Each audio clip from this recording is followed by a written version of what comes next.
Welcome, everybody. PulpMX Show presented by Motorsport.com, Fly Racing, and Decal Works. Coming at you. It's Monday, June 10th, 5 p.m. Pacific. Thanks for watching on YouTube. Thanks for listening on the archives. 702-586-PULP. Give us a call. Let's talk some Lakewood. Let's talk some Canadian Nationals. Let's talk some MXGP. Whatever you got, let's do it, man. Thank you for watching and listening. Appreciate it. Got a great show lined up tonight.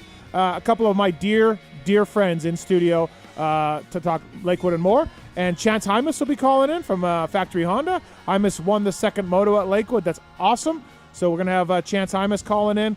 The world's greatest retired rider, Ryan Villopoto. He will call in as well. We have Ian Harrison, team manager of the Red Bull KTM team, as well, to talk about Sexton, AP, Vial, Juju. And Stu Baylor, GNCC legend Stu Baylor, going to call in. He's on a little bit of a break from the series. They start up next weekend, I think. And we'll talk to Stu about Cowies and GNCC and whatever else he's got. So lots to get into on the show tonight. Got the motorsport.com tweet at Tallon segment, X-Brand Goggle tear-offs, Race Tech Rant as well. Motorsport.com, Fly Racing, Decal Works, X-Brand Goggles, Race Tech Suspension and Engines, Michelin Motorcycle Tires, Renthal at Cherubies, Firepower, Maxima USA, OGO Power Sports, Renegade Race Fuels, Guts Racing, Atlas Neck Brace, FMF, Pro Filter, Works Connection, MotorcycleIndustryJobs.com, Get Data, WUSA, Rocky Ridge Trucks, Factory Chassis Parts, Weiskel Piston, MTX Braking, Ethica, Troll Training, all on board with us tonight, as well as are you people. So thanks for listening. 702-586-7857. Give us a call. We are going to give away a Works Connection Pro Launch Start device because the guys at Works Connection and their Pro Launch Start device, they swept the podium in the 450 class, and it took the top 2 spots in the 250 class. So, yeah, lots to get into. In studio tonight, you know him from Racer X. You know him from having a big bore. You know him from Keefer Inc. testing. You know him from Keefer After Dark. The Kris Keefer. What's up, buddy? Excited to be here. It's been a while. Yeah, thanks for coming in. Got my buddy with me here, and we're all going to talk some racing, talk some crap. Love it. Can't wait. There's been a lot of your buddy in your life. I got to learn a lot about him, honestly. This is no joke. Okay. I learned more about him on this trip than I ever have. Wow. Yes. Deep. So we're going to get into that? A dark hour is needed. Dark hour? Yes. Okay. Yeah, we can do that. Yeah. Speaking of that man, from Vital MX, some call him Darkside, some call him Mr. Midnight Side. Testing Inc. Midnight Testing Inc. Yep. It's Jamie Guida. How's it going, Steve? Thanks for having me. Thanks for coming back in. Yeah, appreciate you having me back. Yeah. I'm not sure we need a full hour about me, but Yeah. Well, there's a maybe lot 10 to get minutes? into. A lot to get into. Lot. According to Kris. We are going to talk some Loretta Lynn's as well. Yes. Some of us had some successes. Some of us had some failures. Some of us did. So we'll get into that. Ian Harrison, Ryan Villopoto, Chance Hymas, Stu Baylor calling in. So got a great show lined up for that for you people. Taking your calls over there in the corner, holding things down. Getting on an e-bike, apparently. The Tallon Taylor. What's up? What's up? Yeah, my buddy Tits is going to hook me up with an e-bike.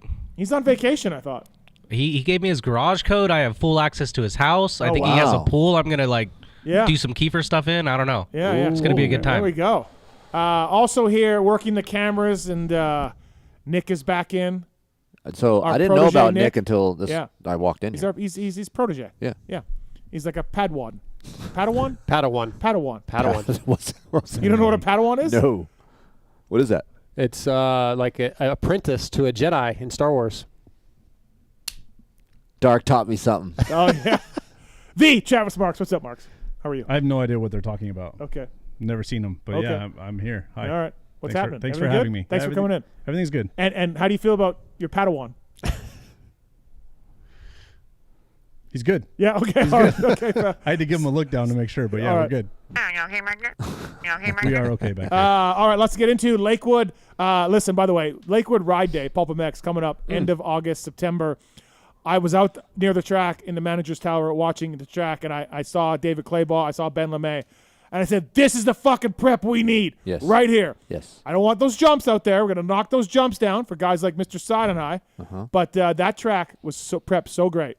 Looking forward to riding there. That's crazy because when I was watching the race, I was like, man, this is the most I've seen riders move around at Colorado in a long time. Yeah, You yeah. can go in, out, Yeah. back and forth. Yeah, well, it's nice. 2 years ago, they prepped for a storm that didn't hit. Yep. So they didn't rip it deep, and they sealed it a little bit because they thought a storm was coming.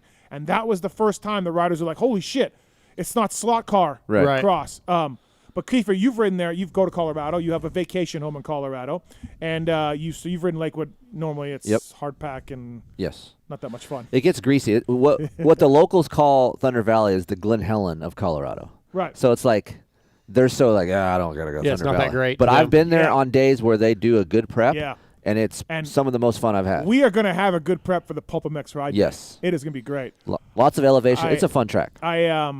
I found out, too, our buddy Galdi is going to drive with me out there. No way. He's coming to the ride day. Yeah. I feel like you should record that trip. I think so, right? Yeah. So, we are going to go straight from Fox Hill, vet destinations, the weekend before, Okay. to Vegas, to Colorado. Is he going to make it? You guys are all pussies. That is a lot for him. It is. That's is. a lot. I mean, he's got to stay on the straight and narrow. Oh, boy. Friday in England, Saturday in England, the Pulp Show, Oh. the drive to Is Colorado. he racing, too? Yeah, he's Team Canada. If boy. High level of danger. If Dags can stay off the fucking ground, it's Dags, Noof, and Galdi. Team Canada coming to England. Galdi never goes well traveling. No, it's true. He buys airlines from fake sites. Well, I'm just talking in general. Just Yeah. And drink here's the the thing crap. about England. They like to drink by Yeah. 11 or 12, and Yeah. he's going to get roped into all of that. Yeah, Dude, he's going to Yeah. be a mess at Fox Hill. Yeah. He's promised to be on his best behavior. That's not going to happen. That- Okay. Yeah. Well, what's his best behavior? Great point. What's his definition of the best behavior? All right, lots to get into. Thoughts out to Dylan Wright, by the way. We all love Dylan Wright. Bad crash in the second moto in Lethbridge, and he's going to be out for a while. He's okay, but it's on social media, and it is ugly. And lung and chest and heart and shoulder and Just bruised, everything bruised. concussion. Just When a rider just sticks, that's not a good thing. It's not good. No. So we love Dylan. He's a great guy, and congrats to Jess Pettis on the title. No shit, right? Right. It's like Jet Lawrence being out of our series up there, you know? Let's talk Lakewood real quick. Well, not real quick, but where do you want to start? I'll let you start, pick Dark. Sexton or Jet Lawrence? Because I got a lot to say about both of them. Let's go Sexton. What the fuck, man? Yeah. What the fuck? Why is that what the fuck? Like, that is not abnormal. What are you talking about? Like, crashing? What, the first moto? Well, I mean, Totally different guy from Moto 1 to Moto 2, Yeah. first of all. No, go yeah, ahead. it's just I don't know where I expected him to come out after Hangtown and be the same guy as we saw there, and then he really didn't even show up hardly. And then Moto 2, like a whole different guy shows up, and he's totally aggressive. I mean, But yeah, maybe making a couple decisions that weren't ideal. I just after Hangtown, I'm like, this is going to be such a boost to him on the bike and everything else. We had him on the show, he was so happy. He said it was his best ride ever.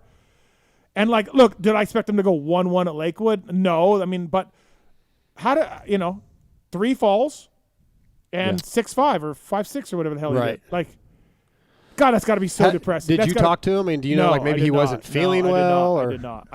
I talked to Kier in the tower for the second moto. They made some gearing changes. So that was it, gearing? Yep.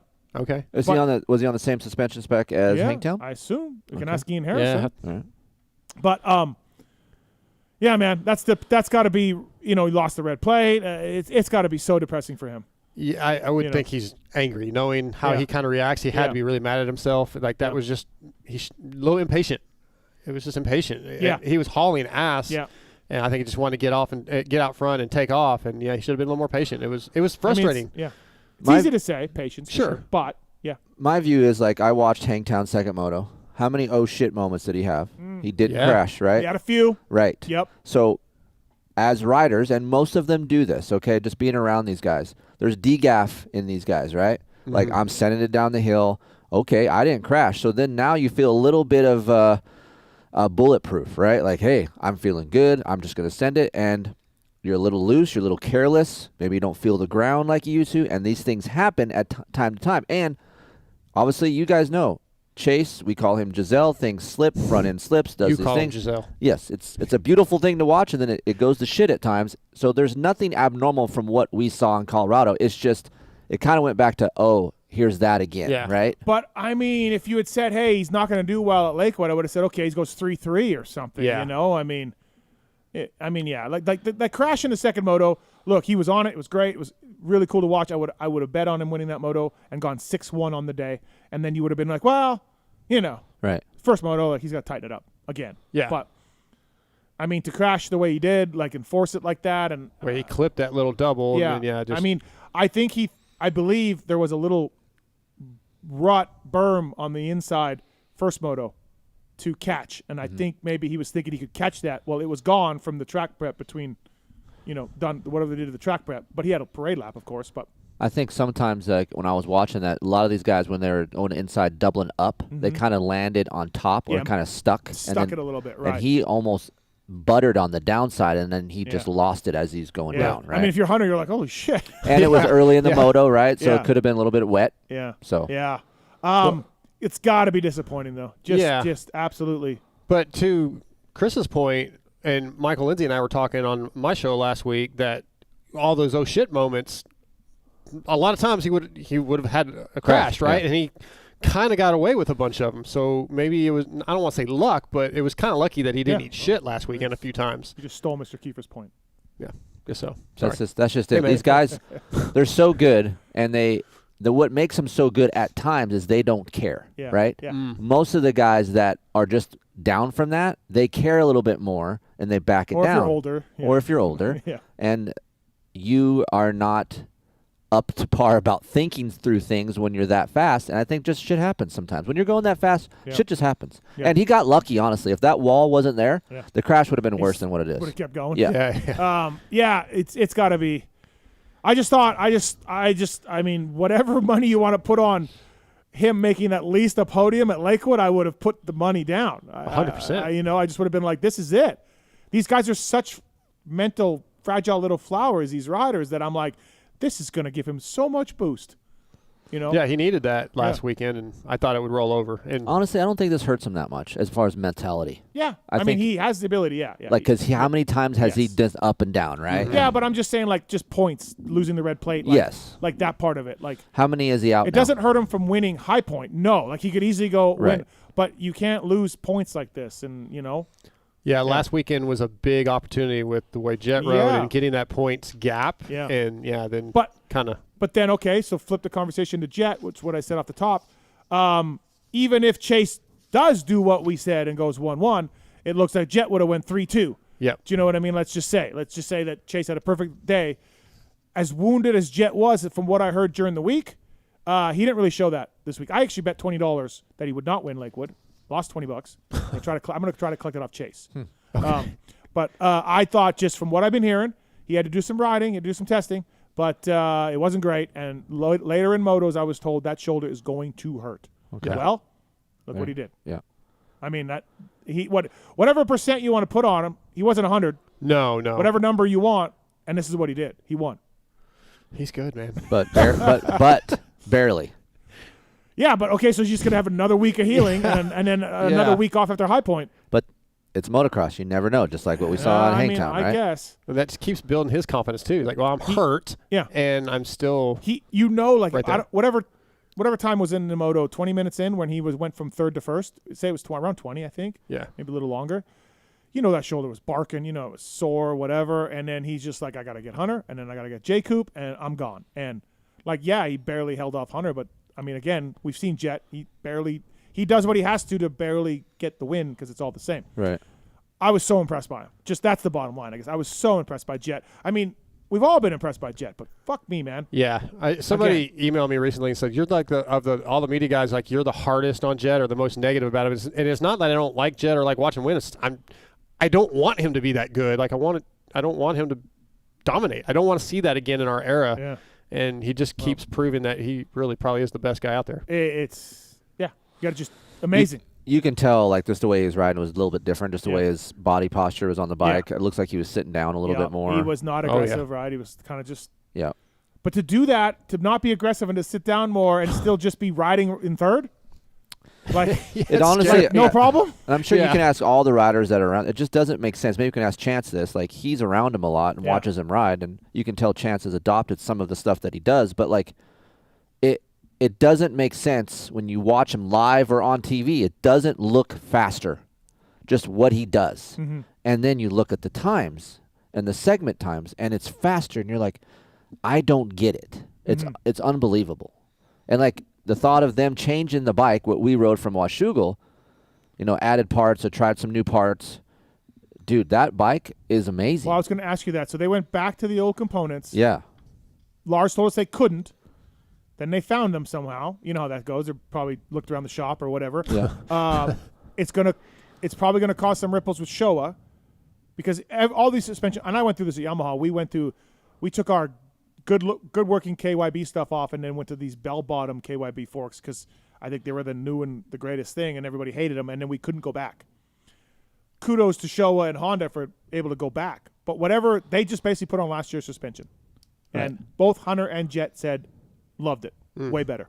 That's what I don't understand about, and I'm a part of all this at times, and I still don't quite grasp it. Is okay, I understand Showa or KYB, they introduce parts to the manufacturers. Yeah. The manufacturers and both of those parties collectively agree on should we move forward. Yeah. At one point in time, somebody at suspension companies are like, this is better. Correct. Yeah. At one time, they moved forward with that, right?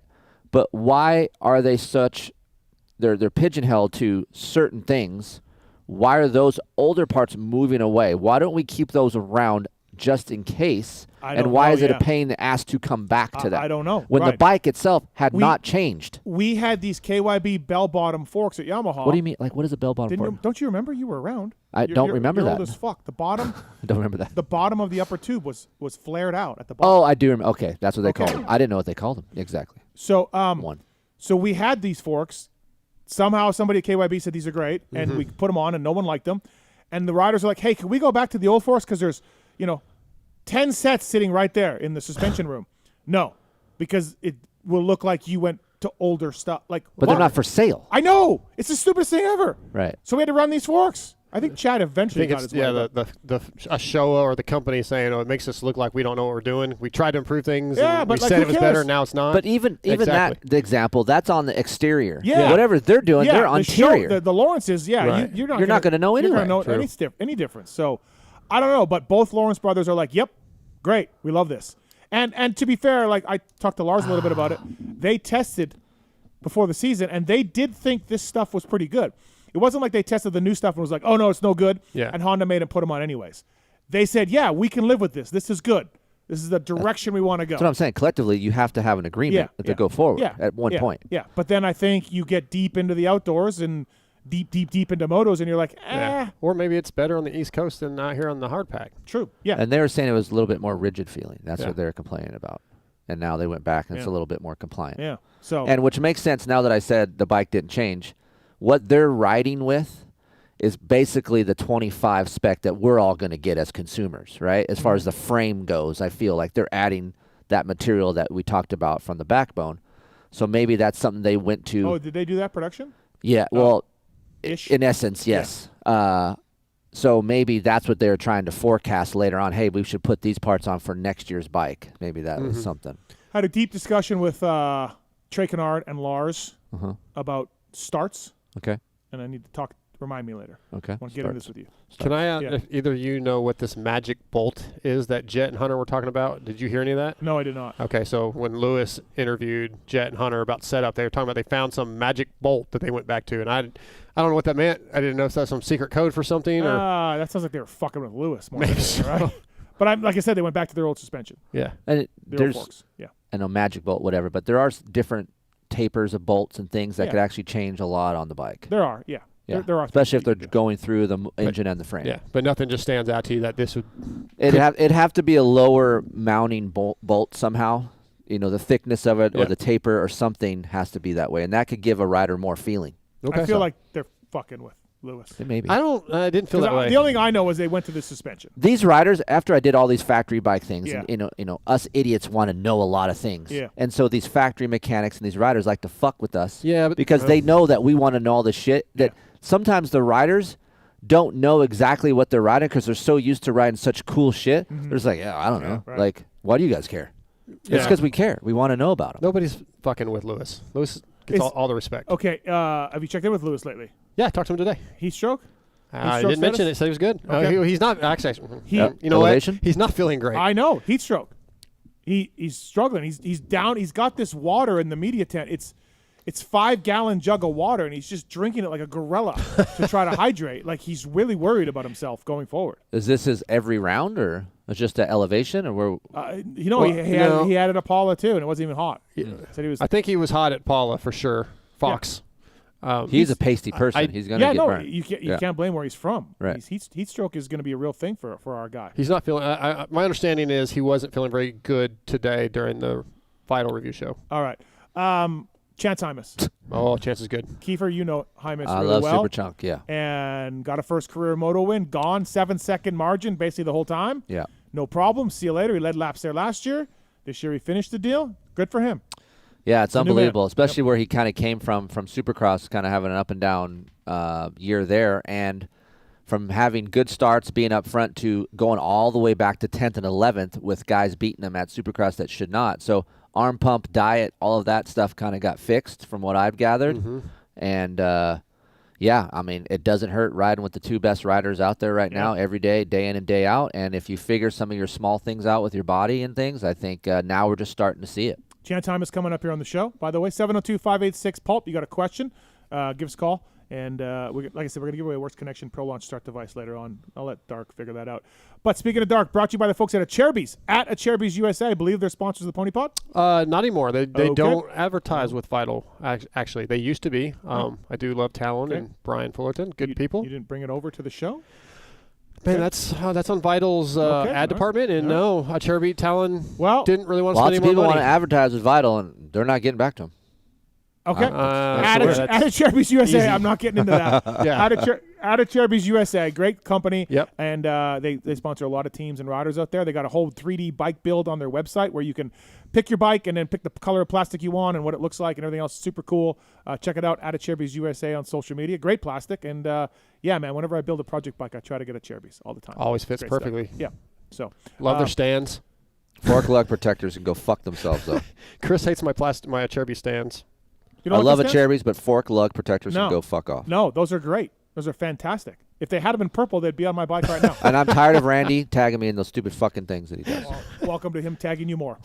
Protect your fork lugs. No one talks about fork lug health. You know, we talk about cancer and diabetes and autism. We talk about all these issues. No one talks about the health of fork lugs. In the arms of the angel.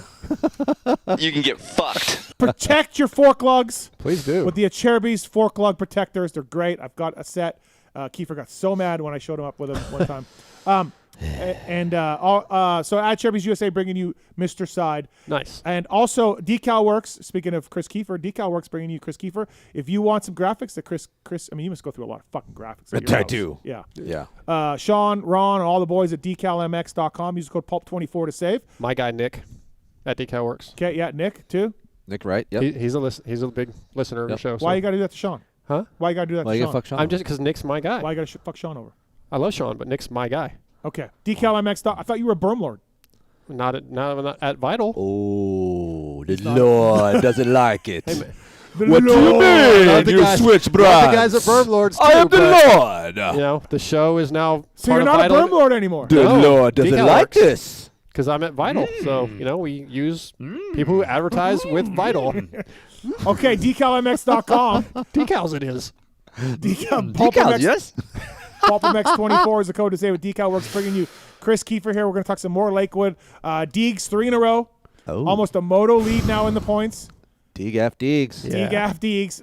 Sending it. He's great, and he's been riding amazing. So we'll talk about that. Tom Vial as well, getting in the mix. And, Hunter Lawrence, too. We got to give Hunter his due.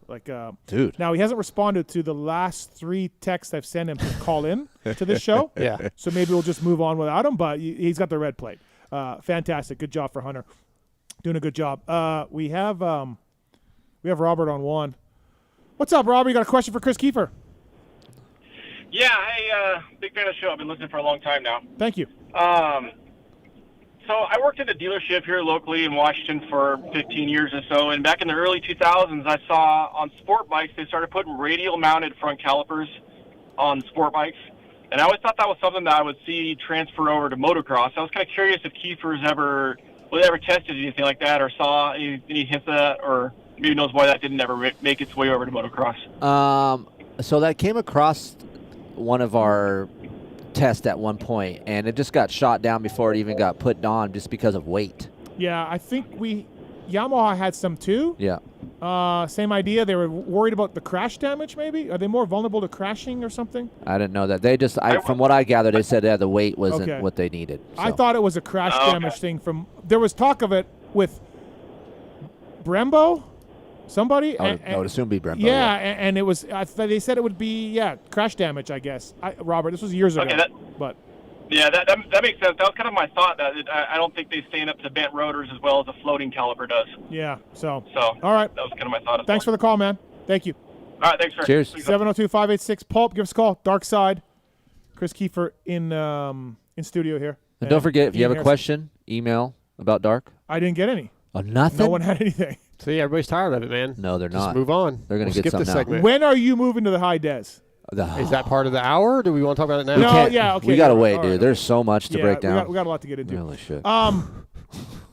Justin Cooper, 23 laps led, 2 hole shots, and he's my new favorite rider. Oh, really? Because he admitted after the race that he got tired.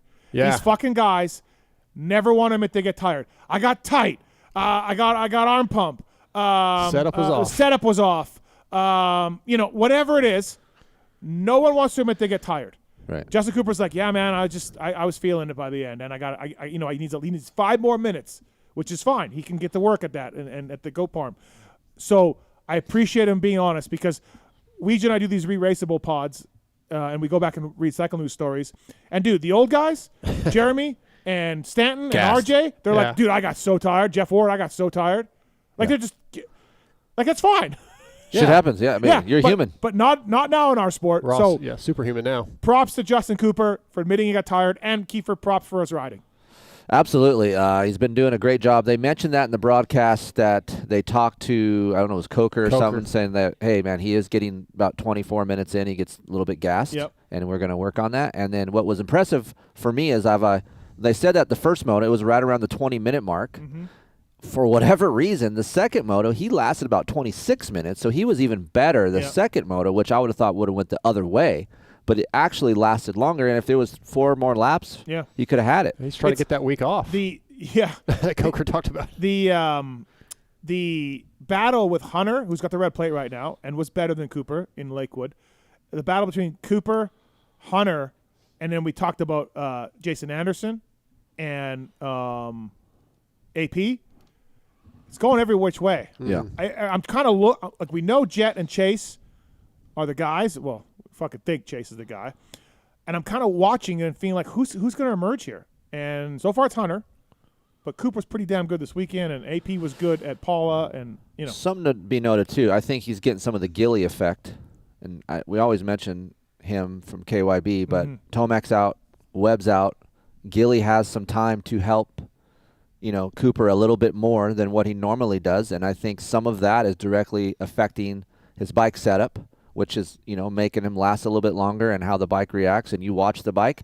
Comparative to, like, the Honda, it looks still a little bit stiffer compared to the Honda, like, deflecting on things. But for me, it looks way better than it used to, just from where he was riding. So I think he's getting some of that. You think he's getting some I think a little bit more paid attention to. Right, he's mentioned that recently, that, with those guys not being there, he's getting a little more attention. They're in a bit of a pickle next year because Webb's salary jumps up. They didn't think Tomac was coming back, but that deal is getting close to being done. Good. From what I hear. Good. And then Cooper is going to want more money. He deserves it. Yep. They're in a bit of a pickle there. But I don't know where Justin Cooper can go. I think he's kind of stuck there.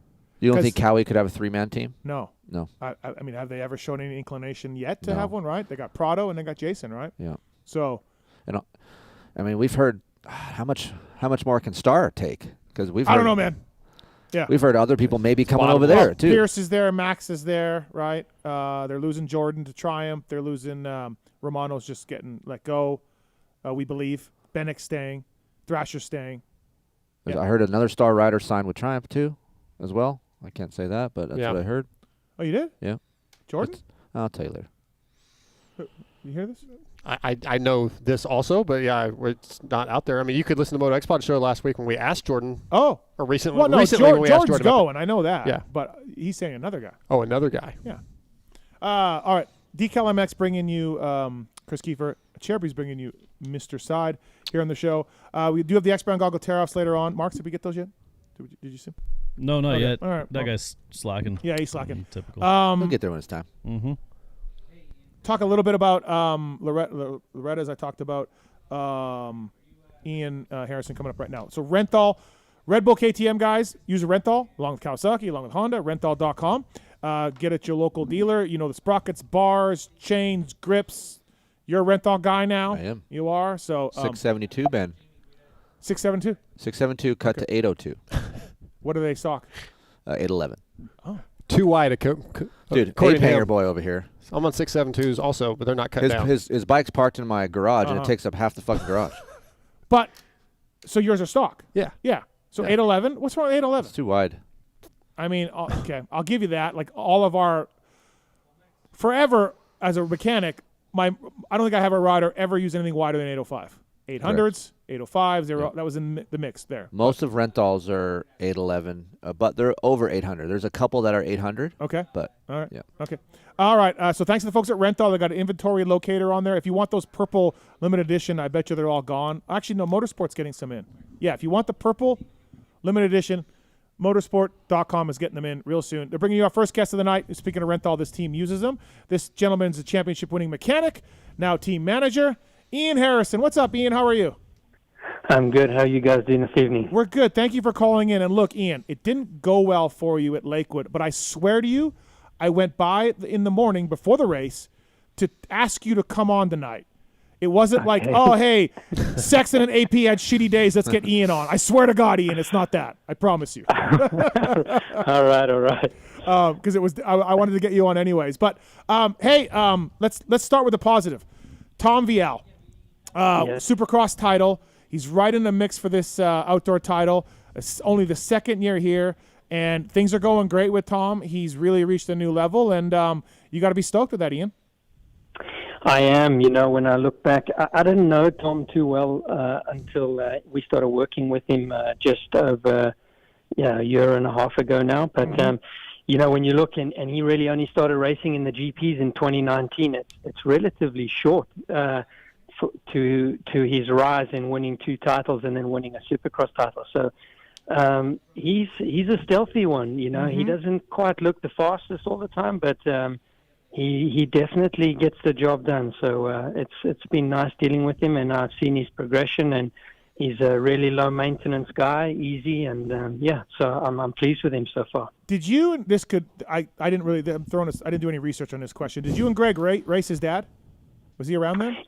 Yes, he was. Yeah. He actually, Greg and I, we had moved to the 250 Grand Prix in '93, and Fred actually won the French Grand Prix. Okay. Yeah, the next year in '93. Okay. All right. Yeah. Interesting. Yeah. He's not like the typical French rider where he's got a lot of Supercross background, right? So to me, the second year you win the Supercross title, that's awesome. You know, like that says something to me.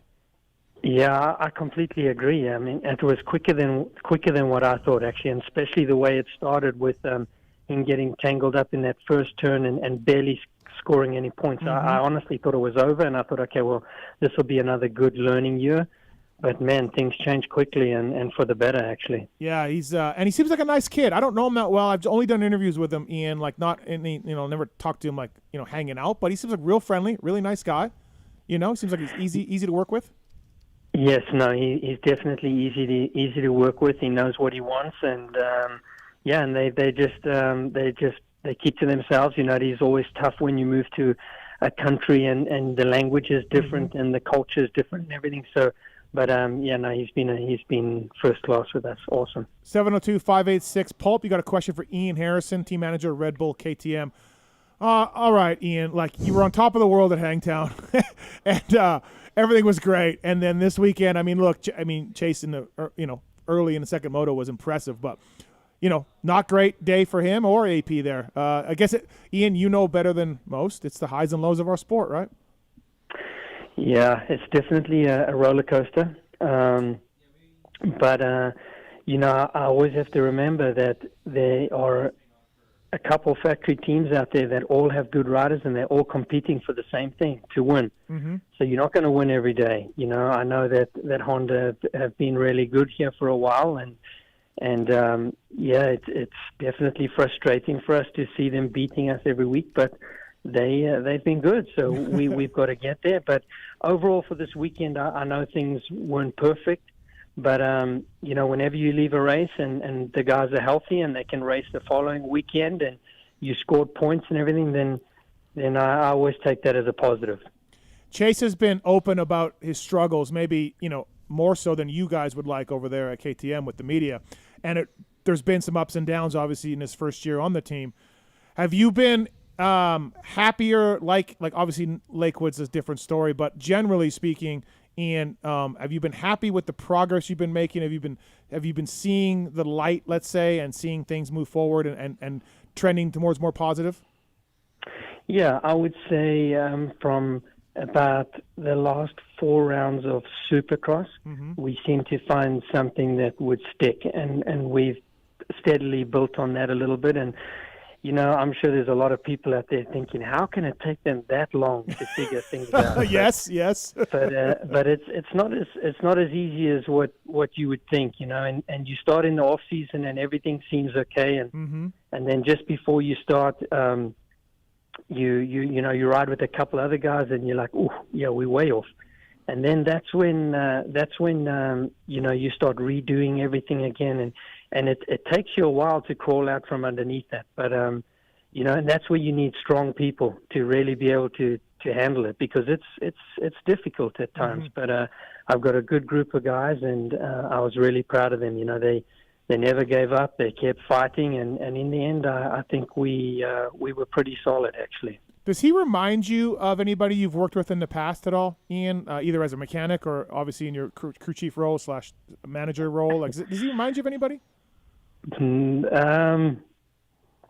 Riding technique and style and stuff, I think he could be the best that I've dealt with. He, knowing his exact limit like Dungey, I think there's something maybe missing there a little bit, because sometimes he does things and I'm like, ooh, I don't know if gravity is going to allow that. But all in all, he's different. He's different with how he wants his bike and how he likes the front and the rear. And it takes a while to figure them out, and they all explain things very, very differently. Sure. So, yeah. You're trying to look at the data and comprehend what they're telling you, and sometimes they're going in two opposite directions. So it can be challenging. Last question for me before I let these two jump in. When you make a fork change like you did in Supercross, and obviously we kind of know what you guys have done, there's got to be pushback from WP, from Austria, all of that. From what I understand, Ian, Roger was a big part of that, saying, nope, we're going to do this. How dicey does that get for you, Ian? Because I'd imagine you're an advocate for the rider. I mean, you were so close to him for so long. What's that situation like for you? Well, I like my job, so I better be very careful with what I say. Okay. No, I think it just shows how important it is for KTM to win. Yep. And sometimes you don't have the best stuff. Sometimes someone else has got something that's a little better, and you can always learn and get better. Yep. And in the end, we were able to see something, make a lot of new parts ourselves, and I think move the bar a little higher for us, for our team and for WP. So, that's the goal. That's what racing's all about, is trying to get better, build a better production bike, because that's what we basically have to start with.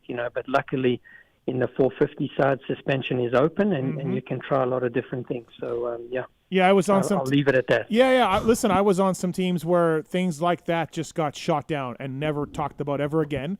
And I think you guys deserve props for trying it. And like you said, bikes can get better. You know what I mean? So I think that's admirable for you guys.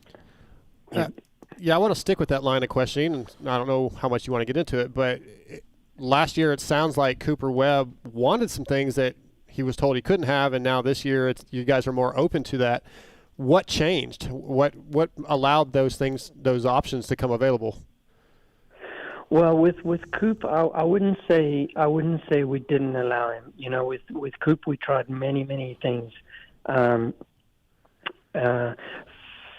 You know, I would say, if I'm being honest, and even if Cooper was on the line here, I think he would agree that we hit a rough patch when he knew that we were in negotiation with Chase. It's always tough when you're the top rider on the team and they start. So then that really gets the hair up on the back of their necks, and so we started to you know have a tough go of it, and he also didn't seem to gel with the bike setup for sure, but to say that we blocked him, I would say that is not entirely true. We tried standard suspension. We tried suspension that he had. We tried multiple different forks. You know, we have air and spring. We tried all those things for him. You know, but at the end of the day, I think he had his mindset also, because shortly after we had he knew our negotiations with Chase. He had moved on and started to negotiate with where he's at now, and that's fair. You know, his contract was coming to an end, and that's the name of the game. You know, so but we definitely tried a lot with him, and I think he would agree if he were here, if he was on this conversation. I want to stick up for KTM a little bit here. I'm on the consumer side. I'm on the production side of things a lot. I wasn't a fan. I was pretty vocal about prior factory edition frame being consumer based as far as being stiff feeling, harsh feeling, rigid feeling for us normal guys. New factory edition frame comes. As far as us media idiots that test these things, we're basically in Southern California. I ended up taking mine, Ian, back east to Georgia and on with the factory edition 450, and I found out the window for me was a lot wider compared to the old frame. And what I found out was air fork, we start out with that, and I ride it a little bit, then I stick spring fork on it, you know, shock changes and do some things. Have you guys found out with this new frame that your window, or what we call track toughness, you can go to several different tracks, that the bike doesn't change as much? Are you guys still kind of struggling with some of those things as well with the new frame? No, I think for us it was with three of our guys, it was a win. You know, they also had that choice because the frame fits both models, the one before. So Tom is the only one who's using the 23 frame, and the 24, the factory edition frame, is used by Chase, Aaron, and Julian. They all chose that one, and their feeling was that it has a little bit more forgiveness in the corners, and a couple other things that it wasn't a night and day thing, right. But for them, like you just mentioned or alluded to, the window was a little bit bigger. Yeah, out of all those guys, when you talk to them and you're breaking things down during the week and you're trying to test, who is the best at vocalizing what they like and what makes it easier for you guys to give them what they like? Because I know some of these guys just pin it and ride fast, but is there one guy that's actually making you like, hey, this guy's a really good test rider, and verbalizes that stuff to you guys? Yeah, it's kind of hard to say exactly because they all choose very different setups. Like Aaron, I can promise you he could not ride Chase's bike, and there's no way Chase could ride Aaron's bike. The way they set up is just completely opposite. Chase likes, he doesn't want the rear to get low. He wants the forks to be have a lot more plusher feel. Aaron, he doesn't care how stiff the forks are. He doesn't want them to move, and he doesn't want the shock to come up. I mean, it's completely different. So they really in their own realm, you know. So you're working with two different things. On the weekend, you can't go, hey, Aaron like this, let's do it to Chase. There's no way. They completely different. How hard is it? How hard is that for Mo? Because I know Mo does a lot of your race team stuff. Is he know each guy and what they like and try to help that direction? Yeah, but with Ryan, I would say this past year, it's basically when we get new stuff to ride it, to try it, but we still know that when we apply it to each rider, it'll be quite different, you know. So that's Mo's basically weeded out, because you get new stuff, and the riders of today, they don't have the patience to go through all these little steps. I mean, you really have 3 or 4 shots on a day to find something. After that, they kind of over it. They just want to ride and get their laps in and be done for the day. So you have to really figure out what you're going to let them try. Has Marv helped out and stepped in a little bit more since Mo's more on the production side thing? Has Marv kind of taken over that race role? No, he hasn't yet, but I'm starting to think that I need to reel him in here a little bit. Ian, Keefer here is such a fan of the 350. Me too. We know the 350 didn't work with Mike and Shorty and all that for all the reasons that they know, but Kris, this is a much better 350 than what those guys had, right? So, yeah. So Ian, is there any plans to put somebody on 350 at any point? No, actually, we haven't done too much development on that in Austria, because already, to do the development on the KTM 450, on the KTM 250, and then then the Husqvarna has a different airbox and a different exhaust system, so you have to do that too. I think they're already pretty stretched, so the 350 is not part of the sure. Like, let's say a Supercross and motocross package for. They use it a lot in off-road, and there's a package they have for that that they use. Yeah. Ian, I want to go back to something you said when we were talking about Tom. You didn't expect him to obviously win the championship this year. He progressed a little quicker than you expected. What did you expect from him this year as a team? And then I have a second question after you answer that one. I expected to be something more like when we had Marvin, because I think Marvin arrived in 2011 and he won his Supercross title in 2015, but he was super competitive in 2014. He just lost out by a few points there. But I thought it would take 2 or 3 years to get into the jive, and Kenny won it sooner. He won it in his was in his 3rd year, yes, but yeah, for Tom to do it in his 2nd year was really impressive. Now, things definitely went our way. We had a lot of weather races, so I think the rougher the track was, the slower it got, that it played right into his hands. It was definitely better for him. Sure.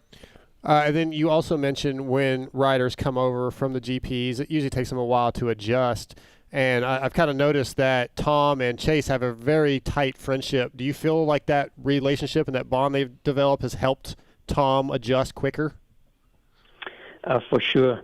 I'm not quite sure how that friendship struck up, but yeah, they're really tight, the two of them.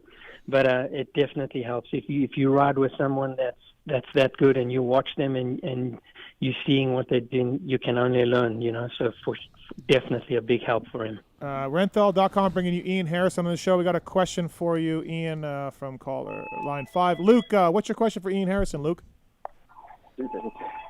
Yeah, different subject, boys. But, Ian, I was just wondering, in Australia there's been a lot of talk, and I've seen a press release about Pierre Mobility moving KTM to China and out of Austria. Is that going to affect your race team in any way? And do you now go directly to China for your race parts and that sort of thing? Because, it seemed pretty crazy. I mean, KTM's a very iconic brand, and to see that happen, I feel like it hasn't been spoken about a lot, but it is a massive shift in the manufacturing of such an iconic brand. Yeah, thank you for that question, and I'm not sure I can answer it completely because I don't know all the ins and outs. I do know that they do have a facility in India where they build some of the small Dukes.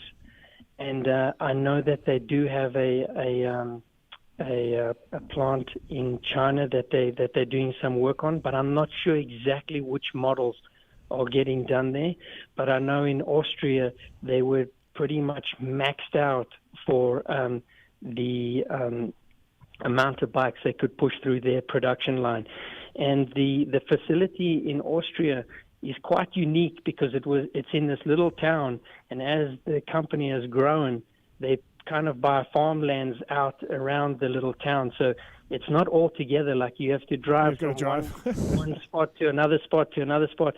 So it's not I wouldn't say it's ideal for growing much bigger, and I'm not sure about all the politics in that and the tax breaks, and there's many things that add up to why they move manufacturing around. But the one thing I really like is a lot of KTM's parts are actually made right here in the United States, like CP pistons. They make a lot of the pistons for our production bikes, the 250 and the 350. We have the grips that are from Riverside.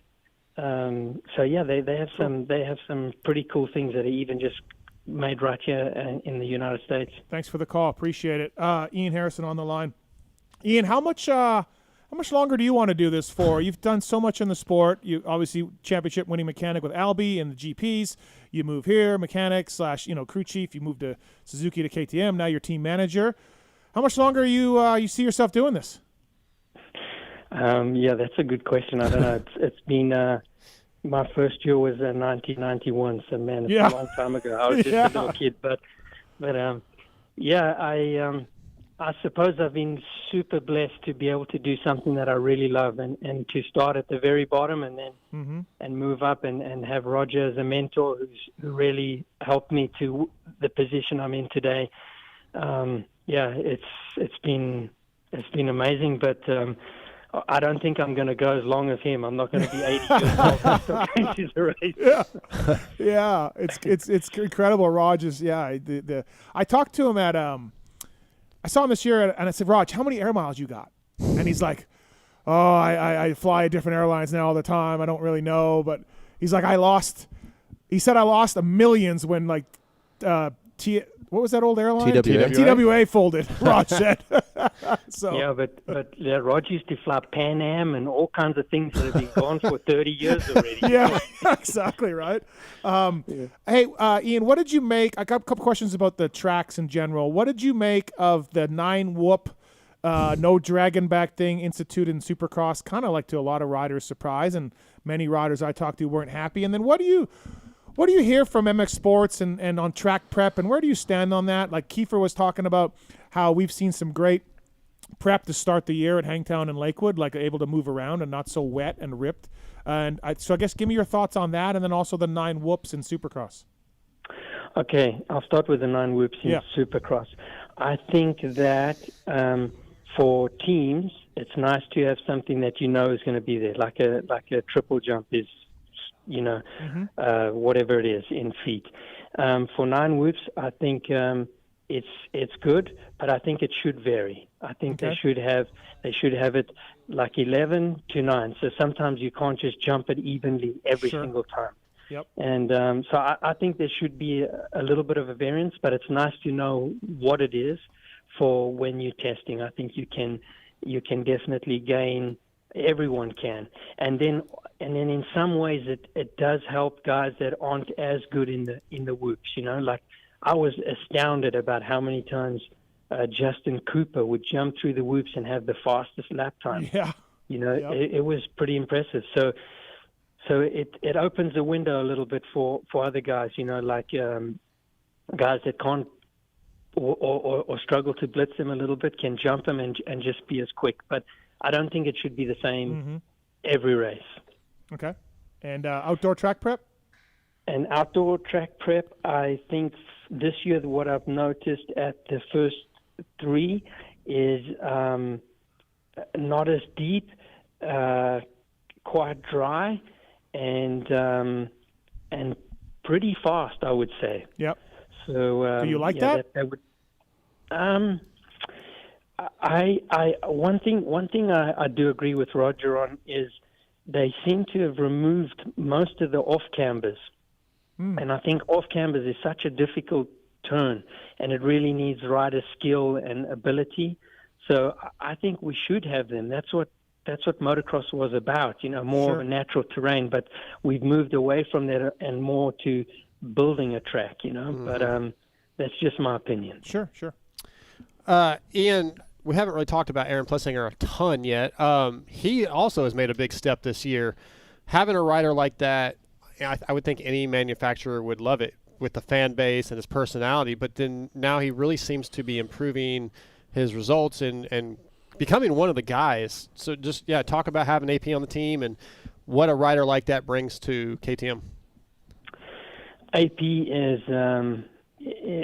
is actually more than just a rider. He's a really, really good person. Mm-hmm. He livens up the team. He also, when things get a little bit too serious, you know that he'll knock the edge off the thing. Yeah. And as a racer, he's impressed me each year. He's got better and better. He doesn't mess with his bike too much. He takes responsibility when it's on him. If he has a bad day, he'll take responsibility if he feels like he could have done better. And I mean, you really could not ask for a better rider, for a better teammate. And it was awesome to see him win a Supercross this year. Great to see him lead that race. I thought he might have it there, but Chase was just going a little too quick. But he's been outstanding, and it's nice to see him continually take a nice step forward each year. Agreed. All right, last question, and we're going to let you out of here. But it's probably I got one more. Oh, you got one more? I got one more. It's very important. Well, this is going to be the most important question, Ian. Okay. And I know you're busy as shit. You travel all the time. And I ask this question to almost everybody that's on this show that's not a rider. Do you still ride? And if not, do you want to? Because I know you're around it all the time, so you may want to turn it off when you're home. But have you ridden? Do you want to ride? Is there time? No, I don't ride anymore. Okay. I haven't ridden for a long time, but like riding, it changed my life. When I was a kid and I started riding and I got the opportunity to go work with Greg and everything. It's just amazing to see what it did in my life. When I was a little boy, I had posters plastered all over my wall in my bedroom of Johnny O'Mara and Jeff Ward and David Bailey, and I used to think, how on earth am I ever going to get there? I just want to be there. And it's like such a blessing in my life that I'm here today and a part of this whole program. So riding is I would have never changed anything. It was awesome. But as of riding today, no, I don't ride anymore. The bikes are too fast anyway.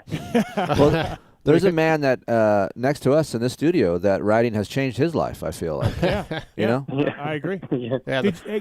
Ian, did you go to those old South African supercrosses like with that, like Rex Staten and those guys used to race and Wolfsnick and those dudes? Like yes, I did. Yeah, okay, just And, as a fan, just like as a kid. Yeah, and then I raced against like Jeff Glass and Fred Andrews and Beta Monet. They all came out, and I was still a young kid then. I was maybe like 17 or so, 18, and yes, I raced against them. I never qualified for the main, but. Like most guys, I just was happy to be there and give it a shot. So let me ask you this. It was cool. Here's something I've always wondered. Why the hell did you guys just use letters for numbers? What was going on in South Africa with just G and H? Yeah. What's going on? That's a good question. I would have to ask that. But it was kind of a thing like that, it had the initials of each rider. Okay. So like, Beta Monet was MB and Fred Andrews was FA. And I don't know. I don't know why they did that. I was number 16. So if you ever see a picture with those guys and see that was me. Albie was 16 too. Was 16, Albie was 16 also at one point. Ian, as team manager, you deal with a lot of stuff week to week. I want to ask you, if we go back to Fox, with the penalties imposed on Vial versus them not imposing one on Hayden Deegan and situations like that. And I know there's team manager group text and et cetera, but just your thoughts on how things are handled, what you feel like could be done better, and there's probably no right answer to that question. Yeah, well, if you read the rules, it says if you go off the track, you have to enter in a safe place, you have to look, and you cannot accelerate off the track. So Tom did those two things, so he was penalized. Fair enough. But what I don't agree with is when another rider does it and they don't follow the same rules. I think that is what I have a hard time understanding. The problem is you're only going off what people can see and what they see on a camera. So Tom's was right in front of us, and they had a good view of it. Mm-hmm. And then Hayden, who went off the track twice and went round a jump, he managed to glance back. So I didn't think it was fair, but I have to live by the rules, and in the end, it's the AMA who decide, and I definitely protested a bunch, but it didn't go our way. Right. Yeah. Okay. Last question here for Ian Harrison from Renthal. Ian, I haven't been down to the new headquarters, but it looks beautiful. You guys have all your accomplishments there in the lobby, and I got to get down there and get a tour. I've been told it's incredible. I think Jade was telling me to come down, or Frankie, and get a tour. But I did talk to Raj about this a couple of years ago, and doesn't look like anything's happened. He kind of ignored me, but I'll ask you, Ian. So, like, you guys have accomplished a ton in the sport, KTM, all the wins, all the championships. But back in 2000, Ian, on KTM, jeez, yeah, I was a part of that team as a mechanic for Kelly Smith. And yes. We got – thank you. So I tuned Kelly Smith to KTM's first ever win, in America. I started this whole thing, Ian, that you guys are doing. And Ian, you can appreciate how hard it was for me to keep that bike running in the mud like that. And I asked Raj about it. Is any plans to sort of bring me down or do a ceremony or give me a plaque or – anything, Ian? Has there been talk of that? Like, Raj didn't do anything, but yeah, you didn't get the memo. Like, we had a first class ticket for you. No, I didn't. And no, a welcoming committee and everything. Cell was outside with the old bike. Everything was going to happen. But we didn't get a response. I didn't. Should I check my junk mail? Maybe. Yeah. Check your junk mail. Yeah. Okay. Yeah, because I'm ready. Like, if you guys want to, I'm around, and it was sort of like the way I look at it. It kind of went from Kelly Smith to Langston to Dunge, and I mean, that was sort of this bump started it. We were right. Unbelievable. They looked over you. Actually, I'm going to go move a spot right now. Okay. Thank you. I really appreciate that. It's finally because maybe Raj just got busy. I'm sure. Because Raj, didn't seem to. He's on the lathe. He got no time for that. He's cutting something. There's aluminum flying. Yeah. But tell me, on that day, isn't that the day Travis had his spark plug cap Listen, issue? Ian, we don't need to get into specifics that Travis was checking out, and Lee McCollum's bike failed. We don't need to get into that because I like to bring that up with Lee whenever I see him. But Kelly Smith and Steve Mathis 1-4 on the day for the overall, and no linkage or nothing, Ian. We just did it. That was perfect for the mud. Less mud to get tangled up in the link. Yeah, it really was. Hey, no Haycoms on the PDS. I'm gonna stand by that. The PDS. The PDS. It wasn't bad in the whoop. People were talking. It wasn't bad in the whoops. Okay. It's good off road. Me and Rags would go test a lot, and Yep. I was like, I understand some of the complaints, but it's not as bad as it. Right. I think Chase would like it because he likes the higher rear. Well, there we go. Try that, Ian. Give Chase some PDS. See what he says. If we put that on the bike, I'll have you come over and listen to the comments for us. But thanks, Ian. Thank you for the time. Thank you. Appreciate it. And again, I promise you, I was going to ask you before the crappy day at Lakewood, so I thank you for coming on and not saying you didn't want to come on. I appreciate it. So. Yeah, you're welcome. Thanks, guys. Yeah, thanks, we'll Ian. see you this weekend, man. Thank you.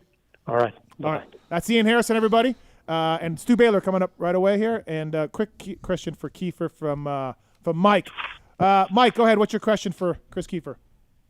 Hey, guys. How's it going? Good. Hey, Keefer, what's up with the new Suzuki? Are we getting electric starter now? No. Jesus. 25, same bike. Did they change the graphics? Barely. It's Okay. nothing. All right. Yeah. Look at here's what's sad. I think I said something 2 years ago, like, "Hey, we're coming with a new bike," and I actually saw something that was new, and it wasn't just some Frankenstein Suzuki thing. Okay. It was supposed to happen. Okay. And somewhere along the line, it didn't, and I'm not involved anywhere in Suzuki, but it got shelved. So maybe money, I don't know. Okay. But 25, same bike. All right. So I'm gonna shut my mouth. Another quick one. When are we going to get the big names back that everybody cares about? The Roxons, the Tomacs. When are we going to get the RJ Hampshires? When are we going to get those names back? What are you talking about? At the races or on the show? No, on the races. Yeah, I'm sick of hearing Hunter Lawrence this, Jet Lawrence that, Cooper. Well, Cooper, last whatever. week, Jeremy I want Cook, the big names. Jeremy Coker was on the show last week. Tomac. All right. Okay. All right. See you later. Wow. Just let him Calm finish. down. He was trying to finish his point, No, Steve. he was rambling. Listen, Jeremy Coker was on the show last week. They're going to try to get Coop and Eli Thank you, back Travis. towards the end of the Nationals, and then if not SMX, then for sure. Coop's loving life right now. He's got a kid on the he's on boat. the boat. Renegade Race Fuels, PulpMX 24 is the code to save with Renegade Race Fuels. They ship it right to your door. Thank you to the folks at Renegade Race Fuels for that, renegadeраcefuel.com. PulpMX 24 is the code to save for the cleanest, coolest, and most consistent race fuel on the market. Grab a can of Renegade, and we'll see you on the podium. Keefer's tested with this. MX4. MX4 is MX4 is the one that pump you replacement. like? Yeah, the pump replacement. SX4 is more of the upper. And they got I lost my read, but they have fuel for 65s now and all that. Yeah. They're brand new. And they have it's pre-mixed. And the other gas company had a little bit of an issue. Yeah, we can talk One about of it. the No, others. no. One of the, not the well, other. There's okay. another. Anyways, Renegade's doing well for that. So, all right, let's get our next guest on here. Like, I'm not a GNCC expert. I read the Racer X race reports. I look at the results, right? I don't really watch any videos from it. Dark, you have been deep in GNCC. I'm GNCC certified. But I do know that this man on the line, he was on a show a few years ago, and Renegade Race Fuels is happy to bring you the man, the myth, the legend, Stu Baylor. What's up, Stu? How are you, man? Man, I'm good. We just hopped off the dozer, been pushing dirt and trying to get ready for another day of riding. Nice, yeah. So are you down at Eddie Ray's place? No, so we have a facility that's like 25 miles from there. Oh, okay. We started about 7 years ago. Was kind of when we started pushing things around here. It was supposed to be a cow pasture. My family's farmers, and I got them hooked on dirt bikes. And the family farm turned into a dirt bike park. You don't know about the Shoals? I don't know. That's the show. Wow. Oh, okay. Sorry. You really don't know what's going on. I'm not East Coast guy. Yeah, I Okay. apologize. All right. All right, Stu. First year on Cowie. 2 wins, second in the points. There's like 6 or 7 races to go. Snowshoe coming up. What's your thoughts on the season? Where are we at? What's the thoughts?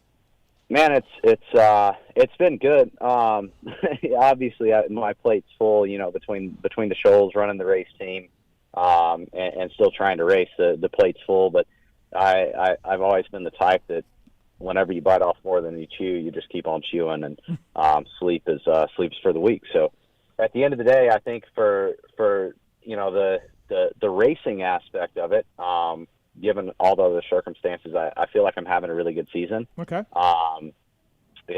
It's been fairly consistent. We've had a lot of consistency, one bad round, but you know, realistically to start and run a race team on a new bike, I think it's been a good year, you know, outside looking in.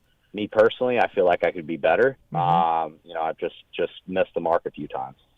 How is the Cowie? Yeah. In that Let's stuff, talk about how the is Cowie. it? Yeah, because I mean, Keefer, how do you think that bike would be? Let him say. Okay. I got a lot to talk about. Okay. But let him talk about No, I'd love to hear. I want to hear Keefer's side of it first, because I want to hear out like what you would think. Obviously, being West Coast, Yeah. I think you know enough about the GNCCs. I believe you've lined up for one, right? it. No, I never have done one. You haven't. Okay, well let's make that happen. Ironman this year. What color bike you want? I'll line it up. Oh, the teams are in. Yeah, a little bike test. That'd be sweet. All right, you let me know. We'll put you on maybe a Yamaha for the youth race. 'Cause you rode a Super Mini recently, right? I did, yeah. Yeah, bullshit. Caleb will work him. And then maybe like one of the Austrian brands for the afternoon race. Like, you think you got maybe 8 hours of riding in? Hey, if you got 8 hours to give, I'll give it back. I'm in. But No, I'd love to hear your take on the bike and what you think it would be as far as off road before I spoil it from the the pros perspective, because obviously things are much different on your side versus what I see. So I feel like and I don't know how much you rode the previous Kawasaki and if you had some time on it, but the frame for me, I think would have been better previous years for you guys in the woods, because you're going through roots, the track's beat up, there's rocks, and I think the frame is more forgiving for those types of conditions. Now, this new frame for me, I like better for motocross because I have more front wheel feel. The old frame had more of a rear wheel biased feel to me. Again, a little bit more stability, so maybe that would be better for you. But what I do like about this year's Cowie more is I have more front wheel contact. It corners a lot better. I'm a front end steer, so I like that. It comes stock really mellow. I mean, it is pretty slow for a 450 comparatively to the other models. But what I do like about that is you can open up the airbox a little, put a pipe on. There's a big drastic difference, and there's a lot of rear wheel connection with just how the engine builds its delivery. So I like all of that. So for me, I'm much more of a fan on the green side this year than I have been ever. But I don't know where that relates for you guys and how you ride, Stu. So what you said is spot on. So it's definitely more of a front wheel feel bike. So what it reminded me of, which was up until now my favorite bike, was the previous generation Yamaha. Not knocking the new Yamaha. It's a phenomenal bike. But the previous gen Yamaha to me was an off-road weapon. It transfers weight a lot from the rear to the front constantly. And off-road, we manipulate our suspension like it's crazy. People are catching on to jet launch, jumping, breaking bumps. Well, let me tell you, when you're looking at a rock garden, you find anything you can jump or intentionally load your suspension and unload for the last since off-road racing was started. So we've been doing that for years. I don't know how he did it on a Honda so well. Like, those bikes to me are pretty dead, but the Yamaha was very lively, active. You transfer weight front to back very easily. And this new generation of Kawasaki is the same way. Like, I feel like the bike moves very freely, more similar to the Yamaha. It loads up the front easily. It gets kind of heavy on the front, and you can do it mid straightaway. So when I come up to a section, I need to load that front. I can load that front, transfer to the back. Now, with that comment on the transfer to the back, the old bike, the last gen Cowie, the weight stayed on the back. So like, it was easier to ride in some of those cases where you could just stay on the back. So the new one, you can get it buried up in the roots and rocks if you don't know how to transfer the weight properly. But I like it. It feels like a shorter chassis. It feels a little bit more nimble than the last bike. The last bike, man, in the sand whoops and big bumps, like, that thing was an animal. But the motor, for what we do, you kind of had it on it being mellow. It absolutely is. And it's definitely probably the most mellow 450 I've ridden in the last decade. Flat out. And the power's in different places. There is power. It's just in different places in the engine. But the way that they have it set up is a very linear, smooth power. So for what we do, it's easy to maintain traction. It almost, when I first rode it, it almost reminded me of a KTM 350 power. Obviously, a little bit more off that bottom. You can pull that extra gear like a 450 can, but definitely not that rip your arms off like the new Yamaha. I mean, I've ridden the bikes like the new Yamaha, the Honda, like, those things are monsters. So for what we do, it's really set up good. I've seen your maps. I've actually played with the map that you tested, and what I think is really cool with the bike for what we do in the off-road side is I can change it from race to race, weekend to weekend, and I kind of have my settings. Even with the ECU, I actually have 5 settings within the ECU, and I can plug and play on my phone. And unlike any time before where I throw in a setting and I'm like, I can almost tell a difference. Like, this bike, I feel like you can really actually tell a difference. And I think that the intelligent side, as far as that's come, has come a long way. But yeah, as it came stock, it was definitely more tame than any 450. On the moto side, I could see needing or wanting a little bit more power from time to time. But are you guys stock on your engine? Because I know you're a bigger dude. You like a lot of front side, or are you just keeping it stock? I at this point I have only run stock. Wow. Like being honest, I actually just talked to Cowie this week about trying to build a little bit stronger motor, trying to get a little bit more compression out of it to be able to carry even a gear taller. Like I ride second a lot of times, and I feel like sometimes I'm on the bubble of wanting to ride third, and I don't quite have it. When it gets really slippery, like you want that 450 to just lug, like almost like to the point it wants to stall.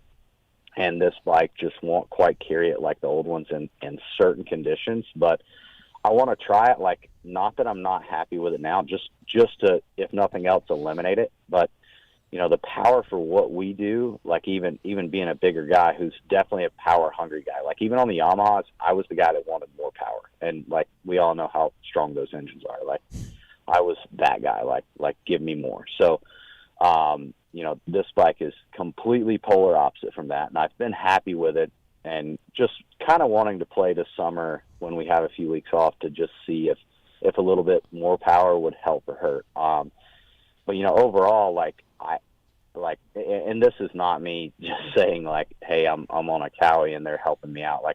Like realistically, obviously moving forward, I don't know if you guys heard the rumors. Probably not. You're too moto. You guys. Oh no, I was going to ask you about them. Yeah. So like obviously moving forward, Kawasaki and I are going to have a very good relationship. But I chose Kawasaki this year because I was doing my own program and I got to choose. Like it was the bike that I rode and I liked. Like 100% through and through. The bike sold me on everything I needed to ride off road. And Kawasaki over the last 20 years for sure, since like probably the Hatch days and Fred Andrews, early 2000s, late 90s, like Cowie's probably not been one of those brands that you see like dominant in off-road, but it's a really, really good bike for what we're doing. And it sold me, not the program, not anything else. I mean, honestly, like at this point with what we were doing with the team, like I could have bought bikes. We did buy bikes. We bought a lot of bikes. So, the bike itself is really good. Looking for a little more, but we're just not sure yet. I mean, I'm very happy with everything so far. So yeah, you can. I was going to ask you. You can confirm that you guys are. Yeah, you're going to take this Cowie off-road thing and take it over next year, from the word on the street, right? Yeah. Yes. So great. That's good for you. Yeah. A lot of big things happened over the last few weeks, but yeah, that's the next move, at least for the foreseeable future. Can you get me an intense taser for the e-bike race? These races Kris is doing? Can we do that? I don't have an intense deal. I have a Rocky Mountain deal, but I could get you a e-bike for sure. I think I know the intense people. Yeah, I'm an intense athlete, Stu. We'll have to work that out. But I'd like to do the e-bike race. Yeah. How about you send it out, and you send it out. I'll set it up for you. I'll put the wheels on. Like if you want me to adjust the derailleur, like I'm out. So I'll take it to the track for you. Fair enough. We do have a question for you. This gentleman on line 3 thinks he ruined your race. So let's get into this. James, what's up, man? You think you ruined one of Stu's races? Yeah. So I don't know if he remembers, but 2021 for the Loose Moose, he actually came to my house to test setup. And tested there, was asking me what to expect out in the plains where we're racing. Gave him all the information I knew, and then test 1, his bike tries to murder him, throws him on the ground. He had a video on his Instagram that he's down on the ground for a total of 8 seconds, and that's what he wound up losing first place by. And it's haunted me ever since, unfortunately. Oh, James, way to go. I know. Stu? No, honestly, like I'm just gonna tell you guys, this guy's from Upper Peninsula, Michigan. So the Loose Moose is like in one of the coolest places to ride dirt bikes in the world, but it's in the middle of nowhere. So realistically, he's just really bored and wanted to call you guys. But no, so National Enduros are a beast of their own. So we get to ride from Upper Peninsula, Michigan. You think Michigan, you think like Redbud. No, like think Rock Gardens.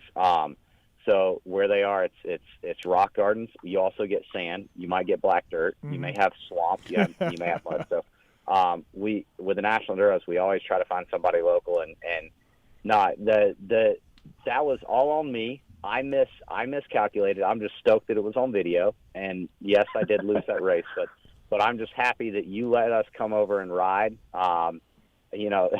My dirt bike has taken me some badass places, and your house was definitely one of them. We had a good time here. Thanks, James. Thank you, man. I originally thought that guy was in his way. Like, I would have liked that story better. I was thinking a fan because the fans would jump out. I'm just saying, like, I don't know how many times Stu probably has rev bomb motherfuckers on the track while they're trying to get through the woods because there's no room. And these dudes think they're riding, and they got these dudes calling up their ass. And then I heard there's a Stu Nation of fans, right? He's very popular. Everybody likes Stu Baylor. Out in the woods? There's Stu Nation is out. Stu Woods people? I've heard there's Stu Woods people, and they tell Stu where to go, and they tell the other guys to go the other way to get fucked. So I've heard. Yes, I've heard. Awesome. Stu, can you confirm or deny this? That there's Stu Woods people.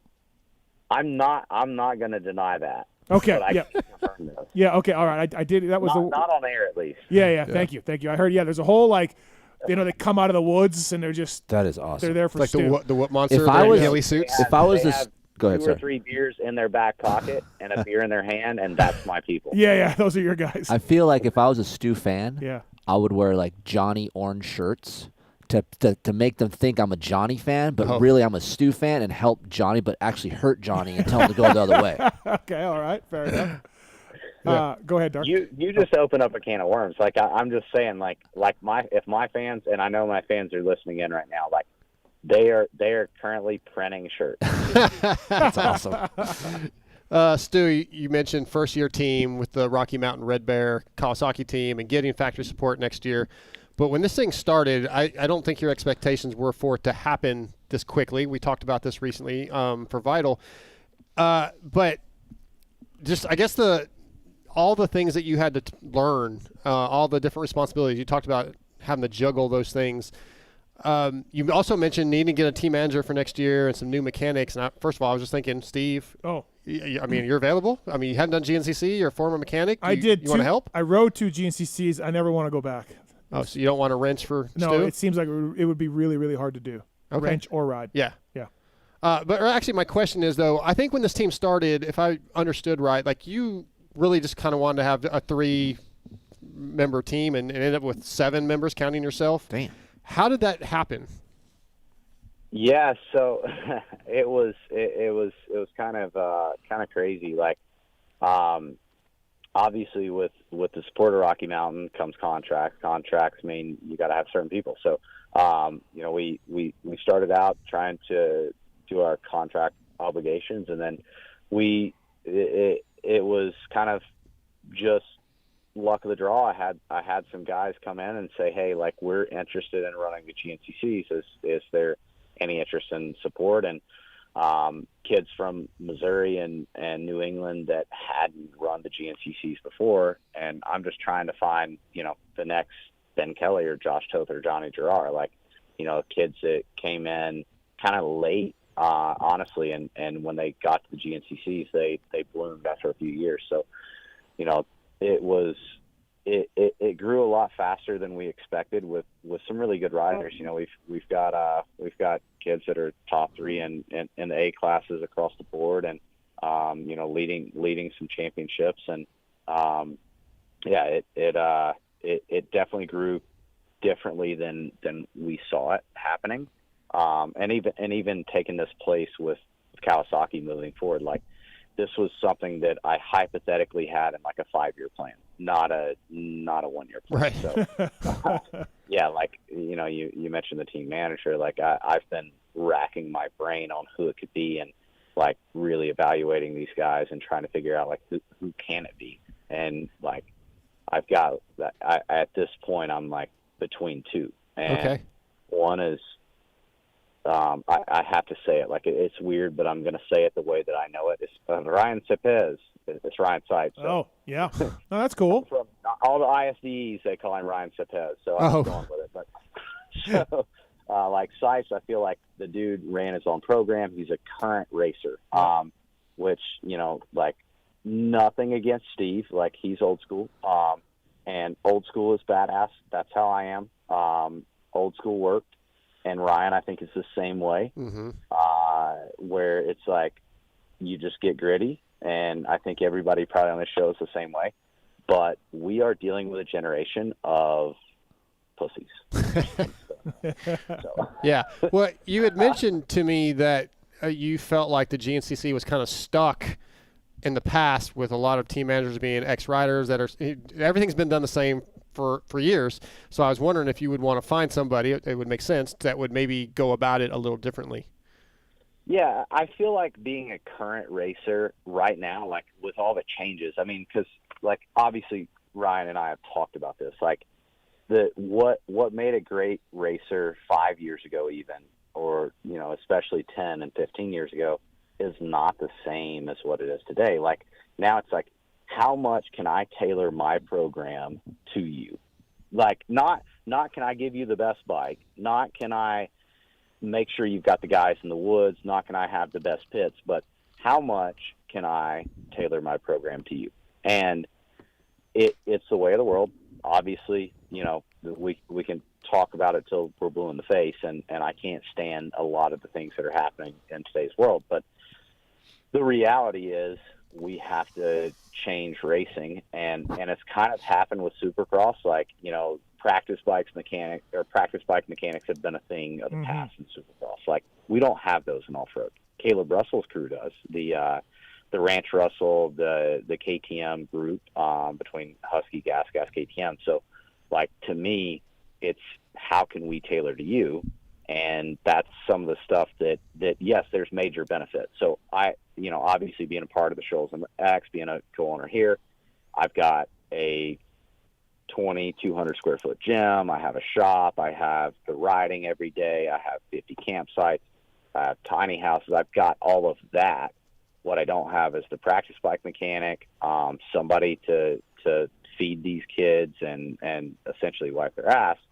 I hate to say it like that, you know, as in my position, I'm blunt. I probably shouldn't say things like this, but I'm just too direct not to, because I am a racer still, and I see like this new generation of racer, and it drives me absolutely insane. But I know business-wise, that's where we're going to have to go with the race team, and that's the ultimate goal. And I know like somebody like Ryan Sipes sees the, you know, he's working at the Sandbox. He sees the benefit of both sides. So like somebody like him, man, that would be killer.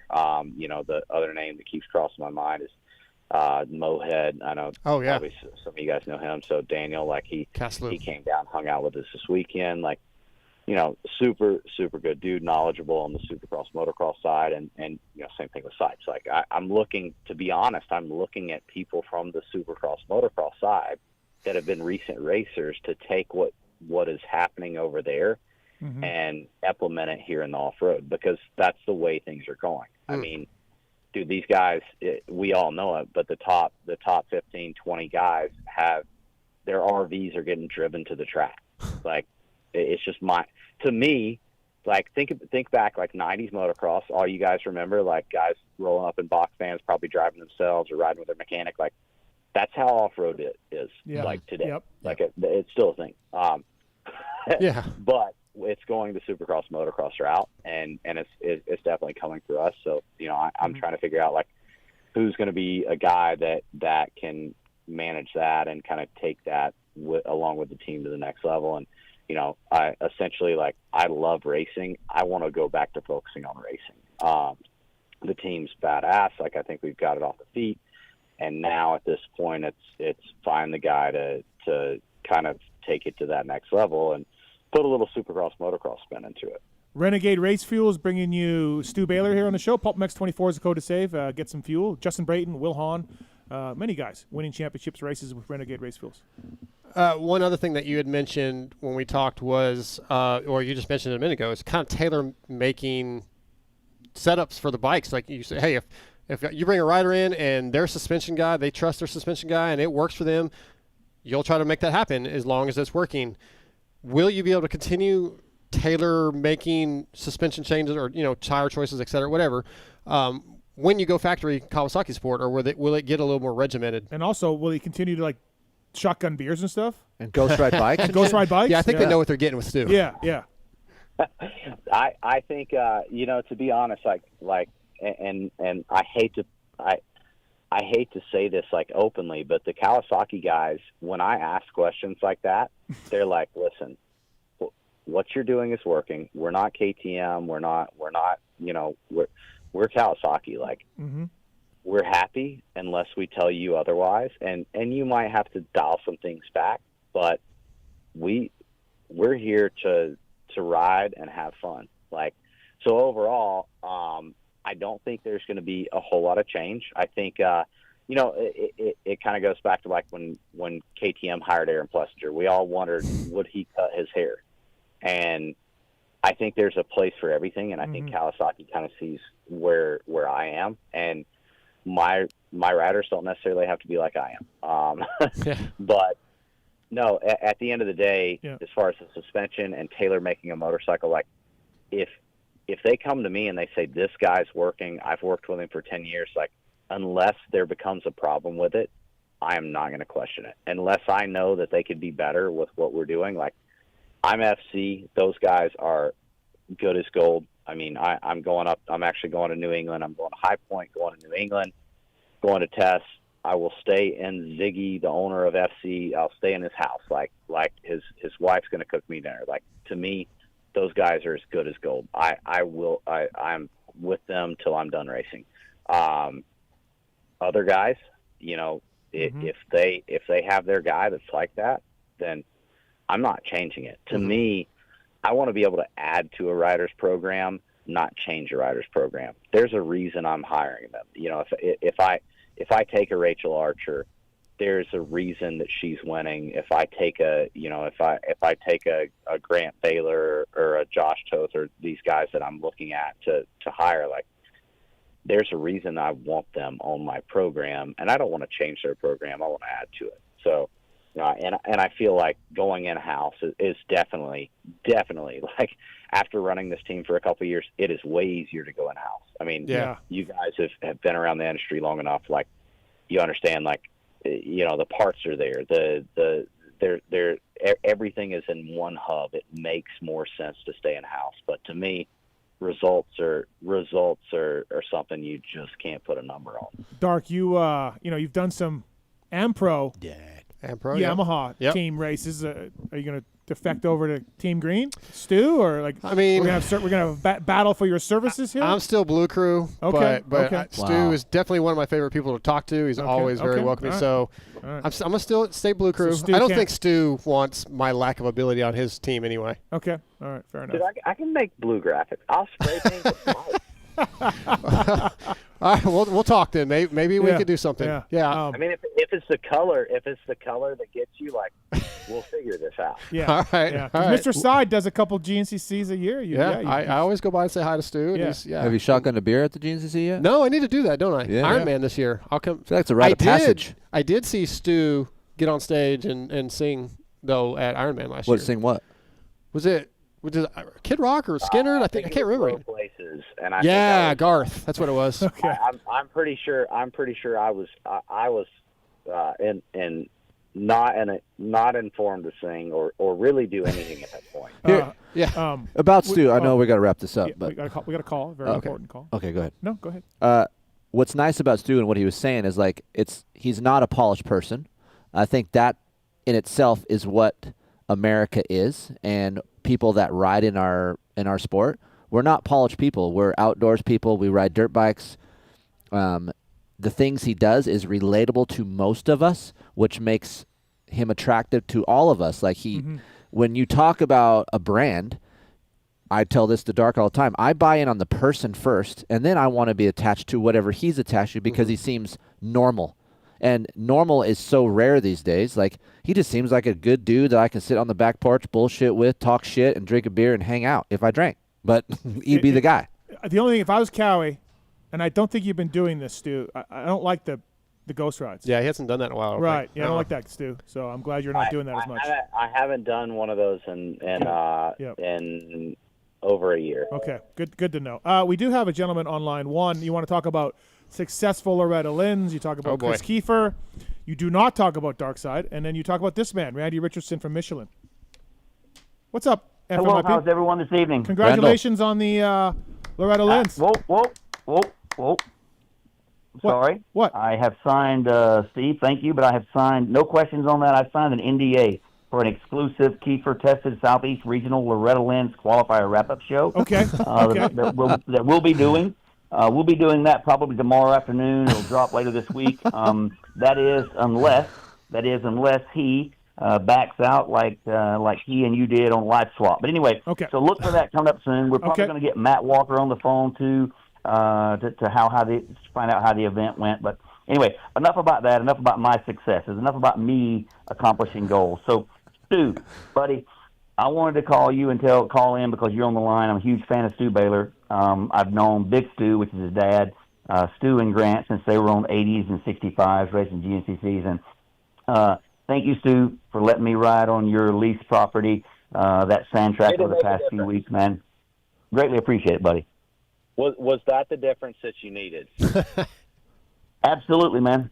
Absolutely. All I rode was sand track to accomplish the goals that you'll soon hear about on the Keefer-tested Southeast Regional Loretta Lynn's qualifier wrap-up show. God, it's a long it's a long title, but going to be able to get Matt Walker. Hey, do what now? Do what, Stu? Will you be able to get Matt on the phone? He's a busy guy. He's a busy guy, but Matt Walker, he's like the son. He's like the other son I never wanted. So we can get him on the phone. It's not a problem, and we can cover that entire event. Conversations with J-Law. J-Law asking me to be his mechanic to pit board for him. There's so much to unpack there. I cannot wait for everyone to hear that on the Keeper-tested podcast coming out soon.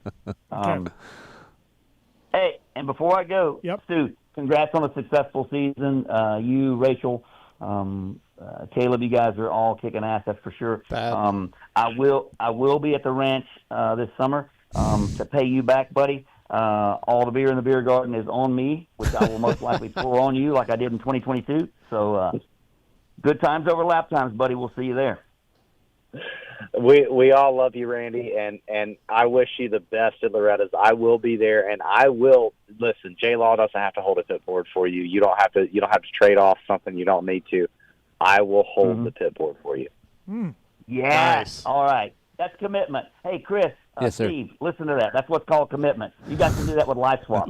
Listen, sir, we just got done with our one-on-one that battle. we came through with, and we videotaped it, and like we went through with it, man. So a one-on-one, that sounds like some corporate stuff. That's a stupid meeting you have with your manager once a month in the corporate world. Trust me, I know. Okay. What do you mean a one-on-one?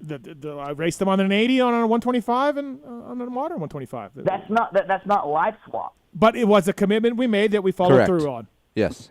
No. The only swap that happened there was when Keefer cut the track and swapped and could have T-boned you, but didn't. So he needs to give Damon Bradshaw that seat cover back because that was lame. We're working on a part 2, by the way. Thanks, Randall. Thanks, Randy. All right, thanks, hey. See you, Randy. Yeah, thank you. Keefer, give me a call tomorrow. We'll make it happen. And Stu, continued success to you guys. Darkside, best of luck to you coming up this weekend, okay, buddy? Next weekend, but thank you. Thank you, Randy. Next weekend. Yep. All right, later, Thanks. guys. Bye. All right, thanks. Randy Richardson from Michelin, everybody. Everybody's favorite, fastest man in Piedmont. Yes. Although, Stu, I wish you'd move to Piedmont and make him the second fastest man. Listen, we're not far away. It's not a tall order here. We're if I wasn't so fat, it's jogging distance. Stu Baylor here, brought to you by Renegade Race Fuels. Stu, you're one of the guys off-road guys that wear the Atlas brace, and they're a big part of our show for a number of years. How's the Atlas brace treating you? It's good. It's good. I've been a neck brace guy from the start, so I broke my neck a few years ago. Doctor looked at me dead in the eyes and said if it wasn't on there, I'd probably be dead. So for me, like I'm gonna ride one and until I'm done. Like just one of those things. Everybody has their thing. That's mine. I've got a kid, one on the way, and it's to me, like, man, if there's any safety equipment you can throw on there, like, it's worth it. Sure.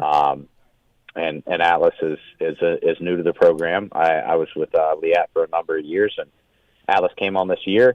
They took good care of myself, my brother, sent me braces for my brother. Grant sent them now, so Nice. super cool, really good company, and easy to work with. So Great.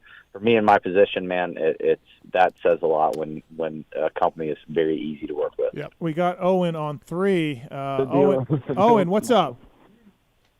How's it going, Steve? What's up, Owen? How are you? Thanks for calling. You know Stu well? So I got a, yeah, I'm doing great, but I got a pretty serious question for Stu. Mm-hmm. So, Stu, if I make the team next year, can I go looking for a milk sponsorship so we can have all the fridges stocked at the Shoals and in the rig? Milk sponsorship, huh? Milk. Yeah, Okay. this We're all monster monsters stuff here, isn't like really working for me. I this is wild. I feel like this is Randy Richardson's cousin or something. Yeah. So, Like there's a joke here. There's something about a milk Yeah, joke. I- Yeah. It's I'm Owen, pretty you sure this idiot! guy- So how are your results this weekend or this year, Owen?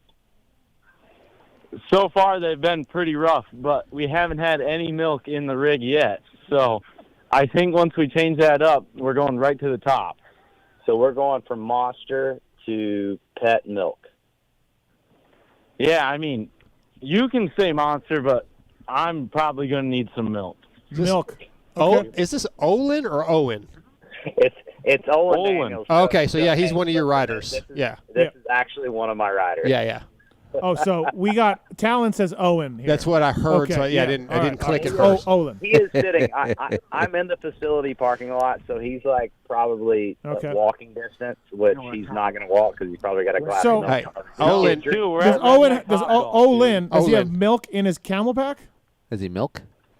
It's disgusting. No, it'll get too warm, Steve. Okay. I mean, we got to get first place in points, and then you can negotiate, man. We're third in points right now, Olin. Milk was a bad choice. All right, we'll see what we can do, but I'm going to need some milk in the contract. We got to get milk. All right, we're gonna get milk. Don't worry about it. Thanks, Owen. Olin. Olin. Thank you. Olin. Hey, Stu, we don't talk about this that much, but what's an off-road rider, like top-tier off-road rider make? Like, what's a contract for an off-road guy? So, like right now, a good contract is going to put you somewhere around from your team is going to be like 170 to 190. Okay.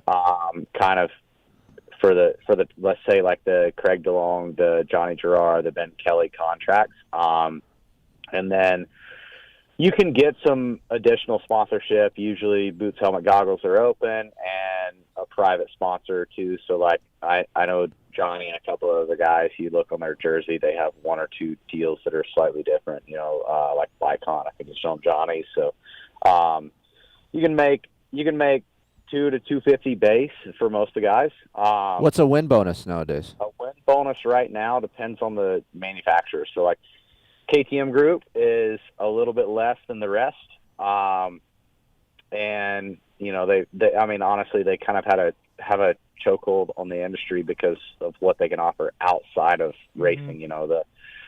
The facilities, et cetera, and everybody else has been stepping up. But a win bonus for most guys on the KTM Group is probably 10 to 12. Where outside of that, if you're in a Jat brand, it's going to be 14 to 16. If you're on a Cali, it's going to be like 25.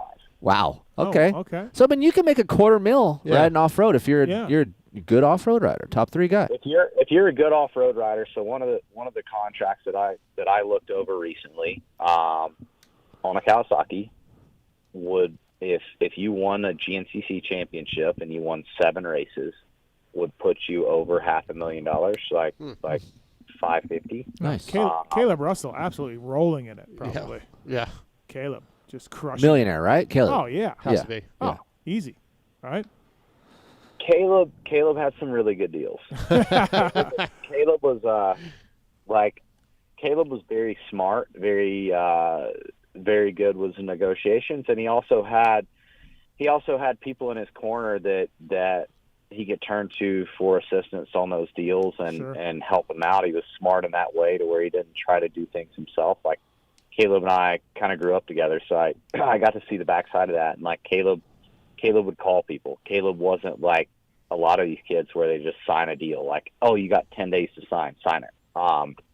Caleb always kind of played the game and ran the numbers up and did it right. On the rider side, like obviously now in my position, it's like, I want you to do as much as you can for as little as you can. But like in on the rider aspect, it's the exact opposite. Like I want as much as I can for as little. Like so, Caleb was very good at playing the game, and he did very well for himself. Even set himself up for the future with the KTM group. Doing the facility, and he's done well.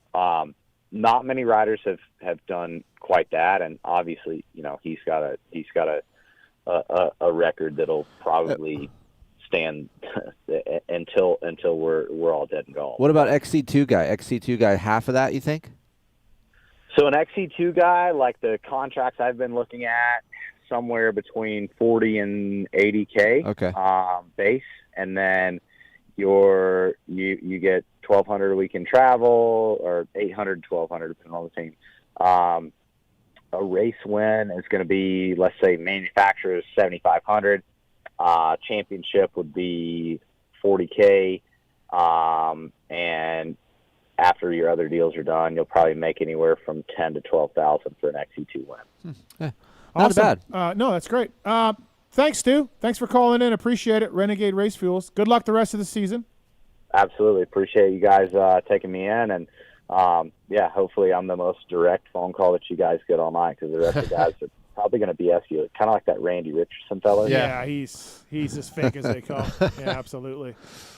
Thanks, Stu. Thanks for the time, buddy. Thank you, Stu. Yeah, I appreciate it. All right. Thank you. See ya. That's Stu Baylor, everybody, from the GNCC Racing. All right, commercial break. Chance Hymas is going to join us, and Ryan Villopoto and more. We got Dark Hour as well, so stay tuned for that. I think we're running out of time for that. Yeah. All right, thanks for listening, everybody. Right back to this commercial break. 25 years ago, greatness was born. Since then, the only thing that mattered was riding. At motosport.com, we've made it our #1 priority to make your next ride your best ride. With free shipping on all orders over $79, dedicated and knowledgeable gearheads, and a huge selection of parts, gear, and accessories. Here's to 25 years of never missing a ride. To celebrate 25 years of greatness, Motosport and KTM are teaming up to give away a 2024 KTM 250 SX 2-stroke. Don't miss out on weekly prizes and check out the bike at each round of the Pro Motocross Championship. Scan the QR code on the bike during the broadcast or enter online at motosport.com/win. Now, let's get out on the track, trail, or open road and make that next ride your best ride with motosport.com.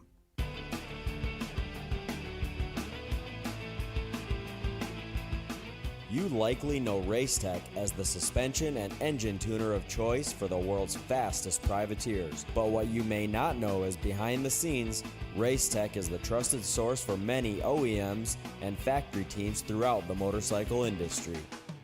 For nearly 40 years, Racetech has been producing high-performance suspension and engine components and services right here in the USA. Racetech doesn't just specialize in motocross. In fact, they have many off-road, hill climb, flat track, road racing, and supermoto championships on the mantle as well. Not a racer but want to smooth out the ride on the street or add some performance to your Harley? Racetech offers a full line of suspension solutions, including industry-leading, built-to-order G3S custom shocks. All Racetech products are 100% guaranteed to exceed your highest expectations. Don't wait. Experience the Gold Valve advantage today by logging on to racetech.com. Don't forget to mention PulpMX when ordering for a discount.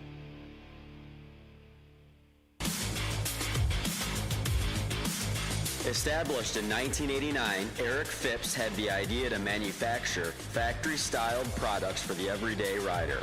Working out of his garage, Eric quickly gained a reputation for producing quality products and having great customer service. In just a few short years, the factory team started calling looking for products as well, and as the saying goes, the rest is history. Fast forward to 2024 and they are on their 35th year of producing high-quality products while still providing exceptional customer service. While they are no longer working out of a small garage, they are still producing the finest products available.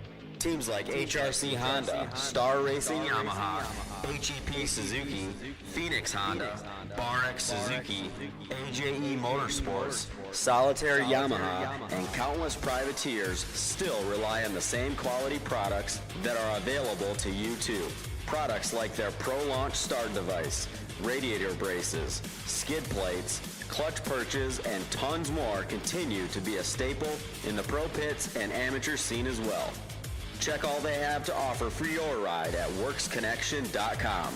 Use the code PulpMX20 to save 20% off your order. With over 80 years experience manufacturing power sports pistons right here in the USA, Wiseco has evolved into a full range of performance components for dirt bikes and other power sports machines. Whether you ride a 2-stroke or a 4-stroke, Wiseco has a variety of pistons from reliable forged replacements to the performance-focused Racer Elite series. Wiseco offers race-proven components for the rest of your engine, too. From Garage Buddy engine rebuild kits, clutch and valve train components, USA-made Racer Elite connecting rods, and their CB4 thermal protection line. Wiseco is proud to be a technical partner with Factory Honda HRC for the 2023 Supercross and Motocross, driving professional-level product development that gets passed down to you. Visit your favorite online or local dealer or wiseco.com to find products for your machine.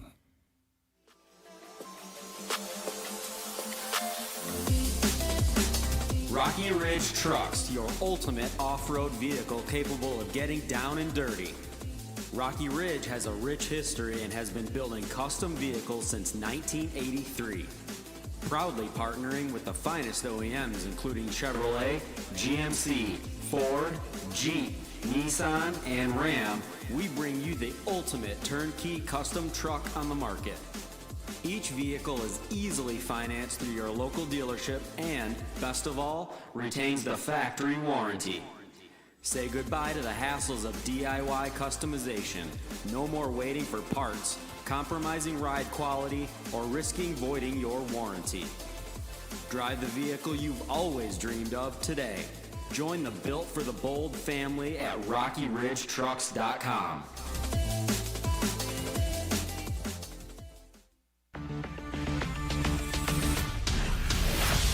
Factory Chassis Parts, established in 2018, is the home of the original high-performance FCP racing engine mount kit, designed to improve traction, handling, cornering, and feel. Used by top-level racers and race teams worldwide, including Phoenix Honda, Justin Starling, the F&H MXGP Kawasaki team, Rock River Yamaha, and many more. CNC machined parts out of high-quality aluminum and titanium. They are easy to install and bring drastic improvements right away. Stop by FCPRacing.com to learn more and order today. Maxima Racing Oils was created for world-class racers who challenge the limits of possibility. Their demands on equipment drive us to look beyond conventional ideas and to exceed industry standards. It's in our DNA to identify problems, formulate solutions, and execute at the highest levels of competition. Case in point, the championship-winning Factory Kawasaki race team, longtime Maxima partners who extensively use Maxima throughout the bike. Maxima's USA-made products exceed JSO requirements and can be used in all motorcycle brands: Kawasaki, Honda, Yamaha, Suzuki, KTM, Husqvarna, and more. Maxima Racing Oils. Experience the difference. Visit MaximaUSA.com for more information.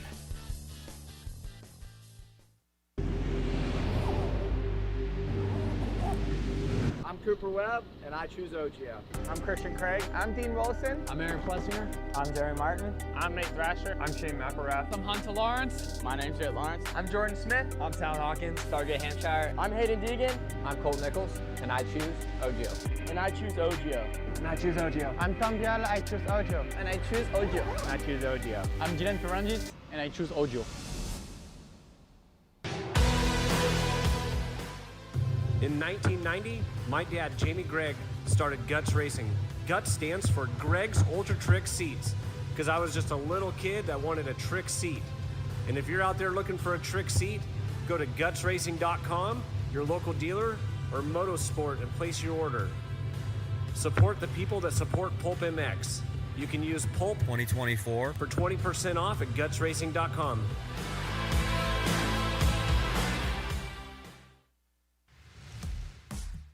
FMF Racing is proud to celebrate over 45 years of fun, building every FMF exhaust right here in the USA. Owner and founder Don Emler may have started FMF Racing in his garage 45 years ago, but Don is still hands-on in our 100,000 square foot state-of-the-art manufacturing facility in Southern California. FMF's goal? Design and manufacture the world's best performance exhausts 100% in the USA under one roof. FMF is a proud sponsor of the Lucas Oil Pro Motocross Championship for over 25 years. Hi, it's Tomax superfan Dylan here.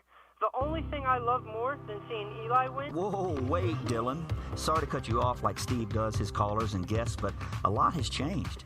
Similar to your favorite rider being on a new team, the new Michelin Starcross 6 tire range provides significantly improved performance and durability. Designed to win. The new Michelin Starcross 6 tire range offers up to 16% more traction when new and up to 19% more traction when worn in comparison to the previous generation. This means consumers will not only benefit from improved performance on their first few rides, but that this performance increase will continue throughout the extended life of the tire.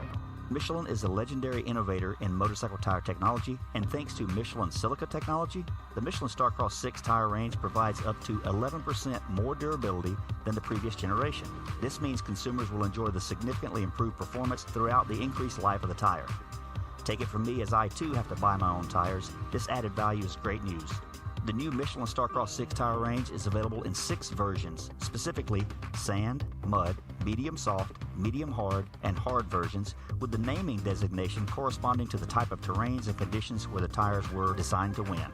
Another innovation is the Michelin adaptive design, with specific positioning of the tread blocks in 3 zones: central, intermediate, and lateral zones, with the single goal to offer exceptional grip for the front tire and exceptional grip, traction, and longevity for the rear.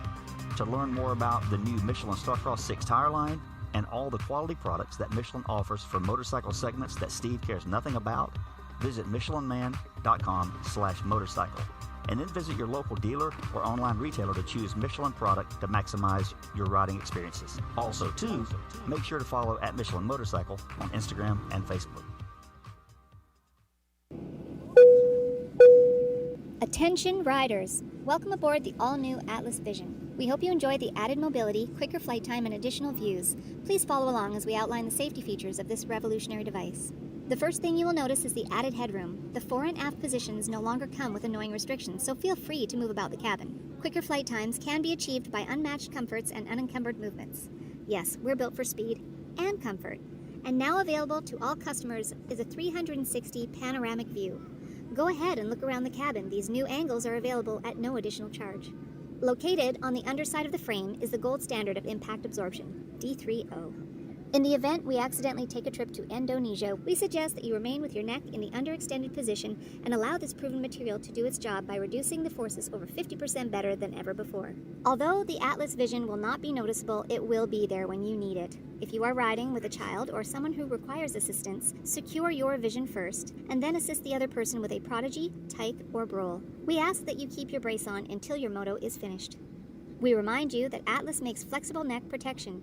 Tampering with, disabling, or destroying the product is prohibited by the limited lifetime warranty. You will find this and all other safety information in the user manual located online at atlasbrace.com. At this time, we ask that you remain standing with throttles in the wide open position with your elbows up and hips fully unlocked. Whatever that means. On behalf of the captain and entire crew, thank you for flying Atlas Vision. Enjoy the views.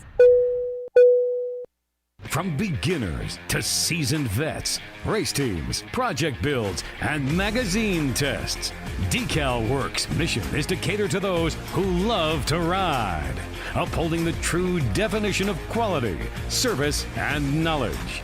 Visit decalmx.com and use promo code PulpMX23 to get 20% off your custom graphics.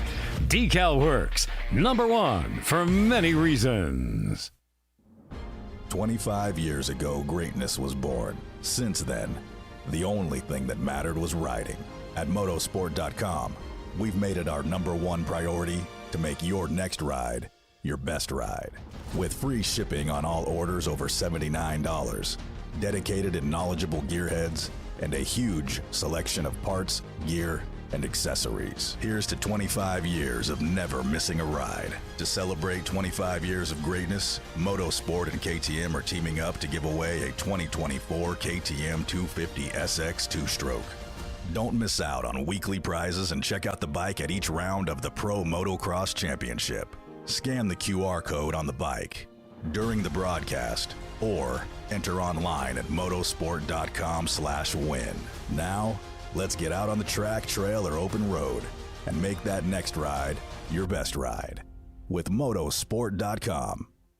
Maxima Racing Oils was created for world-class racers who challenge the limits of possibility. Their demands on equipment drive us to look beyond conventional ideas and to exceed industry standards. It's in our DNA to identify problems, formulate solutions, and execute at the highest levels of competition. Case in point, the championship-winning factory Kawasaki race team, longtime Maxima partners who extensively use Maxima throughout the bike. Maxima's USA-made products exceed JSO requirements and can be used in all motorcycle brands: Kawasaki, Honda, Yamaha, Suzuki, KTM, Husqvarna, and more. Maxima Racing Oils. Experience the difference. Visit MaximaUSA.com for more information.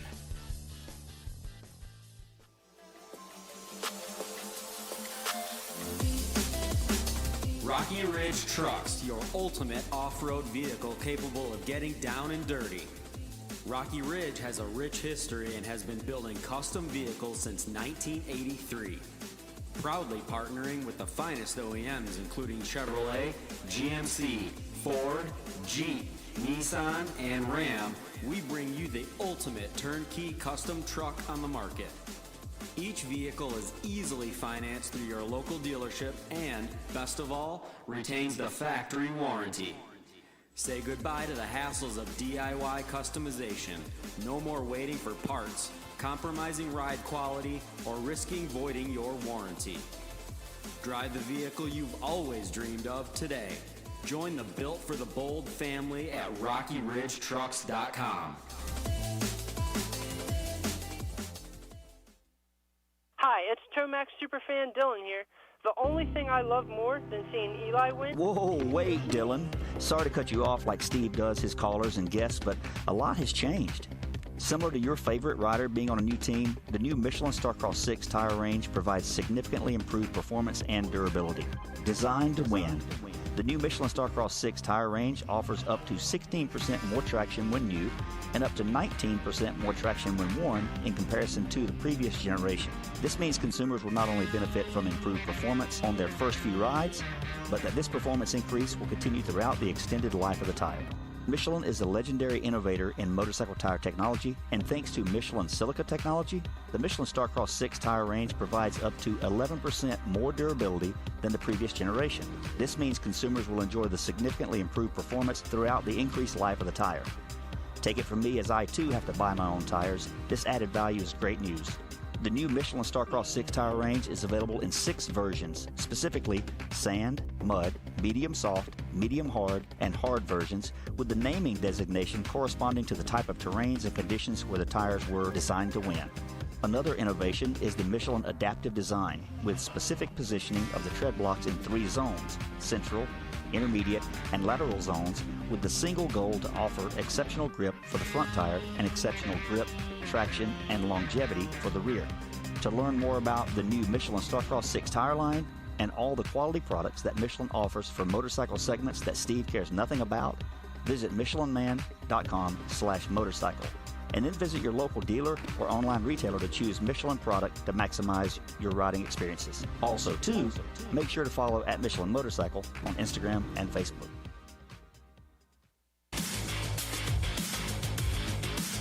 Established in 1989, Eric Phipps had the idea to manufacture factory-styled products for the everyday rider. Working out of his garage, Eric quickly gained a reputation for producing quality products and having great customer service. In just a few short years, the factory team started calling looking for products as well, and as the saying goes, the rest is history. Fast forward to 2024, and they are on their 35th year of producing high-quality products while still providing exceptional customer service. While they are no longer working out of a small garage, they are still producing the finest products available. Teams like HRC Honda, Star Racing Yamaha, HEP Suzuki, Phoenix Honda, BarX Suzuki, AJE Motorsports, Solitaire Yamaha, and countless privateers still rely on the same quality products that are available to you too. Products like their Pro Launch start device, radiator braces, skid plates, clutch perches, and tons more continue to be a staple in the pro pits and amateur scene as well. Check all they have to offer for your ride at worksconnection.com. Use the code PulpMX20 to save 20% off your order.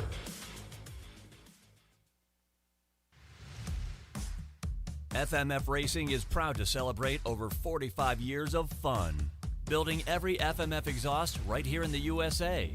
Owner and founder Don Emler may have started FMF Racing in his garage 45 years ago, but Don is still hands-on in our 100,000 square foot state-of-the-art manufacturing facility in Southern California. FMF's goal? Design and manufacture the world's best performance exhausts 100% in the USA under one roof.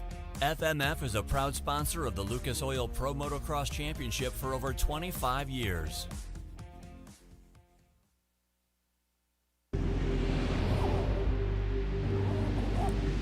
I'm Cooper Webb, and I choose OGO. I'm Christian Craig. I'm Dean Wilson. I'm Aaron Plessinger. I'm Jerry Martin. I'm Nate Thrasher. I'm Shane McElrath. I'm Hunter Lawrence. My name's Jay Lawrence. I'm Jordan Smith. I'm Tal Hawkins. Stargate Hampshire. I'm Hayden Deegan. I'm Colt Nichols, and I choose OGO. And I choose OGO. And I choose OGO. I'm Tom Biala. I choose OGO. And I choose OGO. And I choose OGO. I'm Jiren Ferranges, and I choose OGO.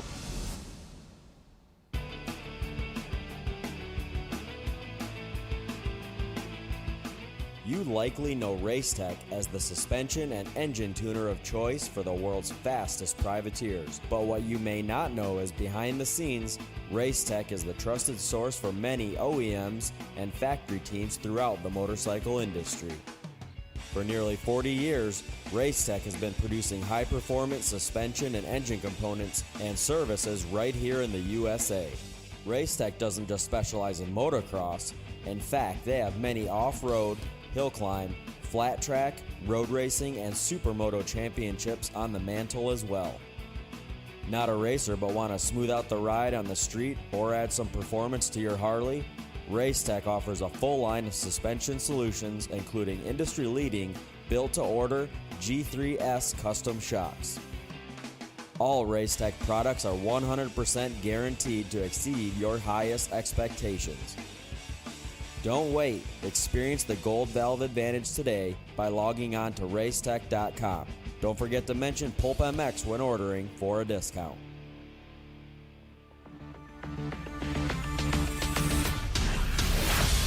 Factory Chassis Parts, established in 2018, is the home of the original high-performance FCP racing engine mount kit, designed to improve traction, handling, cornering, and feel. Used by top-level racers and race teams worldwide, including Phoenix Honda, Justin Starling, the F&H MXGP Kawasaki team, Rock River Yamaha, and many more. CNC machined parts out of high-quality aluminum and titanium. They are easy to install and bring drastic improvements right away. Stop by fcpracing.com to learn more and order today.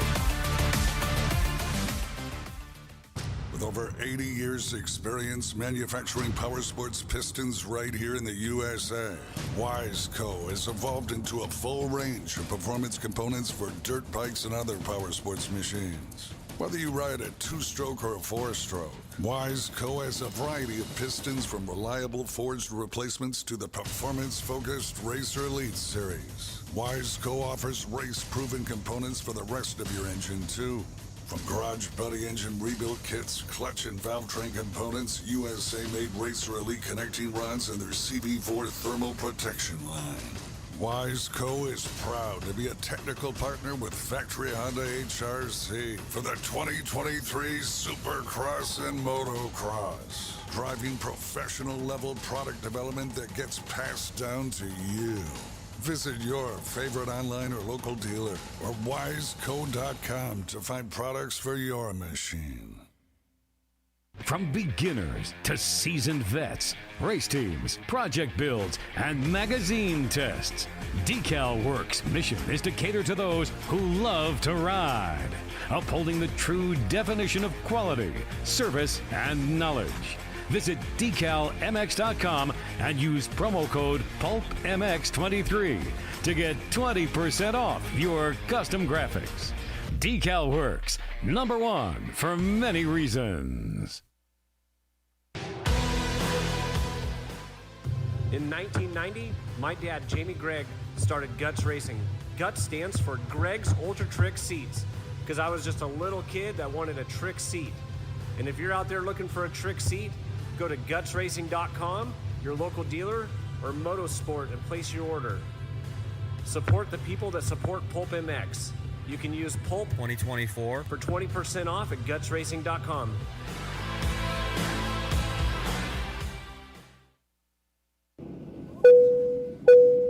Attention riders! Welcome aboard the all-new Atlas Vision. We hope you enjoy the added mobility, quicker flight time, and additional views. Please follow along as we outline the safety features of this revolutionary device. The first thing you will notice is the added headroom. The fore and aft positions no longer come with annoying restrictions, so feel free to move about the cabin. Quicker flight times can be achieved by unmatched comforts and unencumbered movements. Yes, we're built for speed and comfort. And now available to all customers is a 360 panoramic view. Go ahead and look around the cabin. These new angles are available at no additional charge.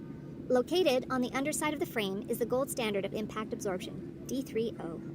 In the event we accidentally take a trip to Indonesia, we suggest that you remain with your neck in the underextended position and allow this proven material to do its job by reducing the forces over 50% better than ever before. Although the Atlas Vision will not be noticeable, it will be there when you need it. If you are riding with a child or someone who requires assistance, secure your vision first, and then assist the other person with a Prodigy, Tyke, or Brole. We ask that you keep your brace on until your moto is finished. We remind you that Atlas makes flexible neck protection. Tampering with, disabling, or destroying the product is prohibited by the limited lifetime warranty. You will find this and all other safety information in the user manual located online at atlasbrace.com. At this time, we ask that you remain standing with throttles in the wide open position with your elbows up and hips fully unlocked, whatever that means. On behalf of the captain and entire crew, thank you for flying Atlas Vision. Enjoy the views. Welcome back, everybody. PulpMX Show presented by Motorsport.com. Decal Works, Fly Racing, Darkside, Kris Keefer here in studio. 702-586-7857. We got FirepowerParts.com. Thank you to the folks at Firepower Parts. Batteries, chains, a lot of hard parts going on with FirepowerParts.com. You look at Max Yancey, Dean Wilson, and more using Firepower Parts on the Firepower Honda team. And the guys at Firepower are putting big effort into that line right now and doing big things with that. And thank you to Randy Richardson at Michelin, Loretta Lynn's. Listen to the Keefer Tested podcast for the Southeast Regional. Didn't even know I was doing it. Yep. Well, now you're doing it. Okay. Michelin Starcross 6 Randy Richardson uses Starcross 6 to put it right into the ranch. Right in there. Right in the ranch. Right up in there. And I'm trying the new Michelin E-Wild mountain bike tires as well on the Taser right now. So I've got those. They're brand new. You're wild. Michelin E-Wild front and back tires. Dark, how's the mountain biking going with you? I've been enjoying it. Kris has a different opinion. Okay. I've done some acoustic climbing with him and rode the Yamaha e-bike out in the desert and had some of the most fun I've ever had on a mountain bike. All right. We'll get into that in dark hour. Okay. I don't know why this guy's anti-e-bike. No, there's nothing Especially, about an e-bike. it's this is Yamaha. nothing about an e-bike. Nothing. Okay. Oh, okay. Yeah, what is your race tech rant about e-bikes? Let's do that. I can do race tech. I don't really have a race tech rant tonight. I want to expand on the porta potty one from last week. Yeah. And then we'll get into a little bit of yours. But first up, brought to you by the folks at Wiseco. You look at the Honda HRC guys. This gentleman uses Wiseco pistons in his CRF 250 to take a moto win this weekend, end up on the podium. He's been a real eye-opener. Wiseco Pistons bringing you Chance Hymas on the show. What's up, man? How are you? Hey, what's up, guys? How's it going? Congratulations. That's cool. Good job, Chance. Yeah, good job. God, you'd have been so happy, man. Dude, I was beyond pumped. But thank you guys. I really appreciate it. It was definitely a long time coming, that's for sure. Especially like Keefer, like he got out to the lead, right? Yeah. And like whatever, all the heavy hitters are behind him, and then it's like 4 seconds, 6 seconds, 7 seconds, and then like it's 7 seconds for a long time, Chance, and you're just like hitting your marks. 7 seconds, like kind of by yourself, right? That's got to be a great feeling. You probably don't even hear bikes around you, like God, that's gotta be awesome. Dude, I felt like I was at the practice track. Like I was just doing my own thing out front, and I was managing the gap, and like I could see where Hayden was behind me, and yeah, I was just out there doing my own thing and just putting my laps together, and yeah, like I said, I felt like I was at the practice track. Just another day doing motos. Yeah, second overall on the day.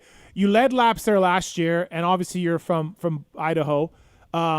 Liquid's sort of like that. I mean, I'm guessing, Chance, that the soil, the track is something you're very comfortable with?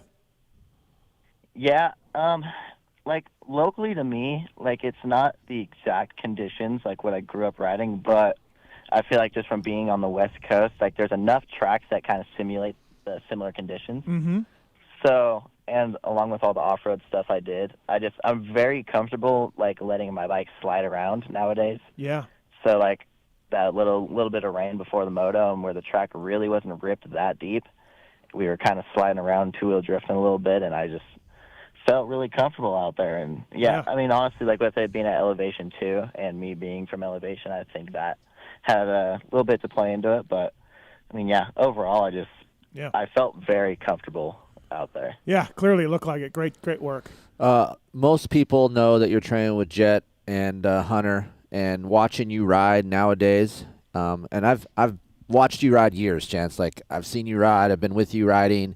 I've seen it evolve over the past, 16 months or so of since you've been, around those guys. And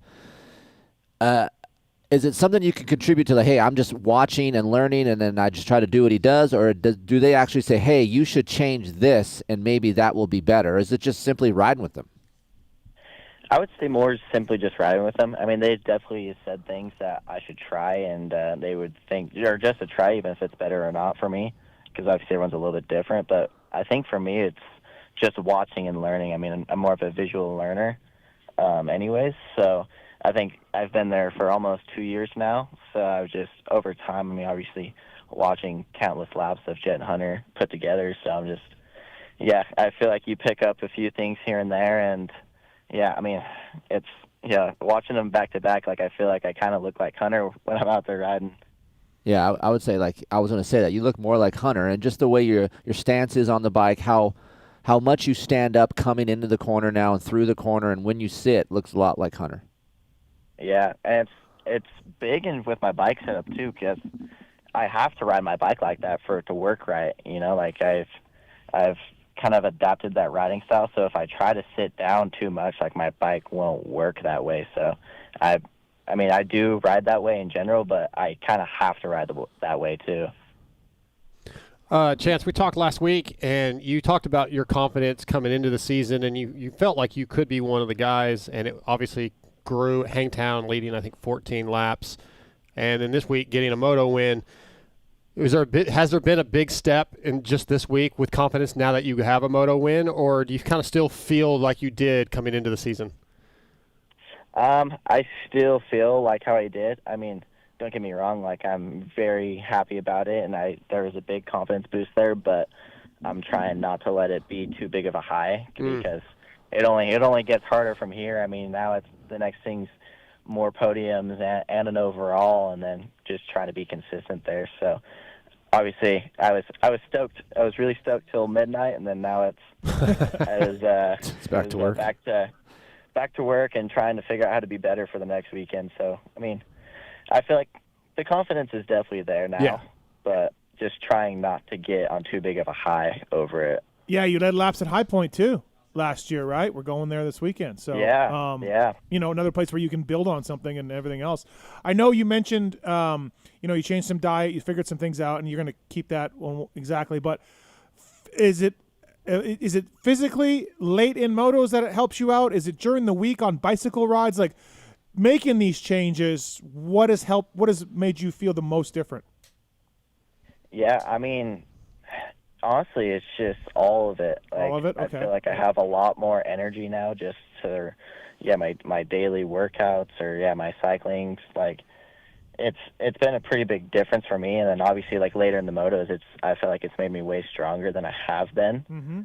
So, between those two things and just a little bit of dieting I've changed, it's been a pretty crazy difference. Were you getting yourself, like, before the changes, were you tired, run down, you know, thinking you had Epstein, things like that? Is that kind of stuff that you were feeling like what's going on here? Is that? Yeah, I mean, definitely before I got tested, I was like, something isn't right here, just because I was super low on energy, but I was like, there was times I was taking not a full week off, but I was taking, like, I was on a really light workload just to see if my energy would come back, and it never was. Okay, because I knew I was in shape. Like, I was putting in the time, the effort. My numbers were looking good, mm-hmm. and it was just frustrating because, like, I was barely able to finish motos without, like, fully pumping up, and like, I was struggling during the cycles just with energy and just getting up in the mornings. Like, I was so groggy, and like, it was interesting. It was just like nonstop, just being tired. And it was just like, I knew that just something wasn't right because there's no reason why I should have been as tired as I was. And then obviously you go to the race on the weekends and it's even worse. Yeah. So I mean, like, dude, I got to figure something out. Yeah, at your age, you're looking at Jet, you're looking at Hunter, Burner, you know, is older than you, and like, you're like, I should be feeling like those guys, and I'm not, right? Like that's kind of where you're probably sitting at. What about Michael Byrne? I've known Burner forever when he was a rider and I was a mechanic, and I love the guy. He's never had an ego. He's always been super cool, really nice to talk to. You know, even when he was a big factory superstar guy, and you know, I love to see good people have good things happen to him, and I feel like Burner's one of the good ones. Chance. Yeah, dude, Burner's a sick. Yeah, I mean, it's when I was struggling at the tail end of my amateur career, like he was kind of the first one to take me under his wing and just try and help me as much as he could. And yeah, I mean, now we're basically 2 years down the road and we're still working together, and I feel like we've made a ton of progress together, and it's kind of cool because he's basically watched me grow and get to where I'm at right now. So I mean, the same feelings I was feeling Saturday, I'm sure he had similar feelings. I mean, I'm sure for him watching me struggle and going through the things I was going through, it's hard for him too. But yeah, he was constantly trying to figure things out for me, and getting this testing done was obviously me and him were working on that too. So I mean, yeah, Burner's been nothing but awesome for my program, and obviously incorporating Jet Hunter into it. Those three together, like, we're all working together, and even Johnny Osha, like, all of us are kind of working as a team right now, and it's just a good group of people to be surrounded by. Yeah. Before you went and had the testing done and kind of found out some diet things, were you first trying to change off the bike stuff, whether it be, cycling different intervals or different weight stuff? Were you trying to change those things before you went and tested for the food stuff? Yeah, I mean, I was at the point where I was trying to just change up my program. I mean, riding-wise, there wasn't a lot I could do, but I was trying to change up my gym and my cycling, and or even my food intake at the time. Even though I wasn't eating the right foods, I was just trying to change something, but I wasn't trying to change too many things at once, because obviously if something starts working, then you can't pinpoint what it is. So it was tough because I was changing one thing at a time. Nothing's working. So I was like, dude, I don't know what else to do to try and make things work. Yeah. Wisco Pistons bringing you Chance Hymas on the show, winner of Moto 2, second overall on the day. Pulp 24 is the code to save. Their performance factory, They're a performance partner of Factory Honda HRC as well. 250 and 450. They got a full range of performance components, of course, across the line. Chance, what about testing? Do you feel at your young age that you're a good tester? Do you really feel when small changes are made, whether it be engine mounts or a couple clicks here and there? Do you feel that stuff, and can you communicate well enough to your mechanics of what you need or what you're feeling? Yeah, I mean, I definitely got a lot of room to grow, but I feel like I'm getting a lot better and at understanding it. And I mean, even Hangtown and this last weekend at Lakewood, I was trying a different setting on my forks, like just kind of just throwing it out there and like just changing forks between motos. Like I was kind of just throwing a curveball and just seeing if I could hit it. You know, like I didn't really know what to do because I was chasing a little bit of a stiff. I was trying to go a little bit stiffer at Hangtown, but I was like, I don't want to go too much stiffer because I have a good base right now, and I'd rather have the bike a little bit on the softer side than the stiffer side. Overshot it a little bit, went too stiff, and then this last weekend had a new fork coming in, and I was kind of iffy on it just because, I mean, I still had the thought of my base fork that I did really good at Paula on in my head, and I knew it was a bit softer setting. But I was like, if Lakewood was like how it was last year and super ruddy, like it should be pretty good. And then it just was basically the complete opposite this year. And I went out for the first moto, and my forks were so stiff. And I basically just tried to make do with what I had and took that one on the chin. I mean, in the end, it's still my call, and the team was doing what they could. But, yeah, I came back after the first one. I was like, we need to put the base forks back on. And obviously I felt very comfortable with them. But it's just, I mean, it's trial and error at this point. I mean, haven't really had time to test, and honestly haven't really needed to. I mean, we were just trying to see if we could find things that would help what I had right now, but I feel like my bike's been really good lately. But I mean, yeah, we've done a lot of testing, and over time I feel like I've just learned, even learning from Gent Hunter. I mean, they're always testing stuff too, and being around that, you kind of learn just from watching them and listening to what they're saying. So yeah, I mean, obviously with time it gets easier, but also it's tough, as I mean you guys would know. Kris, you know Chance better than I do. You know his dad, Kris, right? Yeah. Better than I do.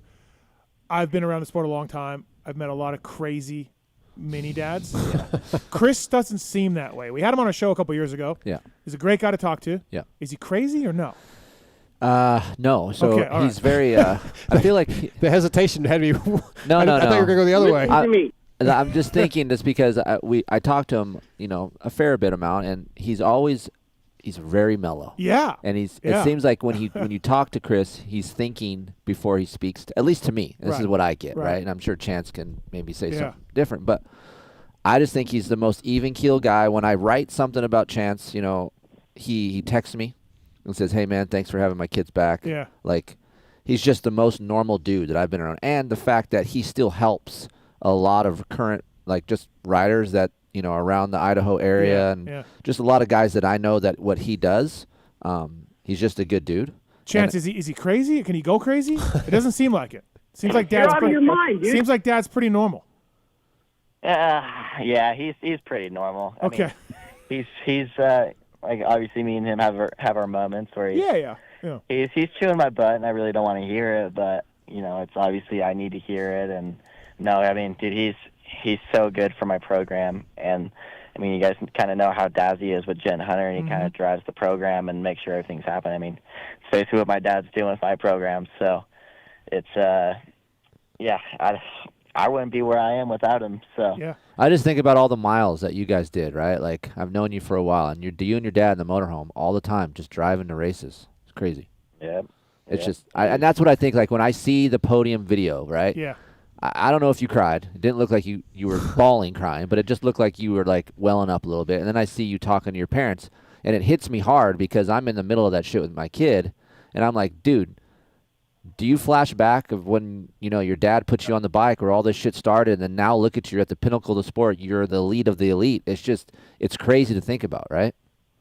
Yeah, I mean, there's so many different emotions you're going through the moment, and I mean, I won't lie, I was crying a little bit just because obviously the last couple of years have been tough for me. As I was even talking with him after. I was just like, dude, there was a point in time, like, I didn't even think this was going to be possible. I mean, I'm only in my second year right now, but still, the sport's tough, and obviously my dad's always had my back, and he went through the same thing. And obviously, if you guys were watching TV, my mom was tearing up, and so, I mean, dude, it's not just me. Everyone has a combined effort into this, and it's so much goes into it. My dad wants to see me do well and be successful more than anybody, so he has just as much time and effort into this as I do. So if I'm winning, he's winning, you know. So yeah, it's really, really cool. And I always like the fact when you were coming up, I heard from Gary at Mesquite and different Kris, you too.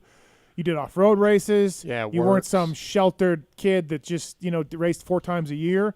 Chance, your dad had you going all these places. I love that. That's cool. You know, it needs. I like that part of your guys' program coming up. It was awesome. Yeah, it was super cool, and it taught me a lot of things too, and it honestly made me enjoy racing a dirt bike more. Like, if it wasn't for him pushing something like that, I honestly think it was a big help for me, and I don't think I would be starting to be successful like I am without it. So, I mean, over the years, like, to me, it was all that. It was pretty normal just because, like, I always grew up, I mean, being around Gary and the RMX, like, we raced a lot, and just trying to find races wherever we could. So, I mean, as long as I can remember racing a dirt bike, that's all we've done.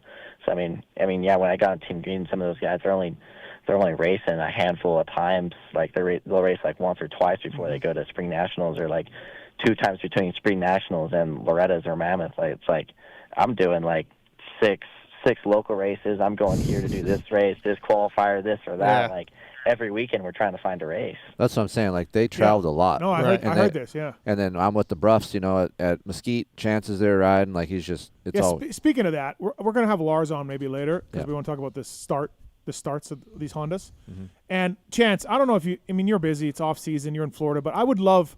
So I go to Mesquite quite a bit, and Gary lets me ride there, and Kris is there with Aiden, and Dark, you've come out too, and so we're all motoing down, and Riley's riding and everything else. And Chance, like, Keefer here, he rides around like he owns the fucking place, right? Because like, he's the best, he's the fastest guy there, right? In our group, yeah. Yeah, in our group. Whenever I show up there, Keefer's there, and he's the big fast guy, and get out of my way. So not true. And so can you come out and just destroy him at Mesquite? Like, if I work it out with Lars, can you come out just 1 or 2 times? I would love to just say, hey, Kris, how's it going now? I already got destroyed. Aiden fucking teed me up. Ask Aiden. No, but Aiden only teed you up because he couldn't get by you. Right.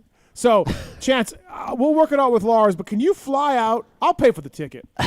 Just show up at Mesquite and fucking destroy Keefer, so knock out that little chip off his shoulder. You might have to do it on a 1990 YZ 125. No, we'll get him a bike. Lars will get him a bike. Can you do that, Chance? That'd be great, because Keefer walked like I said.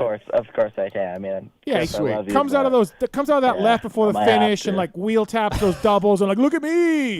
You know? I do not do that. Hey, I do have this in my collage of pictures, and I was trying to find it just now. There is a photo of me beating Chance when, I don't know, 4 years ago. Over the finish line at Glen Helen. It was a local race, and I beat him, and I was like, fuck yes. So he's 14? He was little, right? I wasn't going to bring it up, but I mean, yeah, it was a swap moto race at Glen Helen. Kris rides there Tuesday, Thursday. I mean, he probably rides 5 days a week somehow. Yeah. Oh man. Okay, so I hadn't ridden in a couple weeks or so because there's snow on the ground at home. Yeah, and I do have this photo. I can't pass Kris up the hills. This is his Team Green days, this right? is what I mean. Come to Mesquite. I'll pay for the flight, and just put this guy back in his place. Because Dark, right? He walks around. Oh yeah, he's cocky. Yeah, he walks around like he's the king of Mesquite. He's the king of Mesquite. You know. That's false because Riley worked me. Riley worked me at the World Mini. Tries to tell everybody. Riley beat you? Yes. Oh. So I am not the king shit. Riley put me in my place, so I'm good. The moto I watched, you beat him. Yeah, but he won the overall. Oh, he beat you the next moto? Oh, yeah. Oh, okay. You forgot to tell me about that one. I just saw where you beat him. He likes to go out there and tell us, we're going to do 20s. We're going to do 5, 4, 3, 2, 1. Look This is what we're doing. You can't Chance, just go have this is fun. the shit I'm dealing with, dude. Just come out here and fucking destroy him, and then just go. I'll play. You can fly out that night out of Vegas. Come in, fly in the morning, fly out at night. You know, we'll figure it out. He has no time for the peasants anymore. Yeah. Hey, so this is maybe a delicate question for you, but look, you led laps in Supercross and you won a heat, and we know you fixed this thing off the bike. So maybe this question is dumb, but Chance, are you better at moto than Supercross? Do you feel a little better in moto than indoors? I don't know, because last year, you led laps, and we saw some better things from you outdoors and indoors. Do you feel like that, or is that just like wait till next year indoors, you're gonna figure this thing all out? Yeah, I don't know. I mean, obviously outdoors comes more natural to me. I mean, as I would think for everybody, but I don't know. Like, I feel like I ride Supercross really, really good. I feel like, and like throughout like the last few mains of the year, like I had good lap times throughout the race. I mean, obviously I just had bad starts due to me getting bad gate picks through the heat. Mm-hmm. But yeah, I mean, like I was riding really good, and like my times are up there with the lead guys. I was just putting myself in bad situations right off the bat in the heat races and ruining my night. After I was starting to get things figured out with my dieting off the bike. Okay. But I just think I'm just more. I was more ready for outdoors this year, and honestly last year too, because I didn't really know I was going to race those 4 rounds last year. So I was like, even though like I was doing all the laps, I just wasn't really mentally prepared for it. I was mentally prepared going to outdoors last year, even though I didn't do very good the first 2 rounds. Mm-hmm. But I mean, outdoors becomes more natural to me. Okay. Yeah. And I mean, I came in way more prepared for outdoors this year than I did Supercross. I mean, even tearing my ACL a week before Supercross, I was kind of thrown for a loop a little bit and didn't really know what to expect. Where I came into outdoors and I felt like I actually knew that I could run up front.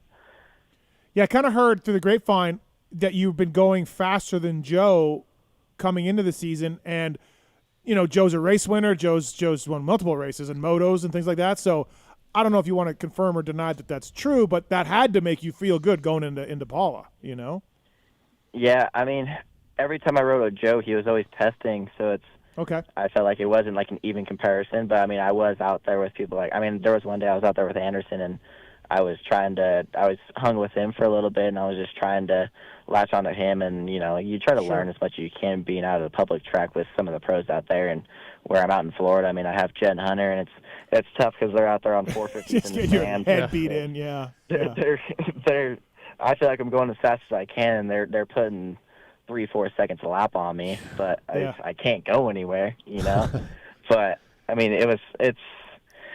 I felt like I hit the marks on bike setup too. I feel like I was a little bit off on bike setup coming into Supercross. I set up my bike way too stiff, and I feel like it really bit me in the butt. Where outdoors, I was pretty courteous about it, just because I was like, I even came out to Cali like 2 weeks before the first round just to make sure my bike was set up right, and I didn't need to change anything, and I didn't change anything. So I felt that confidence also went into it, helped me going into the first round, just knowing that my bike was good and then my body was good. So I was like, all right, I have everything. I just need to put it together. Sure. Chance, you grew up in Idaho and you've done a lot of works races and rode out here, but you've been training back east. Do you feel once we get back east, like that's coming up, that you'll be even better? I mean, obviously most of the other riders are training out east also, but do you feel like there'll be a step up in the next few weeks as we go east? Yeah, it's like you say, like everybody trains east, so I feel like everyone kind of feels the same way. But obviously, I feel good riding deeper sandy conditions, and I feel like High Point should be more kind of like Lakewood with the clay base. But I mean, once we get to like Redbud or Millville, Southwick, like I feel like my bike should work pretty good there, just because I set up my bike in Florida. And yeah, I kind of grew up riding conditions like that too. I mean, I grew up riding out in the desert and just having some natural terrain tracks out there. So riding deeper tracks like that and being in Florida as long as I have, I mean, I don't. I would sure hope I would be good back east. Right. Yeah, absolutely, for sure. All right. Anything else for Chance Hymas here? I just want to say, like, for your listeners, and like maybe don't know Chance very well, just listening to him, he's become one of my favorite people in the pits because he's a normal kid. He's a dick. Okay. See, that's the Mesquite attitude. Well, He's going to knock that attitude out of you. He's a good kid. He's a good interview. He's always very polite. Anytime I've texted him, he answers right away. And he's just I think he's going to be a very popular rider as he matures and races and becomes more of a regular staple in the sport. Please, for the love of God, don't turn to a douchebag. Please. Yeah, I mean, he starts winning championships. Maybe he'll stop. My heart right now, dude. Like, you're gonna make me cry He's getting again. deep. He's getting deep. Right. Deep. It's getting deep. It's getting emotional. Yeah, I think so. Listen, he's a fly racing rider like myself, so Hey. we are fly athletes together. Yep. So I'm happy. I love fly racing. It's, And he's got a kick-ass mechanic. Tom's cool as shit. Tommy. Yep. You like him a lot. Tommy's awesome. So stay tuned, everybody, for the Keefer Hymas Mesquite battle. In There's no battle. I'm gonna love it. Just knock that a little chip off your shoulder. I can't wait. Shit. I can't wait. Well, wait. The Honda interest coming up, right? Will Chance be at that? I don't know. No, it's on a race weekend. Oh yeah. Isn't it? I think. No, the 19th of June, there's a 250 Honda intro at Fox Chance, but Yeah. I doubt you'll be there, right? No, I'm doing the one at Fox. Oh, you are? Well, there you go. Yeah. Oh. I won't be There there. you go. I'll be in Europe. Okay. Damn it. Oh, well, He's running from I'm you. bobbing and weaving. He's everybody. running from you. Bobbing and weaving. We're gonna set up. Listen, Gary's got I a had ton nowhere of. else to go, so you had to leave the country. Exactly. Gary's got a shit ton of money. Gary will figure it out. We'll open Mesquite. We'll sell tickets. It's something to watch my beat down. Yeah, we'll just watch Keefer get that knocked down a little Yeah. bit. Yep, I love it.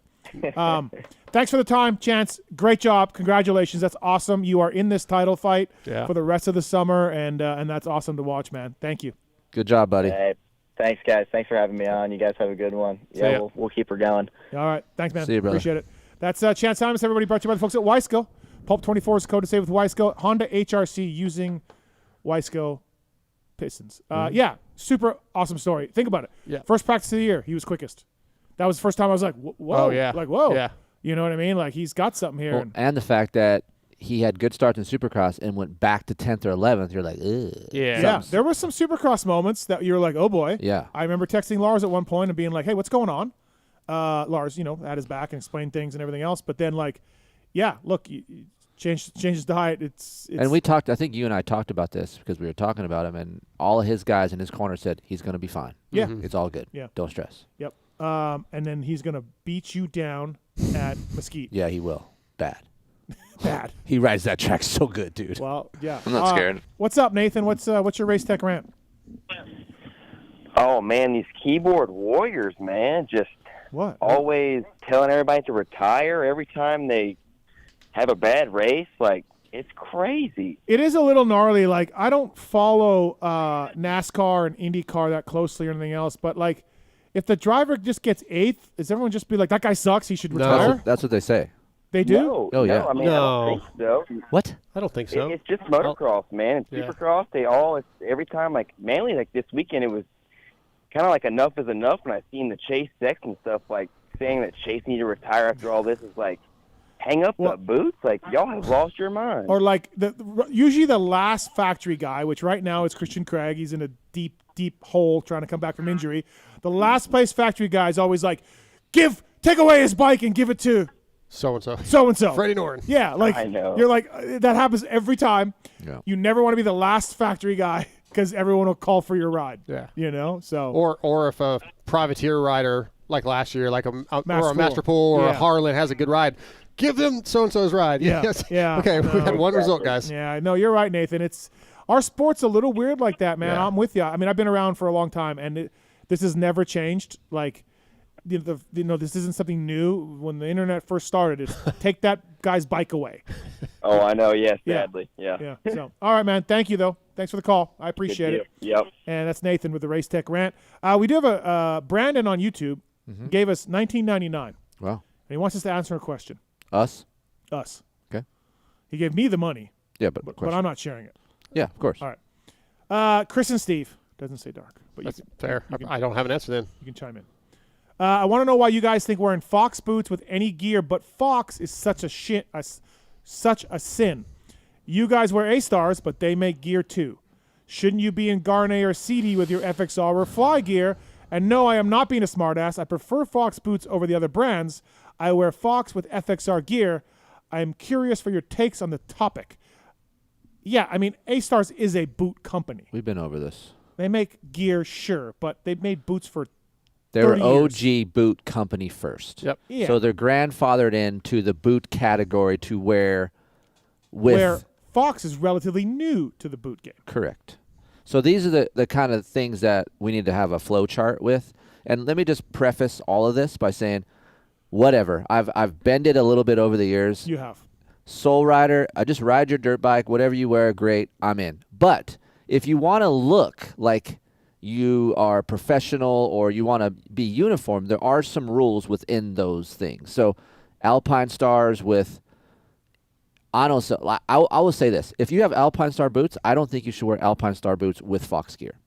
I think you should be a Fox boot guy with Fox Because gear. Fox makes boots. Correct. And they're good. It's a good boot, yeah. And it's a good boot. So things that, a Garnet. Can this gentleman wear Fox with FXR? Sure, he can, but does it look professional and uniform? No. Okay. So in the world of our sport. So really, if you want to be really neutral, Garnet, CD, or A-Stars. Correct. Unless you're an A-Star gear guy, you can't wear Garnet boots. You got to wear There's a lot of rules. rules. I have this argument with my co-host Scotty because he's got like a TLD helmet, FXR gear or fly gear, and Fox boots, and I just make fun of him. But he's like, dude, I buy what I can afford or what's on sale. I've been there. I used, before I got free gear, whatever was on clearance. Internet famous. But even I'll say this. Look, I was growing up. We didn't have a lot of money. Right. But my dad still hooked it up with uniformed look. That's what I'm saying. We were poor. If I did get a 1 or 2 set of gear a year, that's what I got. But it was uniform look, and there was some rules within that. So they can do it. Sure. It's if you want to. Okay. Yeah. So. But we might make fun of it. But it's all out of love. Great radio. All right, Matthew, Peace and love. Matthew's Peace and on love. 3. Matthew, you got a question for Keefer? Yeah, I have I've got a 24 Works Edition and a 19 Works Edition. And I know, Keefer, you said like on the ported head on the 19 wasn't kind of all that. Yeah. And my 24, 2 hours on it, and it started rattling. And it's at the local shop in East Texas, kind of where Dark's from. I raced against him actually at Swan over there. Did you beat him? Actually, it was a combined class. I was either in the 25 plus or the pro class at Swan, and they combined it with his. But yeah, I did beat him. What the fuck are you doing out with the pro class? All right, that's a good question. Jesus. I think it must have been the 25 Yeah, I plus think class they I think it was. combined They usually combine the age groups. Yeah. Okay. Anyway. Yeah. But anyway, 2 hours on this new bike, and it started, rattling, and they tore it apart. And same kind of deal on this head. The local guy mechanic at the Honda shop was like, "Man, it's a clean port, but it's not very good." So, is that something you've seen here recently on the heads? Yeah, so some of this stuff has come up with on internet boards and things, and I think MXA, and God bless them, they think Jody at one point took apart the head from a stock one to a Works Edition, and it's not really ported. I think that's I don't even know if Honda is using that word. I think maybe some of us idiots in the media kind of formed that. I thought they said it was polished. Polished. Okay. It's polished. Okay. So those are two different words. So Yeah, polish is what you're seeing, right? So that doesn't mean it's ported. So does it help a little bit change the character? Sure, I'm sure it does a little bit, but is it that much of a difference versus a port job? No. Right. Okay. I All got you. Thanks- Well, thanks, on that Matthew. new one, Yeah. the bearings came apart. But yeah, The main bearing came apart? Yeah, on the cam. Oh, okay. Oh, up in the can? Yeah. Jeez, is that something you've seen? No, I haven't seen that. Oh, wow. That's Yeah. rare, yeah. Yeah. Thanks, buddy. Yeah, 2 hours on it out there at Swan. It came Jeez. apart, started rattling. I would blame Dark. Dark's fault. Yep, Dark's fault. Right. Later, Hey, buddy. thank you. See ya. Mike's on 5. What's up, Mike? Hey, Steve, can you hear me? Yeah. Hey, I've got 2 questions. One, Keefer, I tried to email you, but it gave me the automated response that said, try back later, so now is later. Okay. I've got a setup question for my 22 GasCast MC250 two-stroke. I'm out. I think that bike, okay, great.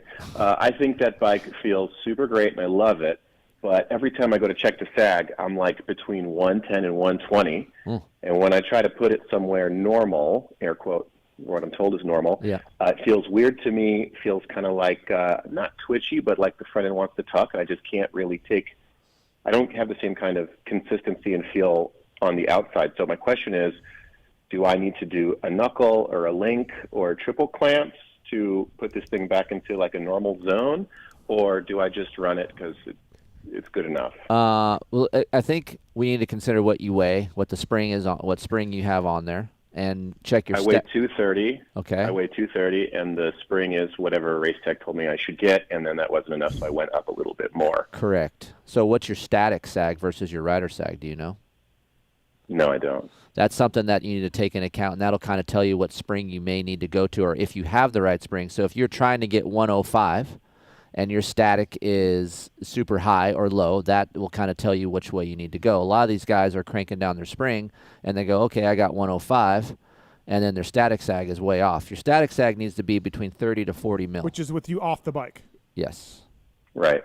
So all right. maybe I'll first off, look at that and see where that's at, and then go from there. But also what you can do to try, if you're going up in the rear, you can also drop your fork to kind of prevent some of that, you said unstable feeling in the front where it's diving. So Steve can be a person that you can talk to about this. I told him to do that last week at Glen Helen.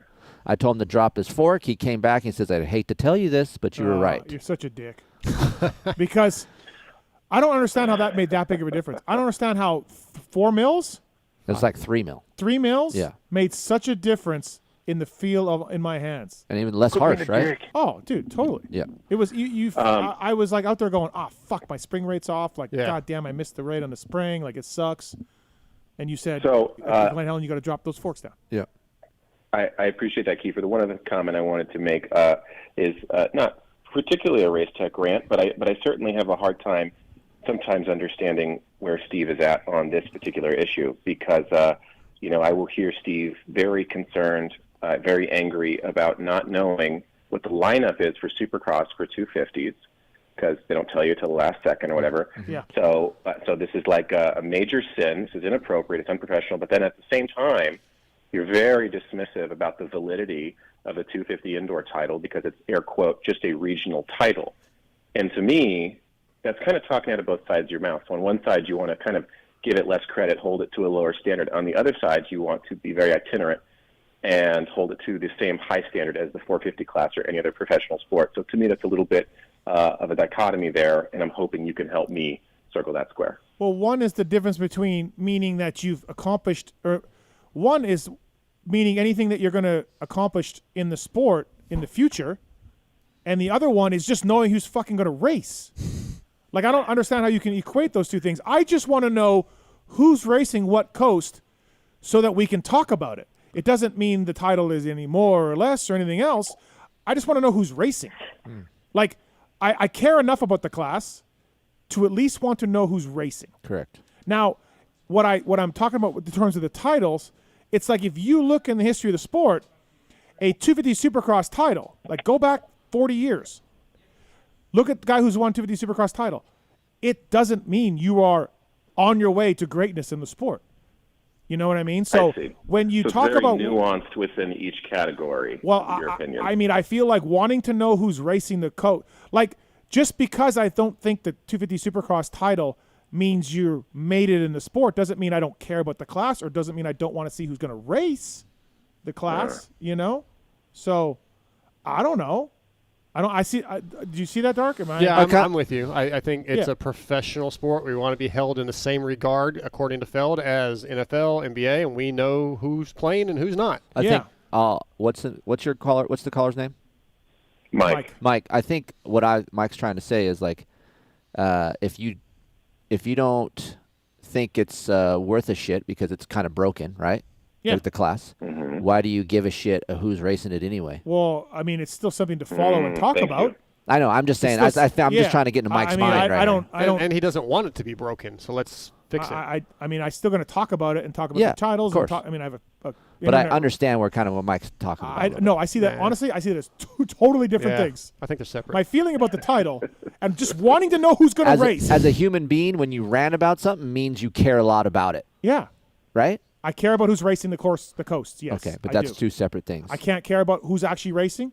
No, you can. I'm just saying, like, maybe Mike's and thinking. I care about who's going to win the title, but what I do express is, like, winning a 250 Supercross title ain't that much in terms of the grand scheme of the sport. Again, look through history. Yes. Plenty of people have won 125 and 250 Supercross titles, and haven't mounted shit to haven't done anything in the sport. Like they left with no money. They've gone on to regular jobs like that. Like it doesn't mean you're on easy street and you're an all-timer and you're never going to work again. Right. And you're somebody to talk about in legacy terms in our sport. So.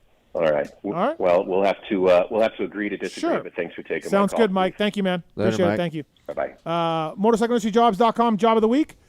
Customer support product specialist in FMF.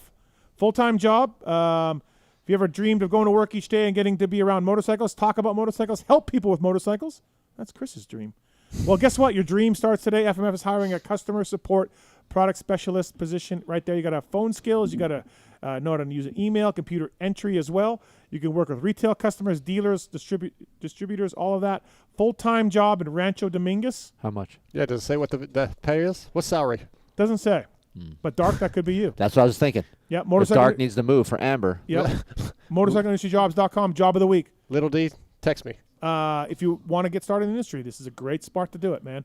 I tell people all the time. And we had a caller last week talk about how he heard the job on the show and got a job. I did hear that. Yeah. Yep. Oh, cool. So thank you to the folks at MotorcycleIndustryJobs.com, job of the week. X-Brand Goggle Tear-Offs. Let's do this. It's the X-Brand Tear-Off segment.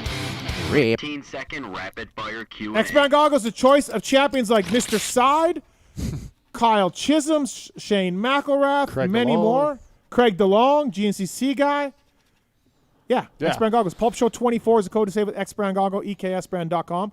That factory ride goggle, that Alpine Star goggle, they look a lot like that Lucid goggle. Sure And, man, great goggles, great company.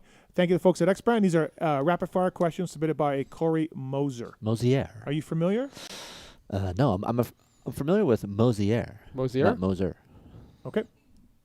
Moser hooked me up with some Jaeger at the Pulp Ride Day, so I know all about this Moser guy. No, he's sketchy. Hooked up. All That sounds right. Steven, if you were going to race any amateur national, which one would it be? None. Zero. You're Zilch. a dick. Spring-a-ding-ding. Don't Ding-a-ding-ding. waffle. Okay. Say, pick one. Mammoth. Ugh. Because it's close? Because it's close, and I've heard so much about Mammoth. Although the track's not as good as it used to be. I heard like it used to be. The epic. area is awesome. Yeah, yeah. But the track. The track used to be amazing. Used to. Yeah. Gone It's now. rocky. Kind of rocky now. Yeah. Okay. Mammoth, though. I'd go e-biking every day. That's cool. All right.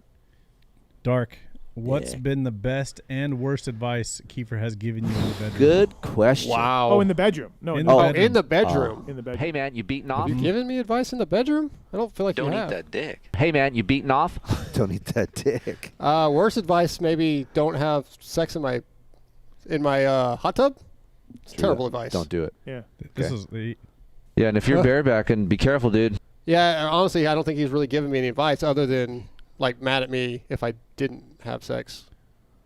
He when Amber and I went on date one, he wasn't too happy that we didn't have sex date one, but that wasn't really advice. That was Veronica. That's true. Is she out? Yeah, she's out. Yeah, She's out? it's she's Amber out. now. Yeah. Okay. It's all about Amber. Soak and poke. All right, Keefer, what are you working on with Lil Keefer about in anal preparation bleaching? for Loretta's this year? Not to black out while he rides. He's got, You got to explain he's that got a because problem. It's a problem. He's got a problem. It's a I problem. saw it firsthand, and then I got an expert witness secondhand. Yes. I'm not going to debate it. I agree with that. And Remember I saw, so we're 30 seconds. So broken collarbone, we go race. Dude, all the way up there. Fourth is all we need. To get top four, let's get in, get out, get in, get out, get in, get out. Yeah. Good. Pulls whole shot. Kids up his ass. I'm like, all right. And top 2-3 kids are gapped. I'm like, no problem. Yeah. He's trying to battle. Yeah. And I'm like, you can't battle because you're not strong enough. They go off of the 150, the 150. Yeah. Jumps off of the track onto the water truck lane. Come on. And I'm like, the dad behind me in the fence, I walked away. He's like, I get it. I understand what you're mad about. I didn't have to say anything.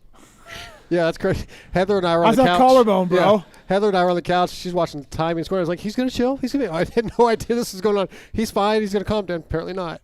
No. Because that was all the talk. And Dr. D said he blacked out He at blacked Mesquite. out. He blacked out at Mesquite, took his dad down. Oh, yeah. No, blacked out at the... Oh, he blacked out Mesquite again. At Mesquite again. Yes. 2 blackout incidents. 2 blackout. Then he blacked out and cut the track that one time. I imagine that was a blackout. He blacked out at Loretta's one time, went down the water truck lane. Yeah, so...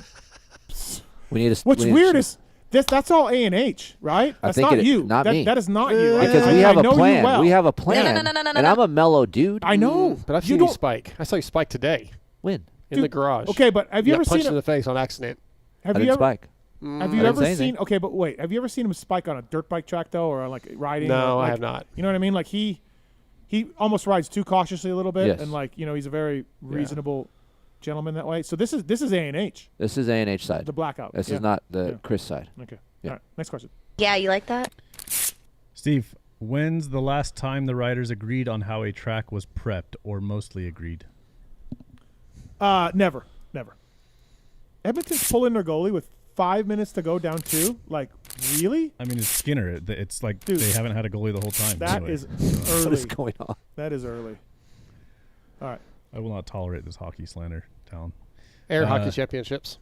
Dark. Yo. If you could see any band in the sphere with Steve as your +1, who you watching?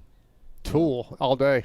That would actually be good, honestly. I'm not a Tool guy, but Tool at the Sphere would be. Yeah, their visual stuff Yeah. is really cool. I think Yeah. it's their guitar player does all the graphic designs. Yeah. It's always really cool, and they're my favorite band. So Tool. I just want to hear the motocross I stuff. sent you the U2 Sphere show. I just got it on the drive up. Okay. I know you Jason sent it Bonham. earlier. No, I did. It didn't go through. Oh, okay. This is a new email. Yeah, I got it. Can we talk Thank about Jason Bonham just to piss people off?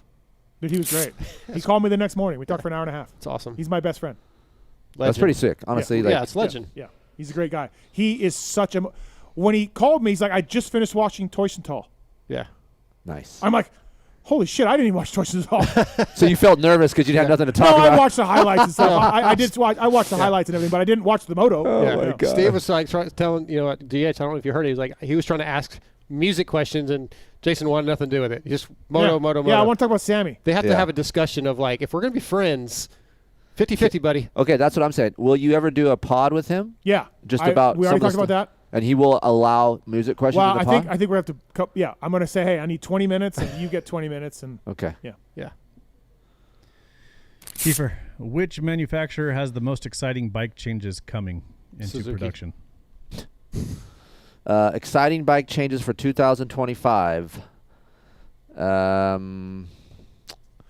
It's either going to be, Honda has I have a little bit of knowledge of what that bike feels like because I was at Honda for a little bit, and from what I gathered and what I've felt, it's a big change for feeling, and so I think that is one. And I've heard, and I do not know, I think Yamaha made some changes too. So I'm hoping, like I go to sleep at night hoping that I get a little bit more comfort out of that new frame because I really like that bike, and that's the only thing that's really missing is a little bit more comfort. So I'm going to go with Bike of the year.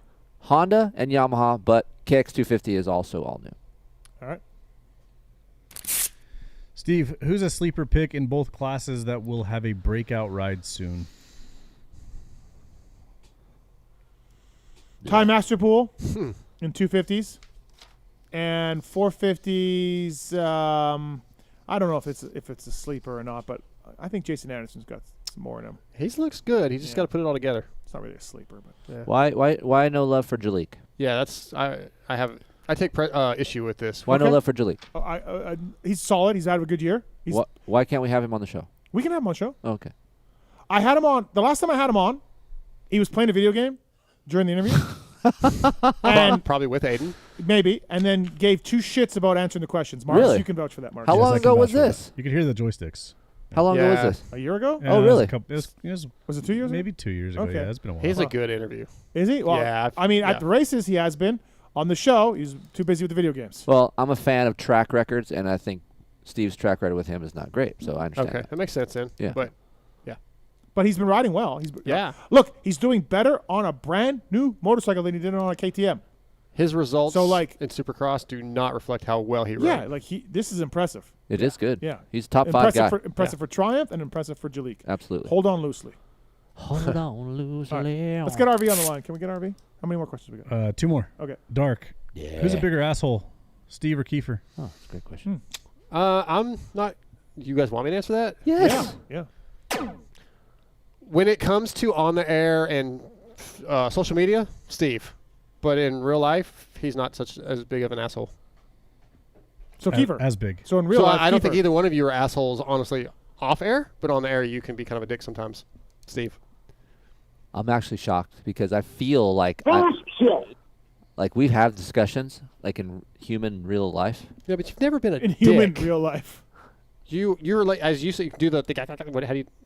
Yeah, that you do that to me constantly. Yeah, but it's never like. I'm just gonna hold. dickish. I'm gonna wait for all this later. Quit Go being a ahead. dick. This is gonna be a dark hour. Okay. All right, last one. Keefer, what really broke on Savachi's bike when he DNFs? I don't know. They said electrical. I don't know. No, I was some sort of wire or something. It wasn't. That's what a they motor. always say when they don't. No, I know, no, right, no. yeah. But I said the same thing, and the guys told me the same answer. So. What's up? What's up with RV? I texted you the number, Tallon. Maybe I wrote it wrong. It's possible. Velo. You wouldn't do that. Tallon, you there? Tallon? You actually wrote it right this time, but there's been a handful of times lately where you have to give me the wrong So one. how is it busy immediately? That doesn't make any sense. He's on another line. He's busy. He's Cell probably phones getting like a monster don't contract have- or There's a busy something. signal? That's what Tallon says. I haven't heard one of those in years. Yeah, there's no such thing as a busy signal on a cell phone. That still happens? Yeah, this is a landline. I don't know. What? I've never used one of these. What are you I'm talking kidding. No, we'll keep trying, Steven. 0.5 times a week. That's why. Super funny. 0.5 times a week. That's why he's all fucked up. Yeah. All right. Okay, that's all for X-Brands. X-Brand Goggle Tear-Offs. Check them out, please. Great goggles. Pulp Show 24 is the code to save. We got the Race Tech Rant still coming up. You got one, right? I got You're one. Good? Sure. We're going to do Dark Hour. We have Ryan Villopoto coming up. I want to talk some more about Deegs and Vial going forward. Loretta Lynn's. Yeah, lots to talk about. I got a quick question if you have a second. Yeah. You mentioned Master Pool. I thought I'm an asshole. I love you, Steve. Okay. All right. How's it going, everybody? What is Welcome going to the on show. over there in the corner? We're swapping Marx's. We're swapping Marx's. Oh, Nick's back? Nick's back? Are you out? Are you quitting? Marx is gone. Nick's back. Marx just walked out. The new Marx. The new Marx. Respectful. Nick Marx. Proper. You know. Nick, can you build an app? Negative. All right, shit. Okay, let's get to our next guest here. We can't keep him waiting any longer. So hold your question. Yeah, that's fine. Okay. OGO Power Sports. Please use the code PULP15 at checkout. OGO Power Sports. Whether it's a roller bag, whether it is a backpack, whether it's a dozer bag, please check it out. I use the 9800 rig bag. Dozer's too big. Dozer's too big. I mean, Dozer's too concur. big. Yeah. I bet Pookie would disagree. Oh, wow. OGO Power Sports, PULP15 is the code to save. Let's get to our next guest. The greatest retired rider ever, podcast host, champion, Supercross, motocross, Ryan Villopoto. What's up, RV? What's going on, guys? How's it going, buddy? How's things? It's been a long time from being on the show. What the hell? Well, we were I never get invited anymore, people, fans and listeners. I don't get invited on the show anymore because now we're competitors. Well, I was trying to get you in studio for a long time, and that wasn't happening, so I just gave up. I just said, fuck it, call in, you know? We can't talk about what you're doing right now, right? I mean, yes, I am actually at Washougal. I am doing the 2025 Yamaha photo shoot. All right. But other than that, I can't tell you what we're shooting, what the bike looks like, what's changed. Okay. But, I didn't know if you could even say that. Every manufacturer is doing their photo shoots around these times. Yeah. That's not a big secret. But you are busy. You're a busy guy. I just got back from Colorado for 4 or 5 days, home for 2.5 days, and now I'm going to be up here for 5 days, and I go back home for, I think, 4 days, and then I'm back up here for a Blue Crew race here at Washougal. Damn. And then Mammoth right after that. He's traveling more now than he He was. is. In his Can we talk about this asshole at Glen Helen at the Blue Crew race? Dude, you owe me a fork lug, too, by the way. You took a massive chunk out of my fork lug. You needed a Cherubies fork lug. You needed those protectors. Have you seen those? Yes. I mean, I have seen those, but I just feel like you owe me a fork lug, and Listen. you're sponsored, so you should get me one. You're just behind. It's just fucking like, it's just harassing me, cutting across. Yeah.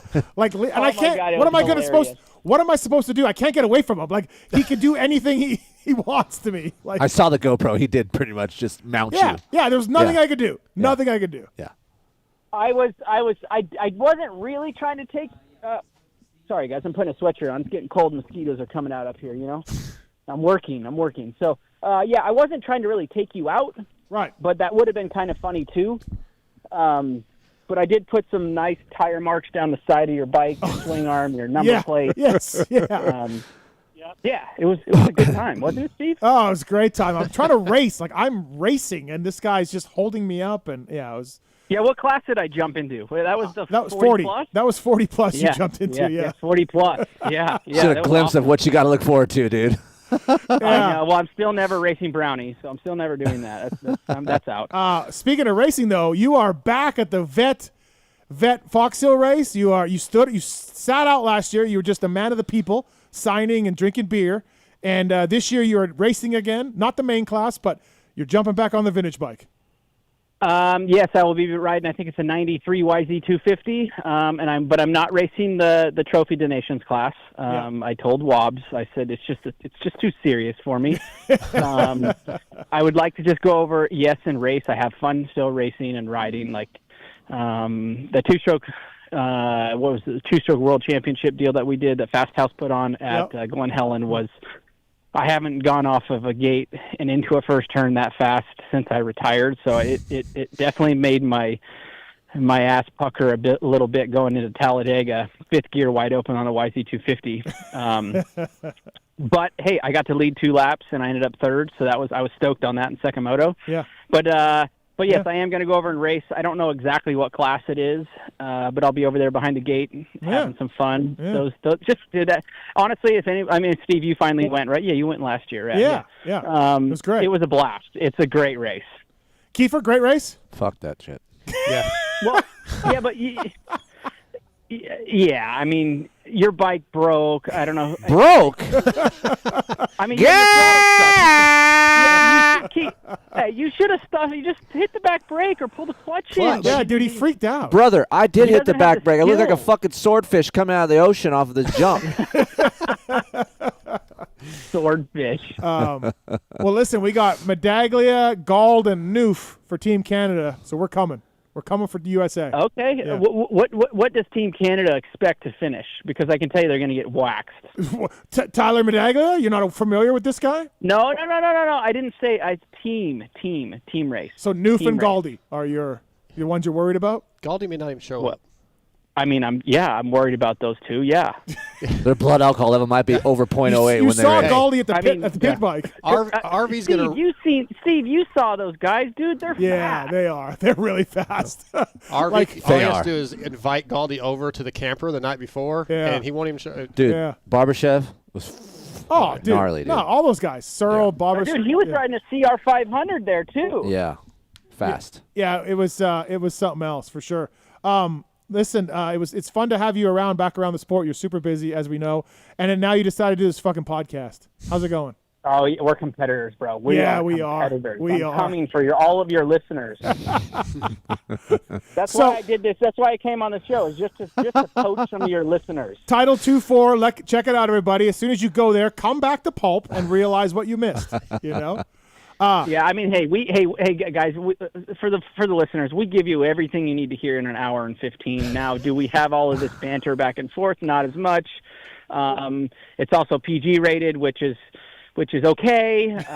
It's tough for you. Not preferred, but we do it. It is for me. I can be a corporate guy. I am. Yeah. But Ricky tells me that he just loves it because he just sets you up, and you're the one coming in with the takes, RV. You're coming in with the hot takes. Yeah. And that honestly is the cool thing and a really fun thing about it is RC's been on actually. He went to Isle of Man. I think last week I hosted the show out of Taylor Park for the T7 ride that we did. So luckily we had Starlink. So I hosted the show there. That show was okay. We had a little glitch in the service that we had, so I'm literally listening on the back end on that one and trying to make sure I hold everything together because I haven't hosted a ton of them, right? Like and then I hosted another one today, which was much better just because the service was a little bit better on our end because I wasn't at 9,400 feet at the base camp in the middle of nowhere. I was at my hotel room, but no, we had a bitchin' time out of in Taylor Park. For the T7, and it was we just had a bunch of media out. We rode. We had myself, Damon Bradshaw, Mike Ulrich, and T Fant also Travis Fant, and we had one media guy. We were all sitting up at an entrance of a 50-inch trail, and we decided to have a bright idea to say, hey, we're going to deviate off of what all you guys are going to go do. Okay. We're going to do our own thing. It took us over 4 hours to go 3 miles. Jeez. Yeah, With just a bunch of lumber and trees and stuff? Dude, they had a saw. They had a saw out at one point. Little handsaw, like not even a big handsaw. Wow. Yeah, we cleared trail. We dealt with, I think, four trees down with a little 10-inch saw, hand saw, by the way, and we were about 10,000 feet. So believe me, I was winded as hell. And then we dealt with about 5 or 6 snowdrifts that we had to camp in and clear trail and on the T7 too. And let me tell you, the trail that we rode should have been the YZFX.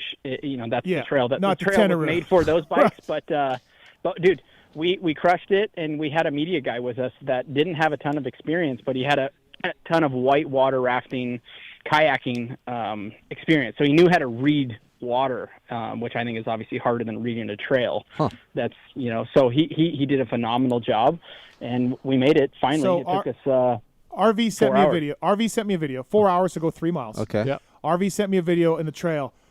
And like they're at altitude, right? And they're riding these Tenaroos that are not, like he said, supposed to. It's not a Tanaroo. It's not a Tanaroo. What is it? Tanneray. Tanneray. Sorry. And Tanneroo. dude, It's a kangaroo and a fucking bike. No, listen. RV sent me this video. He's dying. Yeah. He is so tired. Yeah. You think he just did Southwick for 2 hours, or maybe more. RV, you were exhausted. Dude, cutting a little sapling. I was. I told the story to somebody, and I said, actually, my uncle that used to drive my bus, Uncle Dave. I said, dude, you remember how my stomach was after a super hot national that I really, really had to put in some effort? I said, that happened out there in the trail, and the mosquitoes were so bad when we were up in the trail. I was like, dude, I had to find a tree. It took me about 10 minutes. I was dying, and I was literally dying from stomach problems, but also mosquitoes. So I was trying to beat off all the mosquitoes. It was, look, I would do it again because of the story and because of the it was just a lot of fun. We all had to help each other. It was a Yamaha adventure. It was a team building experience. Yeah. Yes, it was. I'm surprised Ulrich made it. Ulrich seems like he would keel over and not make it and just leave him on the trail. But good job. No, Mike did great, dude. Mike did, all of us did. I mean, all of us did fine. I mean, we had to help each other, but we didn't lose any bikes. There was one section, if we lost the T7, it was for sure 100% helicopter to come get the T7. Wow. And then that never happened. So it was, I don't know what else we could ask for other than a great story. We had Doug Dubach in here, Jennifer Ulrich, after the Mesquite Yamaha thing, or World Mini. World Mini. Yeah. And we were talking about RV and Damon, and I got to witness it at Glen Helen a couple weeks ago. Like, what a bunch of perfect ambassadors for Yamaha. RV and I are talking. Damon comes up on 125. RV's like, what the fuck's the problem? And Damon's like, it ain't running right. The fucking jetting's off. And RV's like, hey, you don't know what you're fucking doing. Just get out there and ride, you fucking pussy. And Damon's like, hey, fuck you, motherfucker. I'm coming over there. I'm going to fucking beat your ass. I'm fucking dying. I'm like, these guys. This is great. This is perfect. Yamaha guys. Oh, my God. They love each other. They're yelling at each other, calling each other every name in the book. Oh, my God. I love it. It's honestly, it couldn't have been a better switch. And I'm not saying that because I've been with them now for, I think, almost it's going on 6 years, I think. Yeah. It couldn't be a better partnership between two brands, myself and Yamaha, and then we have Damon too, and great, Loretta's. Me and Damon shared a motorhome together for 4 days. Taylor Park, me and Mike shared a cabin for 4 days. These guys are they're a lot of fun, and I'm just glad to be, was glad that I got introduced and we have this trajectory that we have because, I don't really know where I would be sitting at this point with, what I'd be doing with my life other than raising my kids. Like, I have a blast doing what I do now. Well, you got some amateur kids coming up, dude. I know. I mean, dude, it's becoming really hard to ride in California. I'll be honest. That's straight up. 50 kids. Yep. With 50 kids. Yep. It's scary. It's tough. You really gotta you really got to keep an eye out on what's going on, and you just can't send them out there. So that's the only bummer part. But I have one. Actually, both of them want to race, but I have one that really thinks he's awesome. He's not awesome yet, but we'll hopefully get there one day. But yeah, we're keep kind of plucking away at it, and I'll keep doing what I'm doing, and then take them racing. OGO Power Sports bringing you Ryan Villopoto on the PulpMX show. Please check it out. And Title 2-4. I got to spend almost a week with RV and the Damon at the intro. off-road What's intro. up, Darkside? What's up, RV? And it was very similar. Yeah. Like, the highlight of my entire riding career was they took us on a trail ride off through the property. Yep. And RV's first, Damon Bradshaw's second. I'm right behind Damon. There's 2 trees down. RV hops the first one and eats shit on the second one. Damon's so close, he runs in the back of him, and I'm already wheeling over the first one, so I crash into Damon. And RV's laughing, and I get up, and I'm like, holy shit, I just crashed into Damon Bradshaw, who crashed into RV. This is the best day of my life. Yeah. It was Well, great. actually, Darkside, you're lying. The real story is that the highlight of it was when he passed me. Darkside passed me. Oh, on the that did, trail. yeah. Down a hill, left-hander at the end, Right. and I took him on the inside and tried to roost him. It was Gold great. Creek And I Lodge. think I was the only one that fell in that damn creek. Oh, too. yeah, you were I fell in that in stupid the water. fucking That was thing. great. Yeah. Gold Creek Lodge, we got the Cardo systems, and all Yeah. I got is this fucker in my ear. Dude. Making fun of me, chirping me. Let's go! Yeah. You can make it. You okay back there? Yeah, I did. Yes, I did do that. But Steve was going down the hill, right? He's going down. He goes, "Oh my god, my legs are burning so much. They're burning." They are. And so I come over the Cardo system, and I'm like, "Steve, you're doing a half squat all the way down this hill." I said, "Drop your heels all the way down, like compress your ankles and drop your heels, and then straighten your knees out. So then you just bend at your hips, and then you don't have to be in this like quarter squat for fucking like I don't know. We rode for a while. Yeah. And he goes, "Oh wow, that really helps." And I'm like, "Yeah, it does." Yeah, man, it was great. We do have some phone calls for you, RV. All right. I mean, how many times can you talk about the 2000 Motocross the Nations? But you're going to talk about it one more. Blaze, what's going on? What's your question for RV? Blaze. Is that his real name? I don't know. It says Blaze. Yes, real name. Yeah. So you want to talk about the one Ferry carry Team USA? Because we can. Ferry won the qualifying race, and that was freaking badass, right? But like, what was even cooler was that RV. Okay, look, I'm from your neck of the woods, so bear with me here. I was watching that race right as I called in, and I remember Pulp was on, so I was like, oh my gosh, RV's on Pulp. That's right. Like, so I gotta know, man. I gotta know, like. Dude, like, what the heck? Was it just as simple as, like, you were just feeling good? Or was it like... he had the inside gate. He had the inside gate. No, it was inside just, gate, there he goes. I got the inside gate. That's all it took. That's all it took. Give Timmy that inside gate, and Timmy takes off with the win. No, we're come talking on. the first race combined where he won by 20 seconds. We're talking that race. Yeah. Okay? We're like, RV, were you just feeling good, man? Is that all it is? Or were you like, did you get that start and you were like, oh no, like, I got this? Like, what the hell?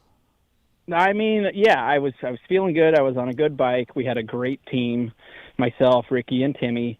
Yes, I did get the inside gate, which was a huge help, especially at Budds Creek that year, because the first turn was super tight, and I think it's very similar now. But honestly, I've told the story before that it's almost like the movie Matrix, where I could see things happening as they were happening, and dodging bullets and things like that. Like, it was, other than just like explaining like being a perfect day, that's really kind of what it was. Like, yes, I didn't make a ton of mistakes. I'm sure I did, but I didn't make a ton that were super big. Other than I do remember a lap rider fell in front of me, and we were going. We'd go off the gate and make a left and go that direction, which I don't know what you call that direction, but we'd go up to then across the finish, and then there was like that little hole that you drop into, and then there was that big single, essentially. A guy had fell in front of me, and I rode over his bike and got stuck. Luckily, and I picked my bike off of his motorcycle, but other than that mistake there, like, everything just came super easy. I don't know why. But other than being, like I said, a perfect day and nothing could really go wrong, that's that's the way it was. Honestly, Oh, geez, Blaze, you okay? Blaze sounds like he's really the answer I wanted. RV, you hit the spot. In the Yeah. moment watching it, it's like, dude, he had some gnarly head shake a few times, but other than that, it was like, it's like, that was amazing, bro. Fucking amazing. God Okay, damn. all right. It was probably if not the best, it was probably. It's at the top of my all-time rides. Is for it the sure. number one thing you get asked about, RV? I gotta think it is. Yeah, I would say Yeah. just directly of race or an event. Yeah, it's probably the most one that I get. I thought it would be the brought up. J-Law incident. That's what I thought it'd be. RV, did you ever ride Horn Rapids? Oh yeah, spent a lot of time at Horn Rapids. Hell yeah, bro. That's my joint right there. I like Blaze. Blaze is fucking Blaze Horn right Rapids now. is a good That's up. spot. All about it. Keeper. There it is. Thanks, Blaze. Blaze is where Thanks, you buddy. want me to be, Thank yeah? you. Exactly. That's where all I need right, you to we be. got Rich on the line. What's up, Rich? What's up? What's happening? Rich, real name. Yeah, what's up, bud? RV? Oh boy. What's going on, Richie? Is What's Richie going with you? on? Is Richie with you? Are you guys together or no? No, we're not. Okay. I'm up in Portland. I didn't know He's if he down was there south. in Portland though. Yeah. I'm holding down the I should have brought my RV media guy. I empire. should have brought my media Yeah, guy. you Did you should've- get all the media? Yeah, there you go. Yeah. Hey, RV, what you've ridden with all these media jerk wagons, Weege, Dark, Steve, who else? Oh, I saw Dawn at Snow Summit Friday. I actually did a run with him. Who's the best moto rider out of these media jerk wagons? Well, Keefer. I mean, Keefer. Moseman's pretty good, Well, too. Keeper doesn't count. Come on. Okay, Mosman. Mosman, Nitson's pretty good. Yeah. Yeah, but I don't mean- consider though. Yes, they're media, but I don't consider them being like they all race, right? All those. I mean, Don didn't really race. Yes, he's raced, but he's Yeah, not like got it. he wasn't an ex-pro, right? Like if you're an ex-pro, like you're out. You're out of this group. Okay. Right. Honestly, I would say I'm not going to say the word best, but what really surprised me was Steve. You really surprised me at Glen Helen. Yeah. Yeah, that's what Your I'm pace talking was- Your pace was pretty good. All right.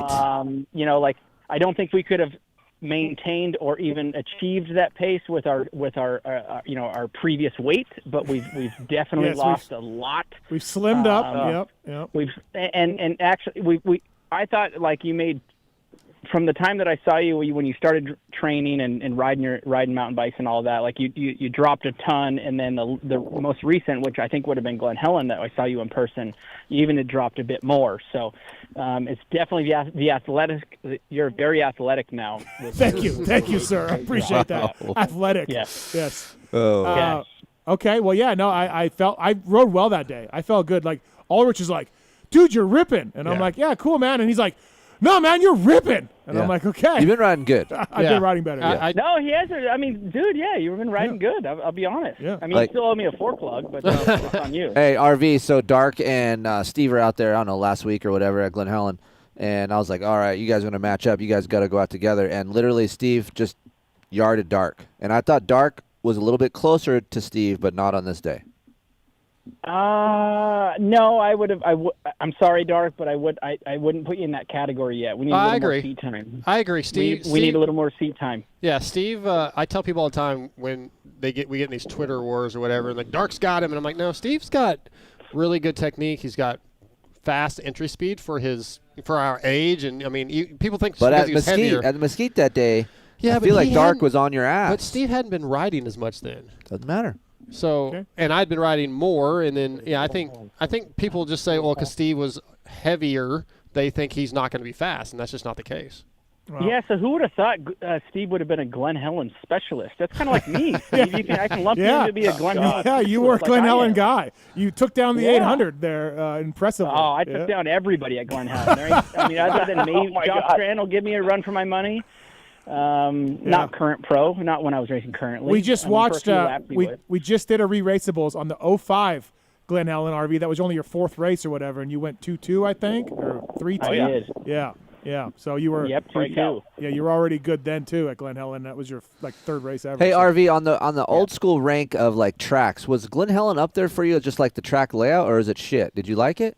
I was just telling somebody the story today that Glen Helen is probably that and Unadilla, but Glen Helen is probably at the top of my list. Yeah. If not, it's the top for a national track. Now, the way it's prepped during the weeks, on Thursdays and things like that, it is what it is, the practice track. But when they prep Glen Helen to be a national track, I think number one, it needs to get back put on the list for sure. And it was one of my favorite places to race. That's for sure. I don't know. I mean, it's an iconic place, number one, but and number two is it takes you got to be tough, and the track, the way it develops, but also it's super wide, it's fast, but it also has the tight sections in the middle of the track. Elevation. I loved racing Glen Helen. Yeah, I honestly really did. And partly because I was good there. Yeah. I mean, but I'm still good there now, and I don't ride. Dark. You don't. To be fair to Dark, it's Glen Helen's its own animal too. Yeah. There's nothing like Glen Helen. He's from West Texas, so East. Yeah. Thanks, Rich. Thank you, man. All right, we'll see you guys. Thank you. Appreciate it. All right, Richie. Jacob's got a question for RV. Go ahead, Jacob. Hey, thanks for taking my call. Yeah. Hey, everybody. Hey, Villo. How are you, Jacob? Man, I'm from Brown, Indianapolis.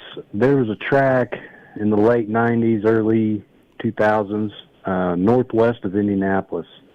I'm pretty sure you was on an 85 out there that day. Remember anything like that? Oh, buddy, I don't know. Indianapolis? Would you have gone that far? Yeah, I don't know. Honestly, because I was from up west of Seattle, so a town called the name of it is Paulsbo.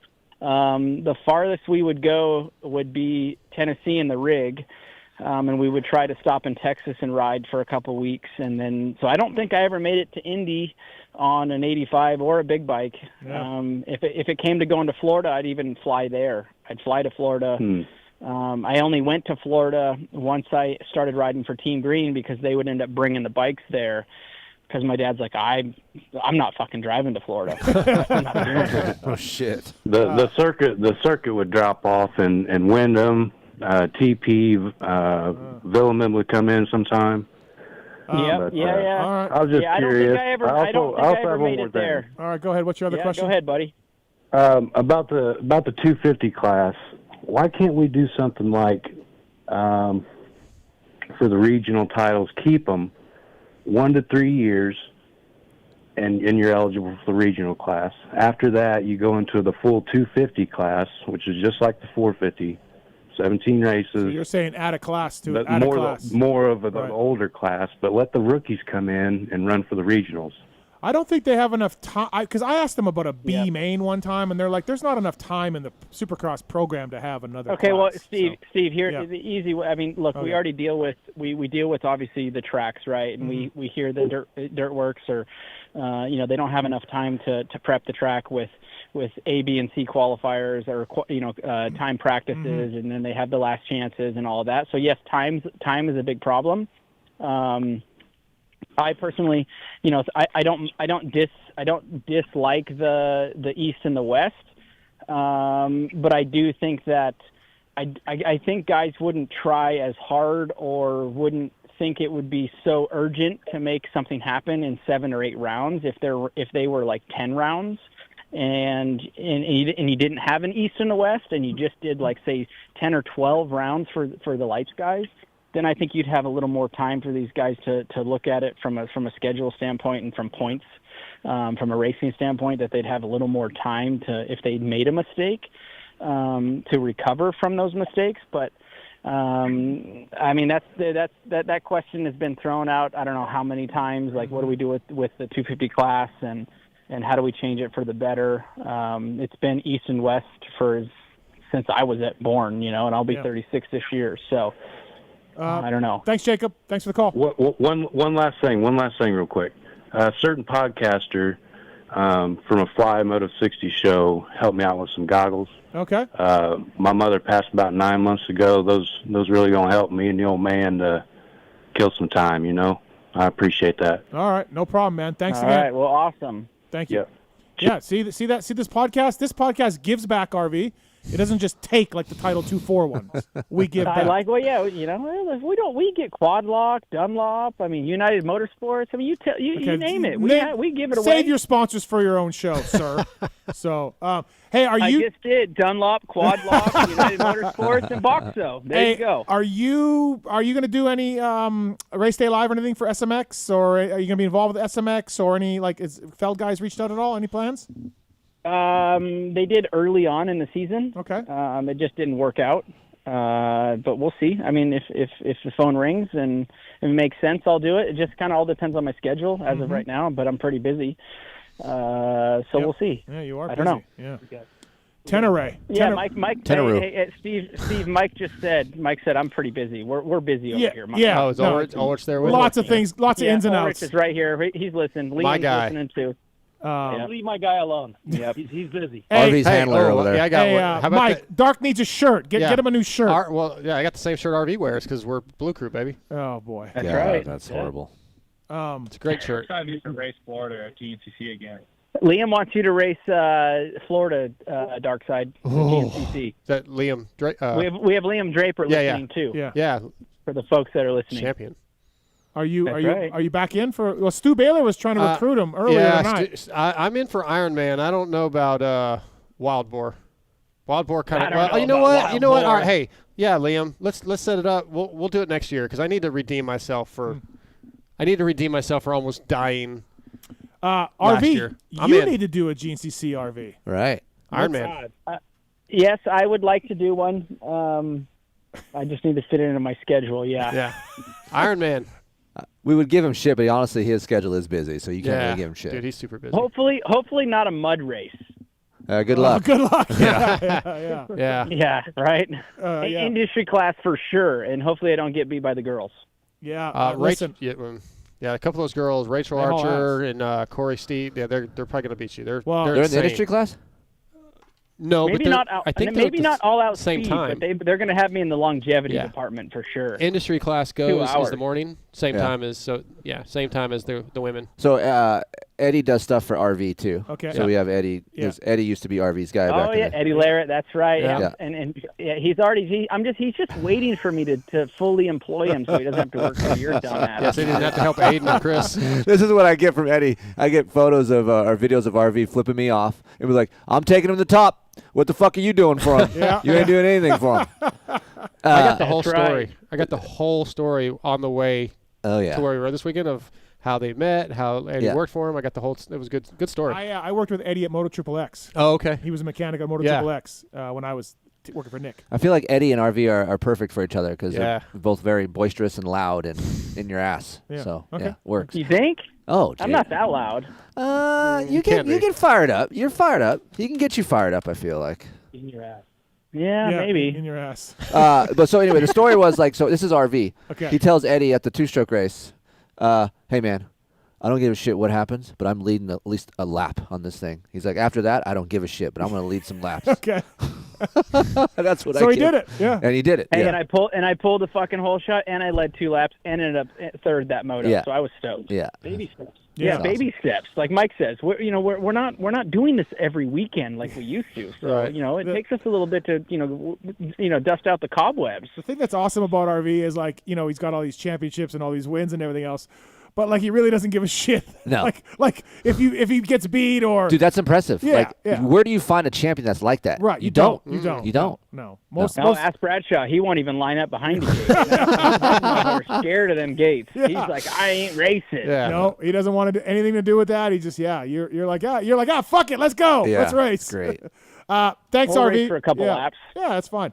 Oh, we got a fishing question for you. Do you want to take a fishing question? Yeah, why not? I don't know. No, I'm not biting fucking sinkers anymore. Oh boy. That was funny. Eric, go ahead. What's your question for RV? Fishing.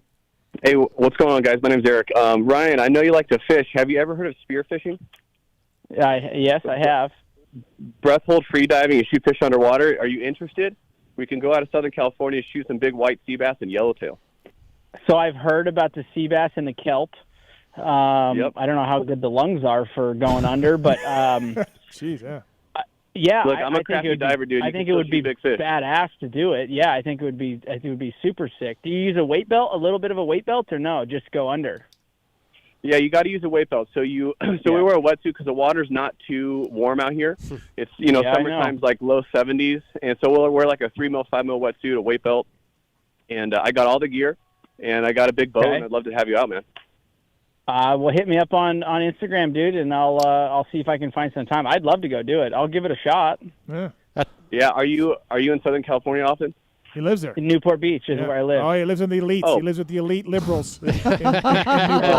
Bullshit. Hey, Trump was just in town, motherfucker. He was just in town. Yeah, buddy. Newport Beach. He lives with all the Way liberals to go, in Steve. the beach community. He's just infiltrating. Don't even go there. You're going to get eaten No. alive. You're going to get eaten alive. Don't go there. Eric, DM you, right? RV? Like, is that how you want to DM me communicate? yeah. DM me and Steve will send it over if I don't get it Yeah, or 'cause whatever. If I don't RV's see it not or gonna whatever. answer. But I'd love to go do it. All I'd love right. to go do it. There Cool, we go. man. I was just in Catalina yesterday and Saturday. We shot 6 yellowtail. So, yeah, Really? we'll get you on some fish. So hold Yeah. up before you hang up. So how far offshore? Well, I mean, it depends, right? So if I'm going for white sea bass, actually, like we've got the Mecca in Southern California. I'm sure there's some divers on the show, and I don't want to blow it up, but there's a local spot. I got a couple this year already. Don't give our spot up, bro. Don't give No, definitely not. You know how it goes. Okay, look, I clown people all day long for that crap, so we're not doing that. But we got good white sea bass on the coast. Right now, they're filling in the islands. The water's starting to warm up. We had some pretty good sightings of yellowtail. The bluefin are going to show up. A couple years ago, I got a 214-pounder off of San Clemente. No way. Yeah. Dude, Look, pull I'd up my love to Instagram get, right that now, would dude. be insane, dude, to get a bluefin. Holy cow. Yeah, I got Can we tuna get the gear, just I want to got- hear the I got motocross gear for the drop? reef. Yeah, dude, we'll get you dialed. I just want to hear the motocross Dude, yeah, stuff. please hit me up. I'll go. Welcome to Pulp Fishing. Awesome. Okay, cool. Yeah, welcome All to right, Pulp brother. Fishing. Thank you. Exactly. Pulp Fishing. Thanks, Eric. Steve, hey, Thank you. Steve, even though you're liberal, we'll get you out there too, dude. You can come drink some beers with us. Yeah, come on, Steve. All right. I've never. We might have to put an extra fucking weight on him, an extra lead on he him. won't I don't know if I got enough lead for Steve, dude. Okay, there's zero chance I'm doing that. No shit. Well, that's what I want to know. How far do you go down, and how long do you hold your breath, or what goes on? Well, okay, so I mean, white sea bass when they spawn in the springtime, you can shoot them from the surface, dude. I've shot 40-pound fish in like 15 feet of water, right? Okay. And then yellowtail, we're diving in like 80 feet, but you're dropping to like 20, 30 feet. Schools come through. So yellowtail are very curious. Damn, dude. So when you're down there, you're like, you hold your breath, you drop down, you can strum your bands and like a guitar, and they'll kind of come in, and then you just blast them. It's great. Strum dude. your- And they pull, dude. They pull. Bro. They pull.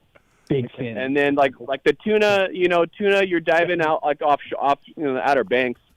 Depends on where they're at. You're anywhere from 20 to 60 miles offshore, and you're in several thousand feet of water, but you're only diving 20, 30 feet. And especially if they're boiling, dude, it's a great time. All right. I'll give it a whirl. I'm not saying I'm He's gonna in. kill anything, but I'll give it a whirl. He's in. Thanks, Eric. Don't give out your spot. Yeah, better All right, answer your thanks, guys. DMs. Thank you. Appreciate it. Thank you, Eric. Check out my boat, dude. RVs. Now I'm in. I'm fucking in. Yeah. Look at everything the Pulp Show gives you. We just Right. give back. That's what we do. Thanks, buddy. I'll let you go. I know All you're right. busy. You got those guys up there. Thank you for the call in. That's right, Are you Steve. We're cooking? having Are you cooking at the dinner track. tonight for everybody, or what? Yeah. Actually, it's catered, and our lunch was really good today. We're Nice. sitting right here, right behind where the AMA truck sits for the Pro National. Yep. We have the whole setup here. We have a chef on site. Yamaha does it right, and that's what we're doing. I'm having a cold beverage, and we're going to Nice. go over and eat. Good. Nice. RV, can Liam hear me? Yes, he can. Liam, can we get a win this weekend, man? Here we go. GNCC Dark. Here we go. Yeah, sure. All right, we got to get a win, man. Let's get this done. Big fan, Darkside. Big fan. All right. Darkside GNCC series. Yeah, there we go. Thanks, guys. Thank See you. ya. All right. Yep. Thanks, buddy. See ya. Later. Talk soon, buddy. That's Ryan Villopoto, everybody. OGO Power Sports. He's something else. He said I was the Entertaining. fastest media guy, so I should actually thank the man. Yeah. I mean, at the Blue Crew thing, you were ahead of Gyps for a while until he wadded. Yeah. You beat Don, right? Yep. Yeah, I don't know. No, you ride well, man. I mean, I always say that when you're not around. I tell people you ride a lot better than people think you ride. would imagine you would ride. Right. Rocky Ridge Trucks, everybody. The 8 o'clock hour brought to you by Rocky Ridge Trucks. Rocky Ridge is a rich history and have been building custom vehicles since 1983, proudly partnering with the finest OEMs, including Chevy, GMC, Ford, Jeep, Nissan, Ram. Each vehicle is easily financed through your local dealership, and best of all, retains the factory warranty. Say goodbye to the hassles of do-it-yourself customization. Drive the vehicle you've always dreamed of. RockyRidgeTrucks.com. Thank you to those guys. And again, thank you to the folks at Ethica as well. PulpMX 20 is the code to save at Ethica.com. So great underwear. I love their hoodies, shorts, all of it. PulpMX 20, kids, women's, men's stuff, quality products, premium brand experience. PulpMX 20 is the code to save. Racetech Rant. Racetech.com. Love these guys. Get your suspension work done. Get motor work done by the folks at Racetech. Yeah, really great guys. They've been in business since the early 80s and doing great things for amateurs and pros. And they got authorized service centers all across America. Get your bike set up for your weight and or speed. Racetech.com. Update to the porta potty rant last week. Didn't see anybody this week at all in them. That was fine, but I got a report from a spectator that said they went to open up the porta potty and there was an HPI Kawasaki guy just pissing away. Just no lock, no nothing. So, folks, it's still happening. It's an epidemic. Fix it. Lock the porta potty when you go in. Just fucking do that. Is that so hard to do? Sometimes they don't lock, though. I will say that. Sometimes they're I've just never had one not lock. Yeah, sometimes you try to lock it and they don't lock. I've had one. So. All right, Racetech Rant, Keefer. What do you got, e-bikes? Oh, so this is an oldie, but a goodie. But since I've been at the Loretta Lynn qualifier the last couple weekends, I've seen this year I've seen quite a bit of it, and it's really disturbing for me as a parent to see this. So, freshest one was I went to Hangtown this weekend, and we parked near the fence line, and it's an OHV park, right? So they have some open land, and some of the kids out there were practicing starts, and I'm sitting there with Aiden, and me and Greg were just hanging out, and I'm hearing voices, hearing talking. And this is out in the pits. I'm away from the track. And then there's a little 50 rider, Cobra kid, out there practicing starts. And then slowly but surely I hear the voice raise. And then a minute goes by, and I'm hearing screaming. So then I'm like intrigued. I kind of walk over there, hide behind the tractor, and I'm looking out over there, and there's a guy just, what the fuck are you doing? You need to get top 4. Pull your head out of your fucking ass. 50 kid. Little Cobra kid. And the kids, and you can see the kid, right? So me and Aiden were like, oh boy. So we're watching now, right? Kid kind of screws up his practice start. Dad's not having it. Like just flaming mad. Yeah. Effing every other thing up in his face. Not doing it, just yelling like gnarly. And this is going on for 5-7 minutes. And I'm like, I was almost to the point where I was going to go down there and have a conversation, but I was like, I thought better of it. I'm like, nah, I better back out because I might get pissed or he might get mad that I'm getting involved in his bullshit. So I just sat back, but I couldn't believe how many parents I seen, and this is all on the lower scale of CC sizes, like 50s, Cobras, 65s. They're all yelling at their kids like this is almost their dream and not the kids. And I'm seeing this more the last couple years than I have had in a long time.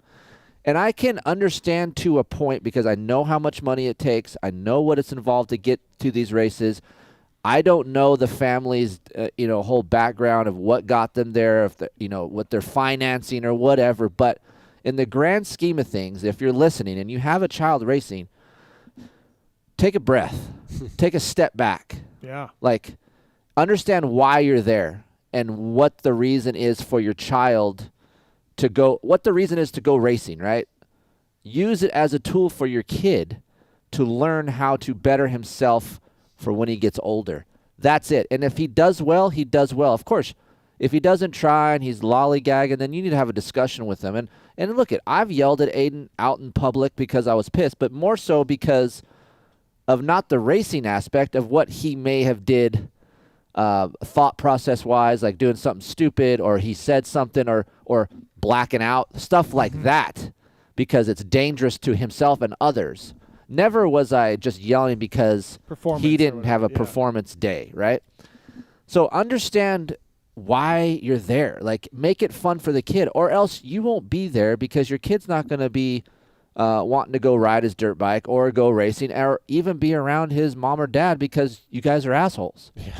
Like, relax. Take a step back. Chill out. Breathe. It's partly why I don't like amateurs. Like, I have the rap of not liking amateur racing. Like, even Timmy would be like, hey, man, all the parents ask me, what the fuck's wrong with Mathis in amateur racing? Like, you know what I mean? Like that Nick Way says the same thing. All the parents know I hate amateur racing. Couple reasons. One, there's too much money involved in amateur racing. And a few reasons. Two, what you do in amateurs doesn't mean shit for pros, so I don't care about you winning Lake Whitney 4-lap qualifier. Yes. Thirdly, yeah, that shit right there drives me nuts. I don't want to be around it. I think it's fucking stupid. These parents are way too wrapped into it. I mean, there's so many stories. As many, what you just said, we've all heard 50 more stories, 100 more stories about what happens. And I've talked to Ryan Villopoto and Jake Weimer and this person and that person about what the people were like at amateur races. I mean, it disgusts me. It disgusts me. It disgusts me, and then I see other sides of it too. Like the kids come in not do good, throw in their helmet. They don't put their bike on the stand. There's a lot of disrespect for the kids. Yeah. And I will say a little bit like what Stu Baylor was saying. There's like, it comes down to parenting. The parents aren't doing the correct job to make their kids better. They're allowing shit to happen, which creating a shitty generation. Yeah. Forget the you're a pussy or whatever, but just how about respect? Or like, hey, my mom and dad is paying for all this. I need to have some level of respect. Look, you're pissed. I tell Aiden, I'll give you 10 minutes. You just need to say, give me 10 minutes. I'm going to back out, let you just chill out. But if you throw your helmet, you push down your bike, you do anything. I mean, you've seen me in Aiden's ass. Like, these are the things that you need to do, or else we're pulling everything. Because that's baseline shit that you have to do. Non-negotiable. And I see a lot of it in the pits, which shocked me. Like, I couldn't believe it. I know you don't like national anthem crap, but, like, kids not taking their, like, I'm just like, what is going on, dude? There's so many kids riding their bikes while the national anthem was going on. I was parked Hawks. next to it, and these kids are doing their stuff, national anthem, and they're not stopped at all. They're just continue on doing what they're doing. Should be played anyways. But, right, we won't have to have the debate again, but I'm just saying, like, in general, like, what but it the is hell? being played. It is being played. Right. Yeah, I don't like amateur racing. A lot of it because of that. See, I love amateur racing. I love it because there are quality people that I've met, Yes, and I'm like, dude, Yeah. it's awesome to meet those kind of people, right? Right. There's You're right. I mean, would that parent want to go to work if their boss was motherfucking them the whole time? No, you don't. It's not fun. You don't want to be there. I just think these parents think our industry or our racing, the racing in general, is bigger than what it is. Our industry is super small. Yeah. And how many of you children out there racing, and I tell Aiden this all the time, dude, it is going to be so minuscule if you make it. Like, to make money in our sport is so hard to do. And then another level is to retire off the money. You're probably not going to do that, but if we do it and that happens, great. So I'm setting you up for something that you love for later on in life, and if this works out, awesome. And even, if you have a career like Robbie Wageman, main event guy, and you make some money, and you travel the world, and you get all these experiences, and then you transition into an industry job when you hang up the boots and you're a well-respected racer / industry person, Right. And now you have a career. Right. All right, Race Tech Rant. Yeah. Chill out. Parents, I thought you were going to do the e-bike one. No, look at you guys are no. That's I don't think he ever said that. Dark Hour. We're going to cover the e-bike thing. Oh, okay, all right, Yes. okay, fair enough. Cameron on YouTube. That's Keefer helped Villo out with the security of awaiting his fishing pole. Like we said. Yeah, exactly. Keefer, your teeth are fucked up. Exactly. That was a great Fucking one. bite that split shot for me there, Keefer. Austin says, case of Coors, who's winning, Ryan or Tomac for best retired rider coming? Oh, I think Tomac's still a little better right now. Yeah. We got some questions from Austin. Here we go. He gave us $50 on YouTube. Nice. Damn. I know. For what? For these answers. To answer a question. To answer a question? Yeah. Are you ready? I should do that on my website. Dang. Okay. Kiefer's thoughts on Deegan in changing in the 450 semi. On Deegan what? Deegan changing in the 450. Deegan's pitting out of the 450 truck. Bike is over at the 250 side. Okay. But he's just Justin Cooper, so he's just in there. No hate comms. Okay. No problem. But hold on. Let me explain. Oh. A lot of people in the 250 semi. If he's changing over, there's Cooper. That's it. Yeah. More room. And I'm sure the 250 riders don't mind him going over there because there's less shit going on. Right. Yeah, he has a lot of fans that show up, and it's distracting. And I think Levi Kitchen maybe had some of those guys get a little frustrated because there's no room for them to breathe Right. when Deegan's there at that tent. Keefer, opinion on the top 250 bikes handling wise. Top 250s handling. I want to say something. Okay. So the new Stu thing, they're talking a lot about bikes. We've been wanting this for a while on the broadcast to talk more bike setup. Stu's been doing it on his podcast, but I just kind of listened to some stuff last podcast about bikes, and he's contradicting himself in a lot of ways with bike setup, with Chase's bike, and it's soft versus stiff, and his chassis stiff. I don't know where he got the steel frame flexes a lot in the KTM. Steel frame, well, no, this is where I disagree.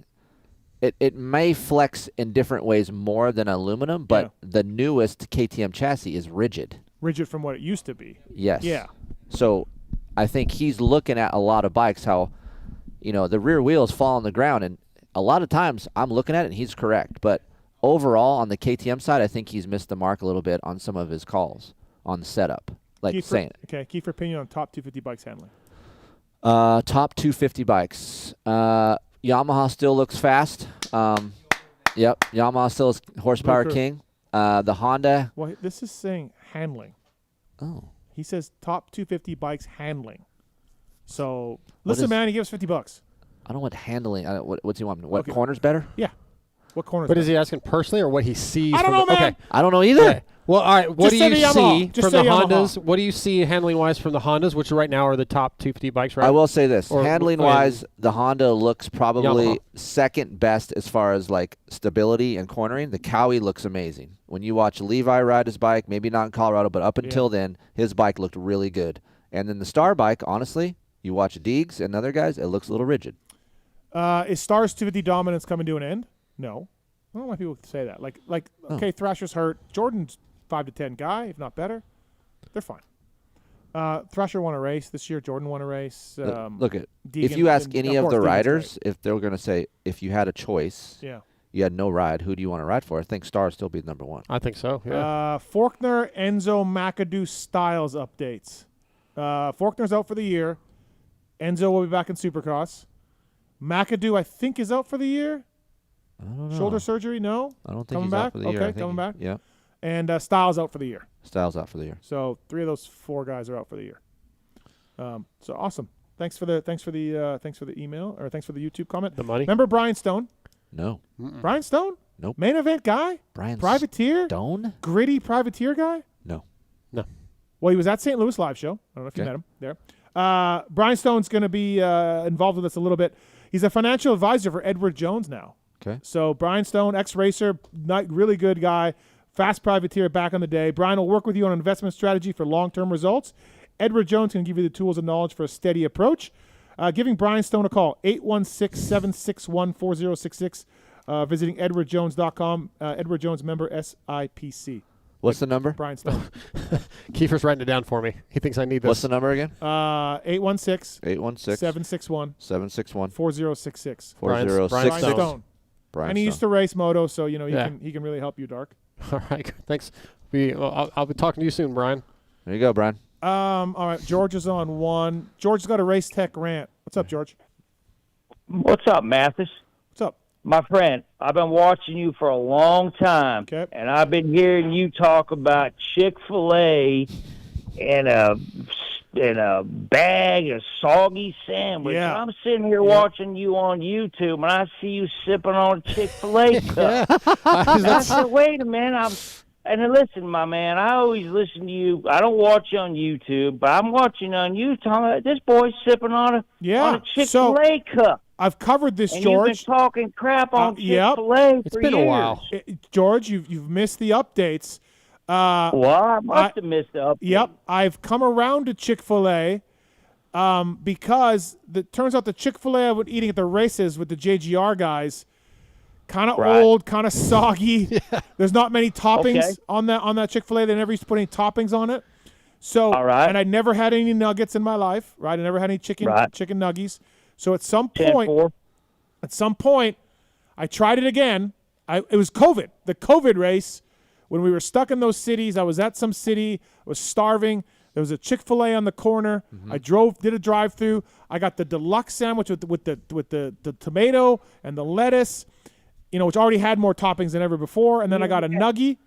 And, Yes, sir. and George, I was like, Not so bad. Yeah. Not so bad. So then I went back, reconvened with some people that are like, yeah, the Chick-fil-A that you used to eat like was kind of shitty because it was in the pits all day and like in a tinfoil bag. So I gave it another shot. And then Chick-fil-A shits on Zaxby's, yes? I don't really have. I don't know if for I've sure. had Zaxby's. I think I Oh have. no, but I don't remember. Zaxby's is no. You got Chick-fil-A. So then I've heard Cane's is better than Chick-fil-A, but I disagree. I disagree. Cane's sucks. Yeah. Okay.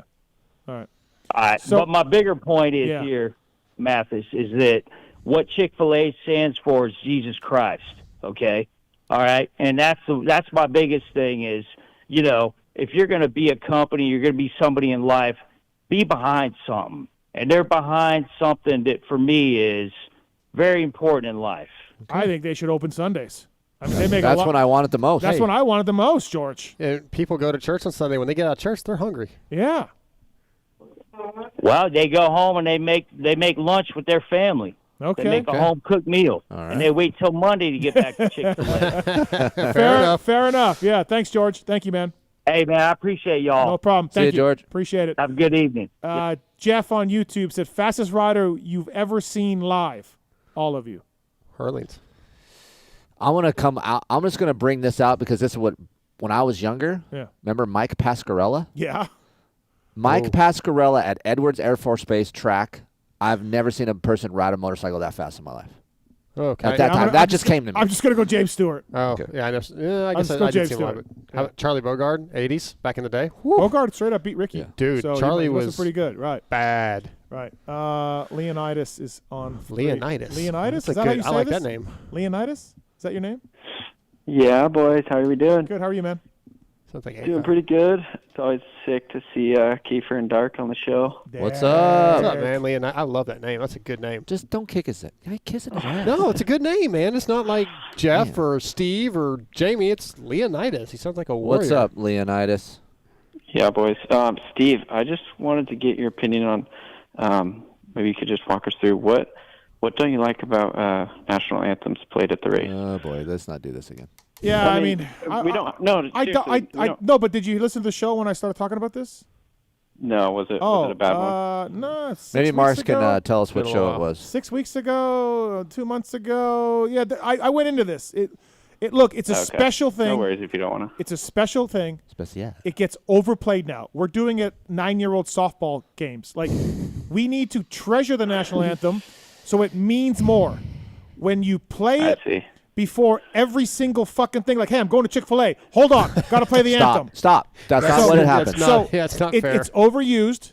It's overplayed. Let's save it for when it really means something, when it's country versus country, or when it's, like a huge national event. Let's save it for that. And then my other part is, if you are going to play it, play it the way it's fucking supposed to be played. Don't, like, do the guitar solo and like, you see these live people at these sporting events. Stop it. It's not about you. Play it the way it's supposed to be played. I will say this. So that's my other thing about the national anthem is we've now bastardized it to where it doesn't even sound like it now. Now it's just some other shit going on. I don't think bastardized is a word. Bastardized. I think it's all fucked up. Don't even use that word. All right. So we've ruined this thing. Same thing with the American flag. There's boy. rules to Oh, boy. displaying. There's rules to display the American flag. Oh, the God. proper right way.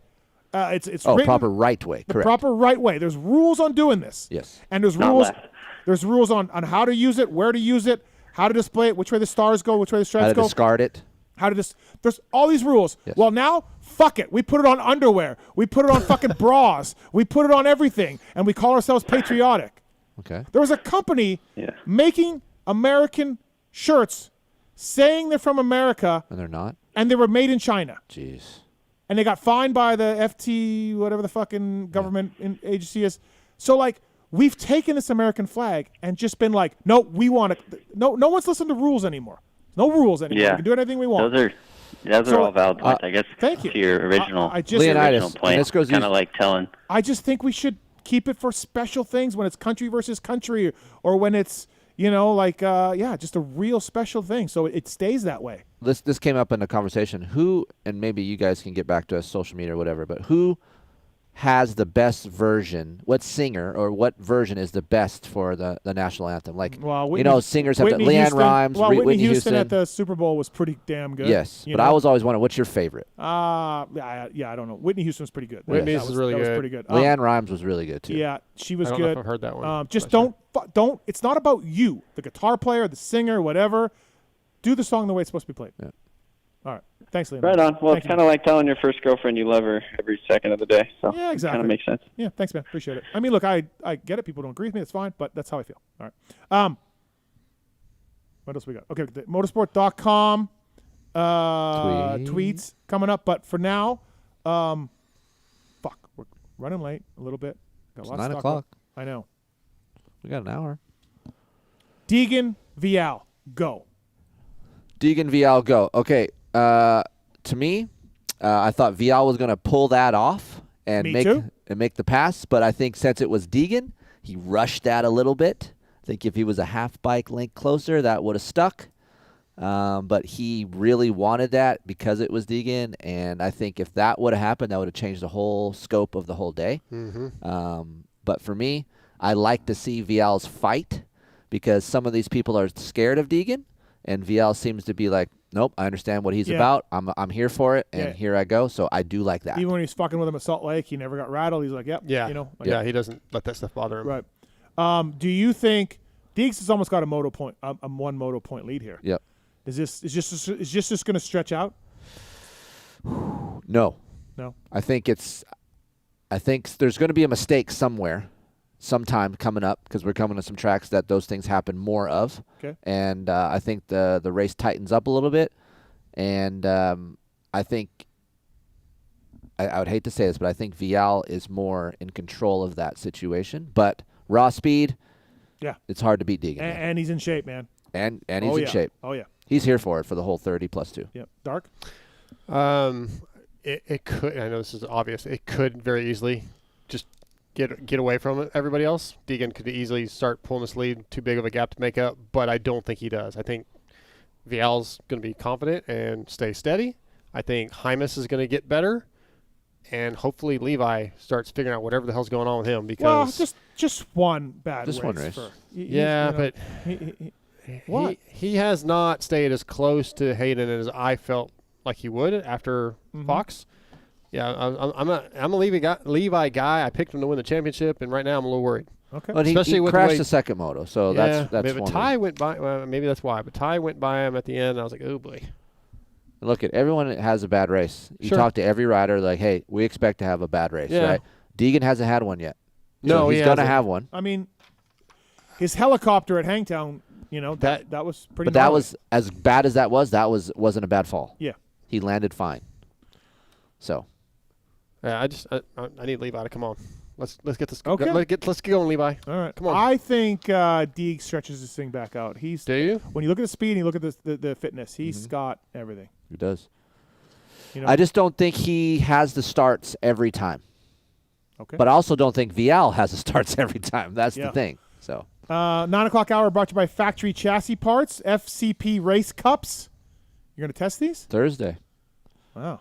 I was telling JT last week, like, the one thing for factory bikes that we always had that other riders couldn't have was races. Yep. To change your rake, change your trail, all of that. The hard part for this is going to be people trying to listen to this and the price tag that it has on it. But I was creating something the other day, and I was thinking to myself, how are you going to justify $500 races when I could buy clamps for $600-$700? Well, you're not changing the rigidity of your bike with races. Yeah. That's the huge thing. Yeah. If you like the stock rigidity and you have stock clamps, or if you have a certain set of clamps that you have on now, you want to change that a little bit, the races don't affect the rigidity feel through your clamps. You can rake out your front end, rake it in, whatever you want. So FCP's got these things going out. PulpMX-chassis is the code to save, whether it's motor mounts or these race cups. And Kris Keefer's going to be testing them. Harlan's got them in right now. Freddie Noren's using them. So, like I said, it was a huge factory advantage because the tooling required to make these and sell them to privateers wasn't available. And now they are at FCP. And that's one of the reasons why they haven't been, because of the price tag of how much they are to make. Yeah. So, interesting to see. And you're going to post this up on Pulp? Yes, sir. All right. PulpMX-chassis, code to save. If you want an update, Amber said she agrees with you on the American flag. Oh, thank you. Thank you, Amber. Love her. Always loved her. Deep. Yeah, I just we don't even we'll put an American flag on anything now. We'll just do anything fucking we can, and then we'll call ourselves freedom or patriotic or whatever. And it's like, hey man, we just got no respect for this thing anymore. Like I remember we actually Motocross the Nations, we had it the wrong way. Because it can always face. But what if it's the right way and people were having all this shit? Is that okay? What's that? If it's displayed the right way. Yeah, go ahead. But it shouldn't be used for the things it gets used for in the name of patriotism and freedom. Yeah, like. But that's just being proud. I feel like I'm just proud to have that around me. You know, that's what I look at it like. Okay. So. Right. So it makes it go around. That's why America's great. Yeah. You think one way, I think the other, and we move it along. Yep, and we do. Nobody's move getting beheaded for that. No one is getting beheaded. PulpMX Lakewood Ride Day, by the way. Come hang out. Ben LeMay, Andrew Short, Villopoto, Keefer, Dark, you're coming out? I think I'll be there, yeah. Dark's driving out for it. Schedule. He's doing it. Yeah. He was going to go to Slipknot, but it's not there now. Still going to Slipknot, but. Okay, Loretta Lynn's. Dark, you didn't make the regional. Michael Lindsay either. Tough day for Vital. Yeah.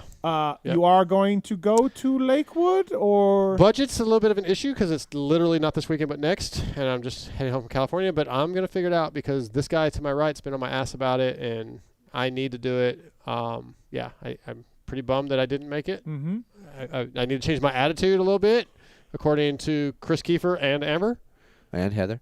Well, yeah, Heather is always on board with you for the most part. So yeah, no, the Keefers. Here we go. Chris could. That's the perfect thing you could have said to get him on your team. Chris could have an axe in his hand, dripping blood, a family of 4 murdered, and Heather would be like, "He didn't do it. He didn't do it. There's no way." Yeah, it's my girl. Hey man. I guess when you're in a loving relationship, you want somebody that's got your back no matter what. Well, I'm in a loving relationship, and my chick doesn't have my back like that. Yeah. She'll be like, "Hey, man, you killed those fuckers." Yeah. Like Pookie keeps it real. Right. Heather's just what? Yeah. Heather has her man's back. So. Okay, so you're gonna go. You hope to go. I'm gonna go. I'll make it happen. All right. Is he going to make it? I don't know, man. This conversation was heavy because the whole reason why I'm in his ass a little bit is because he's half in, half out in a lot of things. You're in a lot of people's asses. Yeah. He likes being asses. Well, I explained this to Dark. When I care about someone, I'm into you. It's hard for me to, when your problems, like you have some problems, like you share things with me, and then I think about you because I like you. So then when I'm driving he does. I know. It's a little irritating. I think about you guys, and I'm like, how can I help, or how can I make it better? You know? Why don't I have that in me? I don't have that in me. Do I need that? What? I don't. It's not in you. It's not, man. It's just wiring. I've seen your 9-year-old photos. It's not there. Yeah, man. Those are good. I'm just a 5. Yeah. I'm just a 5, and you know what? I got my own fucking problems, and I care about your problems, but not enough. I got my own fucking problems. That's my own problems. Yeah, like I got my own problems going on. I'm a little bit of an empath. When I walk into a room, I can I feel shit. Like I'm like, that guy's got a problem. Or I don't know what it is. I just have that. Okay, let's get into dark hour. Okay. We don't have an hour. How long have we got? I don't know. Can I get 20 minutes? Oh, absolutely. Okay. But so I'm gonna go downstairs. You're not into dirt bikes. You might want to leave for 20 minutes. He's been living with you. Yeah. He's in love. Thanks to us. Not with him though. No. Make that clear. He's living with you and he's in love. He's in love with Amber. Yes. So he's in Southern California a lot. He's in deep. He was in for Supercross. Now he's back. Yep. He's been living with you and Heather. Heather, set him up, and now they're in love and buying a house and all of that. No, that's not that part's not accurate. And at some point, I predict he will be living 6 months in Cali, 6 months in East Texas. I agree. I think Yes. that's what's coming. I say within a year. What's it been like? Well, for one, I'm going to preface this by I love this guy. He's a great dude to have around. Yeah. I've grown to learn more about him on this trip, and there's a lot of great qualities about Darkside, and that I've seen over the past several years. That's why we helped him. But now that he's there, I mean, his life is totally changed. And he always says, "Why do you guys always bring it up?" It's because it's not something every day that you get to change someone's life, and this is a living thing that we see a lot of. And I'm like, "Fuck, man!" It's like those sea monkeys. Yes. You get the sea monkeys, you pour them in water, you watch them grow, and you watch them grow. Correct. He's our sea monkey. Yes. Oh boy.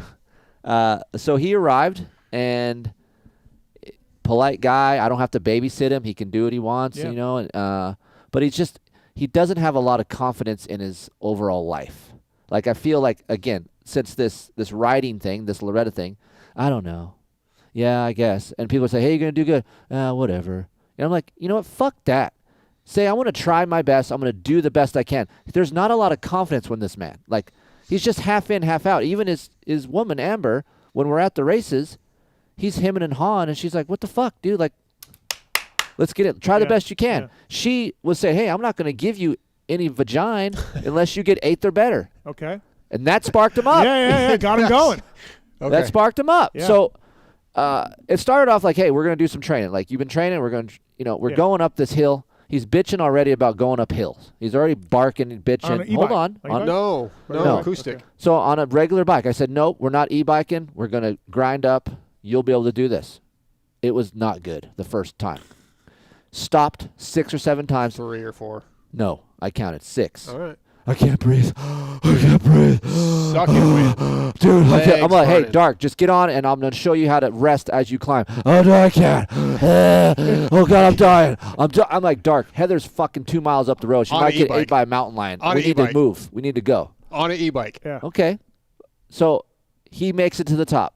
Struggle day. I told him, this is how you do climbing, because he doesn't get to climb in Texas. At all. Right. Next trip, awesome. Fucking did great. Shocked me. I'm like, holy shit, didn't stop once. Yeah. He wasn't Was happy. he just not in the right gear? Was he not? Cadence was too This low? is what I Too call low him. gear, a lot of pedaling. Dude, I call it the Freddy Krueger. Oh, Trying to run away. He is. And I'm like, "Dude, slow down. You're gonna pop." It's like fucking Freddy Krueger's chasing his ass, and he can't get away fast enough. I go, click up a couple and just slow. I can't. I'm gonna fall over. I'm like, dude, relax. Dude, I've never climbed, man. So at that slow speed of barely pedaling, I'm like, this is no way this is gonna work. He's right. I mean, I was sort of panicked that. So again, Like sea it's- monkey. it's- I'm yeah. trying to It's- I've help never the done sea anything monkey, like that, right? but- Like yeah. teach him something, Right. right? Next trip, he does it great. Hey, let me. As far as like, This is my time. Can I not? I No. can't defend it all. You just Well, chill. then I'm gonna go downstairs. Relax. Relax. Second trip did great. Yeah. So this is just this instance. I leave to go to Hangtown. He didn't make Paula, and then we talked about, hey, you need some more drive in you. You need a little bit more fire. He doesn't have a lot of fire. What I've realized is you and him are very similar in the ways of a 5. Like he's just fucking mellow, and there's not a lot of like I just want to dig in. I'm like, dude, you gotta Grind. You got to get in there and like get pissed off sometimes, right? We do have a comment. Segment is called Dark Hour, but Keefer says it's my time. So what? Is it Hey, Dark Hour or it's, not? It's Chris's way. It's Okay, always all right. Yeah. Anyways, yeah. I feel like I have fire. No, He said that. I on the had drive your back here. on the way Oh. up here. I go, Steve's a 5, but there's some fire in him. Like when it's time for him to go do something, he's in. Like he's in. Like he Yeah. wants it, right? Dark, I've learned, is a little bit mellow. Doesn't have a lot of oomph or confidence, which all goes together. I don't feel like confidence is the right word, but go ahead. Doesn't have a lot of confidence in himself. Yep. He needs more of that. He's been doing good on the acoustic bike. I leave, goes back to sedentary dark. I'm going to go on an e-bike. I'm going to chill. It's like if I'm not around, he goes back to chill time. Heather called me and said, Dark went on an e-bike ride.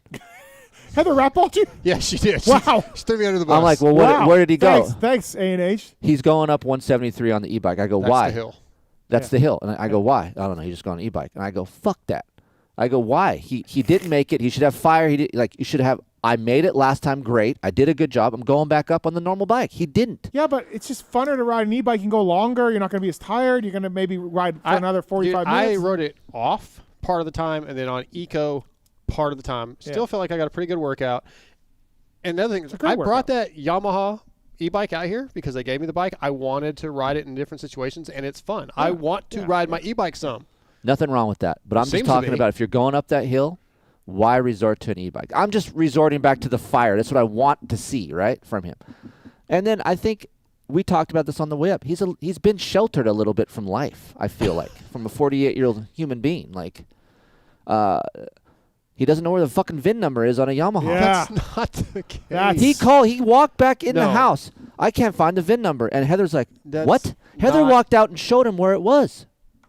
Yes or no? Partially true. What part is not true? Very bad vision up close. I looked on the headstay, just saw a blur, went inside asking, is it where where is it? Just make sure it's there. And then she had to show me where. Like she didn't have to. Kidding me. She chose to go out there. Let me show you. And it was like basically right where I looked. I just couldn't fucking see it. And I feel like there's a little bit of a black cloud with him that everywhere he goes. Like something happens. Always Phil. something happens. Me and Phil. The clips, he says I can't clip in. He's been unclipped in for 2 weeks. He falls over. Like we all have. I'm learning to ride. We all have. And I have. And then he finds out his clips are in backwards. He put them in backwards. One of them was upside down, not backwards. And then we go riding. We're on a ride. I don't know why you got to blow me out on all this shit. No, this is not blowing you out. Those details This aren't is- necessary. Halfway in this ride, I lost my phone. We're trying to go up this hill, and he's freaking out. He's Freddy Kruegering up this fucking hill. I said, dude, chill out. Chill out. He lost his phone. My phone's gone. So we have to send Aiden back to find his fucking phone. And finally, we're sitting there for 10 minutes. I go, we just got to ride backwards back home until we find your phone. How did you not know your phone's gone when it's strapped in your frame right in front of you? Because I can't see it. It's like between my legs. It's right here on your down tooth. Yeah, it's right between my legs, and I'm not looking down. I'm looking up at this fucking mountain you have me climb. I feel like Dark is, he's sheltered. Or scatterbrained? Yes, that's a good word. Scatterbrained?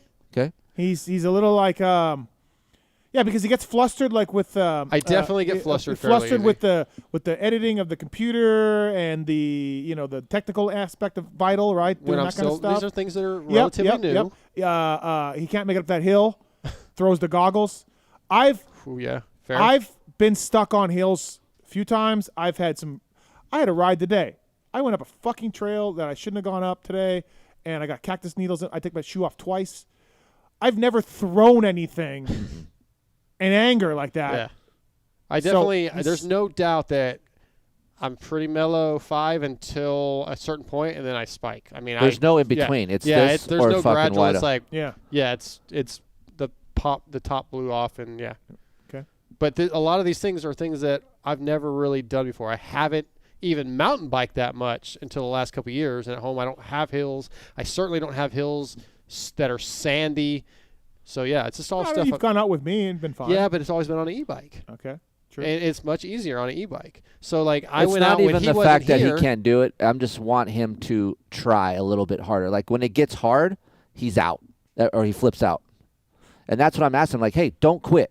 Don't quit on me. Don't quit on me. Don't quit on me. That's what I say. Don't quit on me. But it's hard for you to do that. Well, there's been moments where I want to quit, but I generally won't quit. But I might throw a little bit of a fit, but I probably won't quit. So, I'm not proud of this part of my personality, but I mean, it's fine. Everyone has something. Yeah. I have something. You have something. Everyone has something. But I'm just saying, this is perfect. what I've learned. I'm great. For the 2 weeks. Is this the new guy? Fuck the new guy if it's him. Yeah, that's David Bradshaw's bike. I just fucked up. So, I just want him to have more confidence in himself because he's a good dude. Right. He deserves a lot of good things in his life. And he's in love now. And he's in love. He's in love. And you having confidence shows Amber some things, right? And he treats Amber great, and he has a good chick. So there's a lot of good things happening, and I want him to succeed. And the Loretta thing, I'm just like, why not try? If you're in, fucking try. Yeah, but hold on a second. I'm with you. We all know Dark's finances. Yes. He doesn't have a... correct. I get it. Everyone has... I don't have a lot of finances. Is he got any hope? He's told me no. There's faster guys in Texas than there is in California. So knowing his finances, maybe this isn't the greatest decision to go all the way to Colorado. Well, I told him I'd pay for his Colorado trip. And I said no. You didn't say no. No, I did. You just I said you no. do a lot for me. Said, I don't too know. much for me. No, I'm not going to allow you to do that. He's right. I went into this thing saying, okay, I'm going to do this just for the experience of trying to do it. Yeah. I'm going in with realistic expectations because Loretta's is not set up for a C or even a slow B rider. That's not what it's set up for. Racing, right. So I'm going to go and do my best. California this region takes the top 4. Pretty unlikely that I'm going to be top 4. Texas is top 6, and I know a lot of the guys I'm racing with that are A riders that are friends of mine that are much, much faster. So how many? I know 3 or 4 that, like my buddy Michael Gage. So there's 4 of them. There's at least 3 or 4 guys like Don Bichelia. Yeah. Right? Don rips. I'm not going to be able to compete with those guys. So there's 2 spots you're racing for in Lakewood. And there's probably guys I don't know. Yeah, because yeah, it's not just my area. So look and here's the thing. So, but he wants me to go and go, fuck yeah, I'm going to be able to do this. And partially he's right. I should be more like, I feel like let's get fired up. With his finances, listen, he shouldn't do this. Here's what I'm saying. I don't give a shit if he goes to Colorado or not. He's way downplaying it. Like, sure, maybe you won't make it, but there's always a chance. When someone talks to him, I don't know. It's just like fucking. Who's the guy kicking the can and fucking Snoopy? Like the guy's just kicking a fucking. Linus? Yeah. I'm like, dude. No, Linus has got the blanket. There's someone that just finds the can and kicks the can around. He's just like this fucking kicks the can. Is there anybody who kicks a can? And I think that was like an 80s thing. I just have one thing on this, Dark. If you go to Colorado, you got to work on your starts because you were bad at. They were bad. I am. David fucking mounted you off that start. Oh yeah. The whole gate got him. Yeah. But that's the confidence thing I'm trying to instill in you a little bit. Like, get to that corner. That's half a qualifying if you could get around that first turn in like totally second or understand third. that. In my last race in Texas, I pulled a whole shot, but it's just like hit or miss. For sure, I need to work. I'm aware of these things, but yeah, I am pretty mellow when it comes to things. But yeah, okay, I get you. That's kind of not mellow. You need confidence in yourself. I don't feel like okay. Can we talk about and flipping this on Keefer a little bit? Mm-hmm. Sure. I put this on Twitter, and I think people understood who I was talking about. Most of the guesses did this, but you've been staying with Keefer, sure, and he's got his dick out at the hot tub with Greg. Well, yeah, they love to be naked. They love penises around the Keefer household. What are you doing? I'm not. Here's what I'm doing. Once you tell me you don't like my dick out, I'm pulling my dick out. That's all you had to do to me. That's all you had to say. Like, I'm going to go in my jacuzzi the way I'm going in my jacuzzi. I don't give a shit if Dark's there. I feel like Dark's close enough to me. If you don't want to see a man's penis, don't go in the jacuzzi.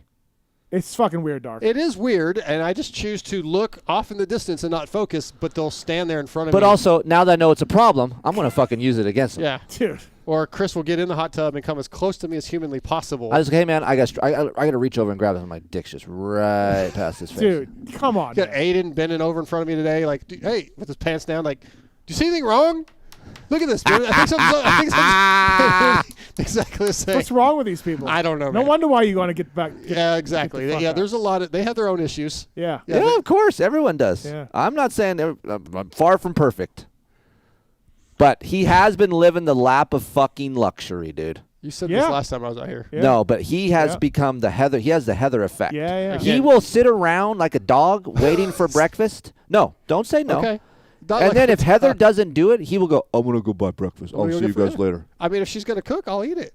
But if she's not, But I go, why aren't you cooking anything in our... I go, yeah. You don't let me buy... I go, Dark, if you clean up your fucking dishes and cook your own breakfast, I don't care. And if you use our stuff, buy some more. But he's so weird. Like, I don't want to do that. No, I'm like, okay. why not? Last time I was here in January, I was going to go buy some things. He's like, no, don't bring your shit into my house. I like the way things are. Don't be putting your stuff in my refrigerator.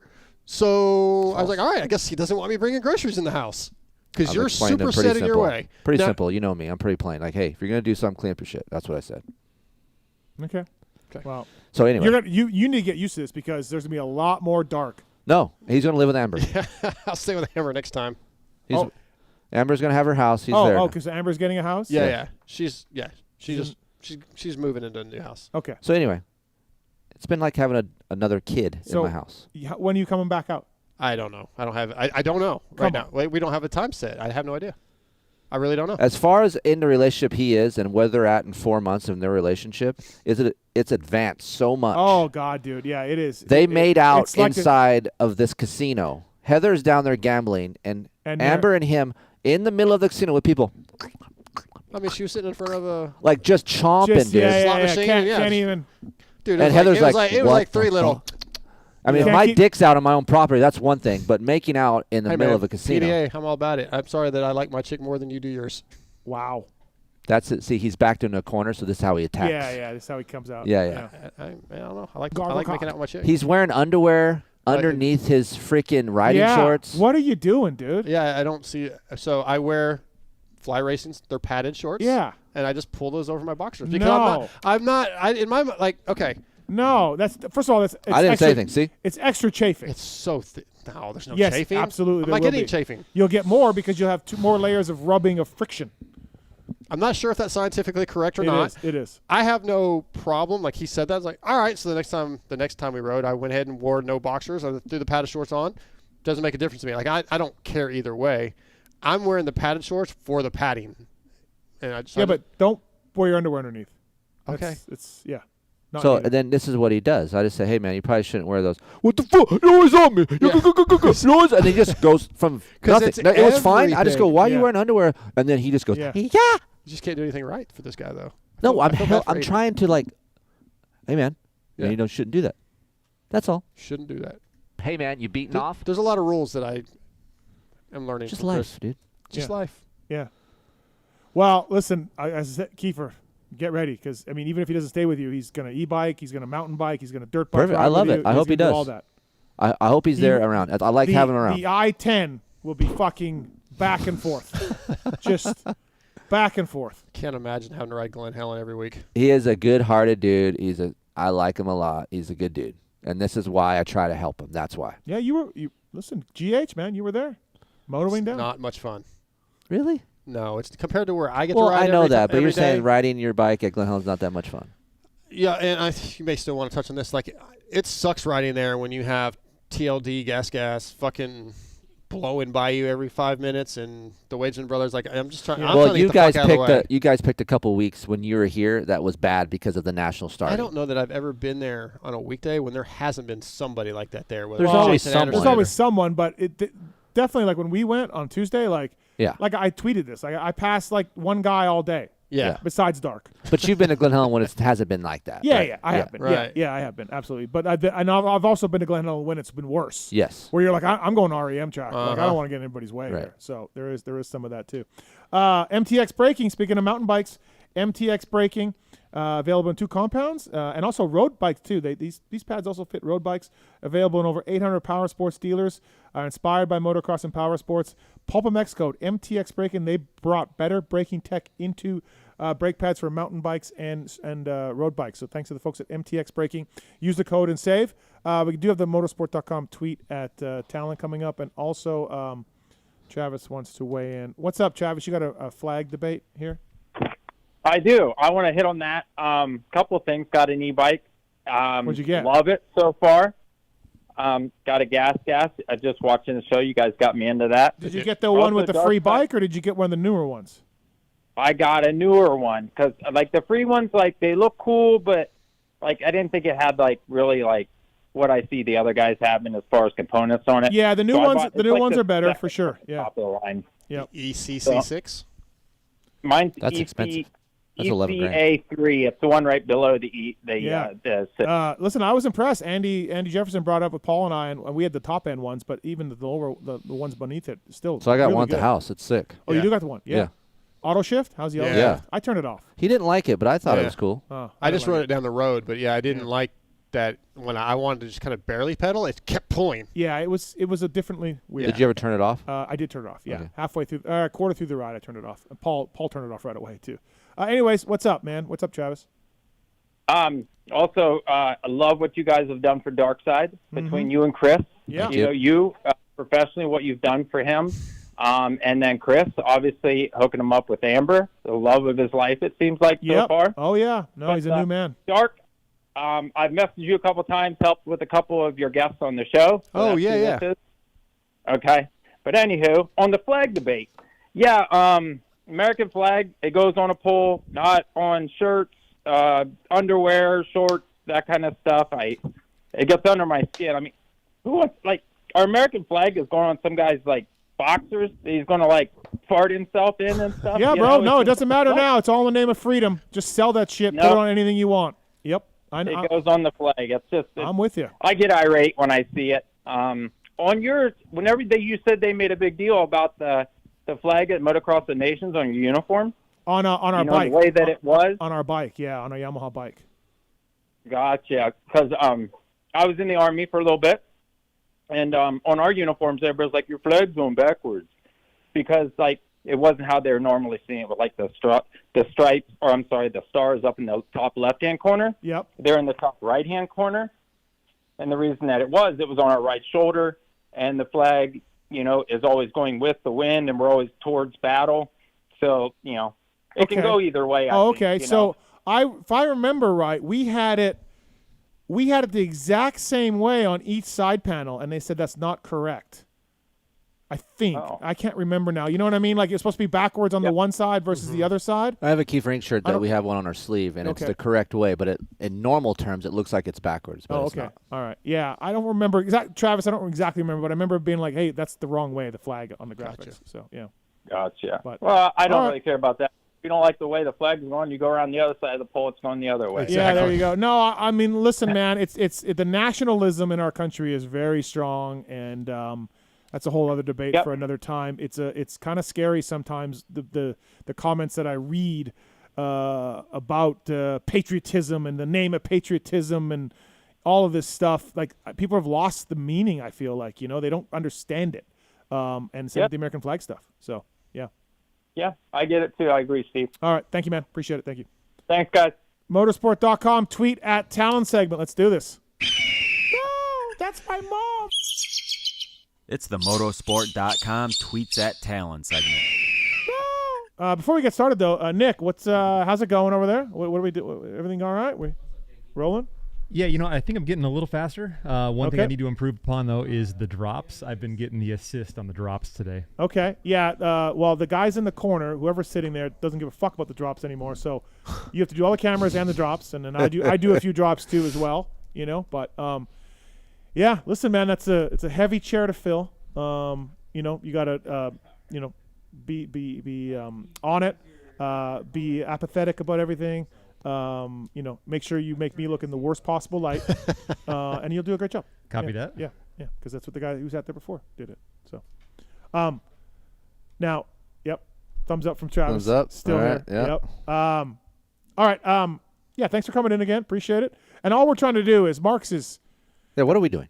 Well, Marks is fucking does a lot for Pulp. Yes. Right. Correct. Pulp Fantasy, Moto 60. Yep. This show. The other guys in the corner rotate, right? Yep. So they get some time off. So we're trying to just give Travis rotate. Yeah, because he's here every time I'm here. Right. He doesn't get any copy days off. So we thought, hey, let's bring Nick in, who's a moto guy. He used to work at Parts Unlimited. Yep, we talked about that. We talked about that. Yep. So and then cool. And maybe he does a better job. So it's every than 1 week, one off. No, maybe he's cheaper than Travis too. Hey Nick, can you build apps? Yeah, can you build apps? No, we covered that, I think. Negative, but I can run a camera though. It will not be one on and one off. It will not be that way. So but Travis may find himself in needing some downtime in the coming while. So who knows? Okay. Right. He's a busy guy. Yeah. All right, motorsport.com, tweet at Tallon segment. These are sent to at PulpMX show on Twitter and motorsport.com. What? Tweet at Tallon on Twitter. All right. On X. On X.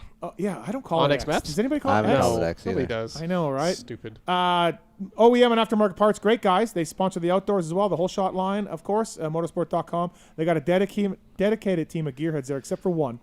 Everyone else is dedicated at motorsport.com. And by the way, Tallon, too, I said it earlier, the purple bars that people are having trouble finding. They're coming. They're coming. Trust us, we want them up, but we have to get our shipment from Renthal, and Yep. I know they're on our way to us, so it'll be just keep an eye out in the next week or two. Yep. They're coming. All right, motorsport.com, limited edition Renthals, purple. Didn't know they were that popular. Dude, very. They're nuts. Really? Nuts. Crazy. And Motorsport went hard, so we'll have more than most people. Should so. I put them on my bike? I feel like I don't. I feel like that's too much purple. Too much purple. I've had some people say you should put the purple bars on your Yeah. bike. 'Cause mine's very much like yours, and then others say no. I have two sets, but I chose not to put them Because he has on. purple. You have purple hubs. I have Purple wheels. Sorry. purple rims. Rims. That looks good. I didn't think I'd like it, but I picked up his wheels from Jay Clark, and it looks good. Yeah. Yeah. No, it's a good USA. Yep. Did mine, and I Same. have the W hubs too. So good, nice looking wheel set. Yeah. Yeah, I feel like that's too much purple.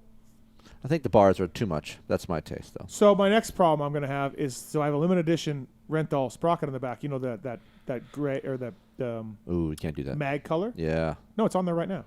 Yeah. No, it looks good. Does it? Because it matches the bars. Okay. Point is, that sprocket's wearing out. Mm-hmm. Okay. Can't get them anymore. Okay. What color now? Think you go? Do they have purple? No. They don't. Then you got to go silver. You got to go silver. You just go silver? Yeah. Old school? Yep.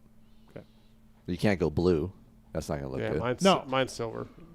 I thought about black because I have a black one. But Even that kind of will stand out more. You know, I think silver is just kind of neutral, Yeah. blends into the swing arm. You're good. Okay. I'll do so. All right. These questions are submitted to @PulpMX Show. Let's do this. All right. From Too Fat to Ride for Keefer. When in the hot tub, is it good etiquette to trim up downstairs before going nude with your bros? Let's elaborate this. I am not, when he was there, I'm not always nude. I put shorts on. You've never been naked with me. No. So I'm like wondering what. That's was- just like I said. I know it bothers him because it's a joke between us, so now I just do it just to fuck with him. Okay. That's just still too far of a joke. Yeah, it's fine. But that's just how my humor Right. is. Okay. Fair. Yeah, of course. You always should manscape. Are you sorry? If you and Amber are getting in a hot tub naked with another couple, say a couple friends, like no hanky-panky, just another couple of close friends, are you going in with shorts, or if they're going in, you're going in naked, and you're going to put up with... I'm not doing naked, and Amber's out on that too. So- She's already kind of said out. So you're... Okay. With other people anyway. Yeah. Okay. Yeah, we've never done that either. Like, if he had Amber there, I'm not doing that either, right? Okay, Like, okay. It's just him and Greg. Someone posed that question to me on Twitter, and I was like, if I don't want to see my buddy's wiener. Right. But I don't see anybody's wiener really. Yeah, but if I get to see his wife, Yeah. chick naked, I guess that's a sacrifice I will make if you're going in the hot tub. if with, that's an option. Yeah, you're saying. yeah. Got If that's it. an option, I got you. Like I'm not going to be like no. Right. Like I wouldn't care if Amber wanted to get naked in the hot tub with us as a group. I wouldn't care if she wanted to go topless, but Right. like I'm not really about. I don't really want to see his dick. I don't really care to see my dick. I'm not into That's dicks. the confidence problem that we're trying to No, work Not into on. dicks. I just don't need to see dicks. All right, everybody, hey, put it on Twitter. Dark is not into dicks.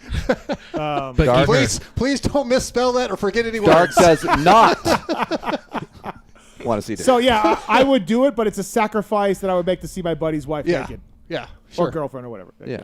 Yeah. Just to be clear, Aiden, Greg, Kris naked. Heather not naked. Not once. So Right. We just know what Dark doesn't like, so we do that opposite thing. What about anal bleaching? Kiefer had a question for Yar on our dinner break, Yeah. and she was breastfeeding, and Kiefer mentioned her boobs, and Darkside hopped around the phone so Man, quick. I was already Look there. at, I'm out saying it. He's an undercover perv. Like, I'm just saying I am a perv, right? Like, people know that I'm a perv, like, whatever. yeah. But he's like, he'll play it off on the air, but he's swooping around the side trying to see some titty. Trying to see some titty? I mean, I'm always asking for titties. I like titties. So, like, Amber knows. I'm just being put that real. on Twitter too. Dark loves titties. Dark loves titties. But also clarify he doesn't like dicks. No dicks, titties up. Titties good. I Titties approve. up. Dicks down. It's 2024, Dark. You can have both. I approve this message. Yeah. You make my son call you daddy. I fuck your wife. Remember that? No. Off the campaign with Will Ferrell. Oh yes, I don't remember that yes, part. that's a great movie. Dark likes titties. Oh boy. All right, Jimmy G. You already said to clarify there was no titty. Garoppolo? Anyway, Jimmy G. What is the percentage chance that we ever see J Mart race again? Probably some percent, but it's pretty low. Really? Yeah, it's pretty low. Yeah. Yeah. I hope, honestly, for his sake, I just hope he just goes and does something, has a good life. When JB was in, when we were talking about it, and like JB threw out a number, and JB's pretty smart about this stuff. He's like, he's probably made about $6 million in his career. Yeah. So, He's great, good. awesome. Yeah. Never race again, right? Who cares? Right. Yeah. And he can go back to the dealership if he needs to. Exactly. All right. Chase Turfworks, Darkside. How many times has Keefer asked you to join him in the hot tub? Hot tub's a big subject. Well, today. I tweeted about it. So Oh, okay. Yeah. Well, I mean, almost every night We go in every night, yeah. He'll hit the hot tub and Do he you said, really "Hey, go do in you every want-" night? Almost. I can't do it. It takes too long to heat up. I got to plan it out. So we Oh. have a program, like we'll turn on at 5 or 6, and we get on at 7, Yeah. and then Heather has the dinner for waiting for Darkside. Yep. Yeah. Yeah. They definitely have a good program. The gas bill. I can't handle the gas bill right now. Yeah. Pookie's on full alert. My gas bill 2 months ago was $900. Last month was $1,100. Wow. And heating the pool, heating the hot See, water I don't tank. heat my pool though. Yeah. I never heat my pool. Never. Never. Nah, pool's always cold. Damn, dude. I'm good because it feels refreshing when Well, I now get I got in. it on solar. I got the solar fixed, so I'm running solar now. Get the gas bill down. Pookie and I are going to tighten our belts up. We're going to get the costs down in here. Okay. Yeah. So, Dude, how We'll finish tweets. What? Okay. How much are you paying your guys? Like LVK, how much is Kellen and Lewis making? Because we're not going to talk about how big your house is anymore. Yeah. Kellen's house, unreal. Really? That's what he said. He said Kellen's is like huge. I couldn't tell you how many bedrooms or bathrooms. His house is like your size, height, and everything, but he actually has a full upstairs. Yeah. There's a rock climbing wall in one of the living rooms. Yeah. Kellen. Kellen's killing it. Undercover rich. Yeah. Well, wife's got a great job. Maybe that's what What it does is. she do? You know, she was an accountant for Disney for a long time. Oh, And now shit. she's a CPA, I believe. Yeah. Like she's actually like a Yeah. real person, like with the real education. So unlike you're not us. paying Kellen all that enough? No. Okay. No, it's not pulp Well, money. No. Kellen's house No. is nuts. Yeah. Hey, I want to get this guy on the phone here on the show. Before, we'll hold the tweets for a second, motorsport.com tweets. But this is the perfect guy to get on the phone because we had a little disagreement, a little discussion by the Honda truck this weekend. And so let's welcome in factory HRC team manager Lars Lindstrom. Hello, Lars. Hi, Lars. What's up, guys? How are you? We're good. Thanks for coming on at this late hour.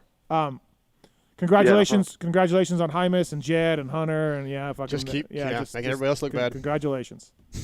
Yeah, appreciate it. It was an awesome weekend for the team, obviously, so appreciate it. Okay, so Keefer. Yeah. These fucking Hondas, like they got something going on off the start. Okay, first of all, we got grates, we got RPM dashboards, we got start maps. Okay. We got clutch. They got the clutch figured out. We got everything. We got start blocks. Yep. We got blocks. Uh-huh. So obviously Lars and everybody at Honda doing a great job with these fucking bikes and their starts. So it makes it way too easy to get a start. Okay. So Lars has said I can get on Jet's bike or Hunter's bike, and we're gonna do a contest where I get the start versus somebody on a production bike. Okay. And I don't care who it is. Okay. I don't care if it's Jet. I'm gonna whole shot the shit out of him. Okay. Do you agree? No. Fuck you. I'm just saying, why don't we just do it together? I'll just be on a production bike. You get on that bike, and let's start together. Okay, we can do that. Can Yeah. we? No, never mind. You have a production bike. Yeah. Yeah. Everything. Production Yamaha. Yeah. You get on whatever you want to do. Yeah. On the HRC bike. Yeah. And I will. Because if it's- I'm gonna if 3 out of 3, I whole shot you. I'm gonna just mat it and dump the clutch. That's fine. And I will go. And I will. All I have is a whole shot device, and that's it. And I'll still beat you. Lars? That's what I said, Chris. At least a whole shot device, because that does make a big difference. Correct. But my point was, and I said this, I think maybe one of the times that I was on the show before when Steve had this ridiculous theory, that there's way, more going on to get a good start than he thinks. It's just as complicated as it was before, but it is way more consistent. There's 100% grip on the grate, but everyone's got that. So, there's things we can do to the bike to help, but for people to think, and there's unfortunately a lot of people believe what Steve says, it's crazy, that it is really easy to get a start, which I still think it's not compared to a bunch of other guys that have the same options. Like if you were the only one with a grate and you were the only one with the lockdown, game's over, but that ain't the way it is. I'll prove this point. At the Stopwatch Nationals, you're allowed to bring grates if you want. Some guys brought grates in, and some guys were on just the starting line at Glen Helen on the dirt. And the great guys, sure, I think Ryder and Pierce got whole shots, and they were on grates, but it wasn't that much. Okay, but Come on. Thank you. I'm just saying. It wasn't that much. Well, then we can do another test where we put up grates and we do starts. That would be an even better contest right there, is we put one of our guys on the dirt, and Steve gets the whole shebang and bang. But my point is, Lars, is like, and Steve, and I don't think Steve knows this, there's so much going on with the rider and machine within 30 feet off of the gate that you have to do correctly to get a good start. And you're not seeing that. It's never been easier to get it. I'm not saying that, start. but I'm just saying there's still a shit ton to do that the rider has to do. But there's less. There's less to do. I'm not going to debate that. I don't think there's. I don't even know if there's. The only thing that I will say is that the challenge before. I guess I do slightly agree with you, Steve. That there's less, because there is more to consider when you go from like a track with a ton of grip in the dirt to like having to start at Colorado this weekend. If it was dirt, you'd have to, whatever. But then, everybody packs the gate, gets it already and whatever. So it's not, I guess that much difference. Just more work for the mechanic, I guess. Yeah, but Lars, I can prove you wrong Real easy. How? You showed me a video, Lars. Now, you're a good rider. Okay, you're a great rider. You made night shows. You're a great rider. You got on a bike and whole shot Chase Sexton. Yeah, just off the line. I think he beat me in the long Yeah, run. because but you got a jump on Chase Sexton, who was winning nationals. Why couldn't I have done that if we were both on dirt? Right. No, you needed. It was so much easier for you. You didn't have to do all this stuff for popping out of a rut and watching your throttle and everything else. You just had to hold the throttle until the light comes on and you dump the clutch. I just think it's somewhere in the middle. That's my favorite part. That's all you do. Like you're saying you can't loop out nothing. No, you got the RPM so far down on the start map that you're nice and you're in a nice meaty part of the power. You got clutch springs and everything else working right for you that you can dump the clutch on. You got your throttle hand stuck. You got the front end down to 170 millimeters or whatever they're pulling them down now. You got a grate. You got blocks to keep your feet and your knees tucked against your seat, so you don't need to worry about your knees, and your legs are a little bent, and you just go. Here's my thing.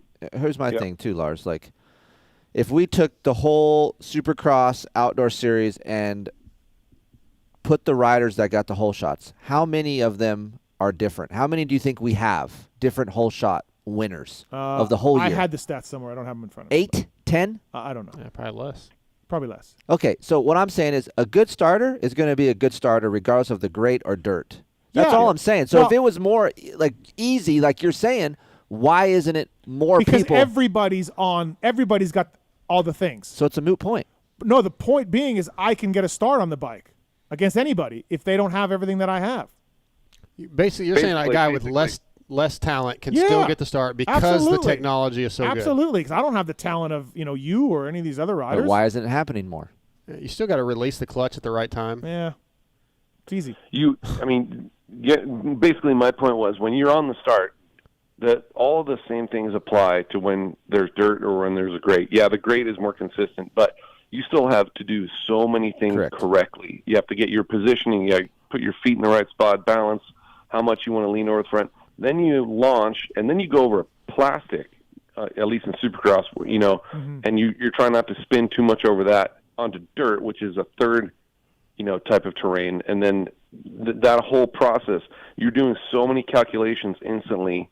And it's not that much different. It's easy. In fact, maybe it's harder. Steve. It's easy. There's no problem. And I'm going to get on Jet's bike, and Keefer's going to get on a production bike, and I'm going to yard him. Out of 3, how many you got? All of them. Oh my God! Wow. I don't know. His starts were fucking insane this weekend. All of them.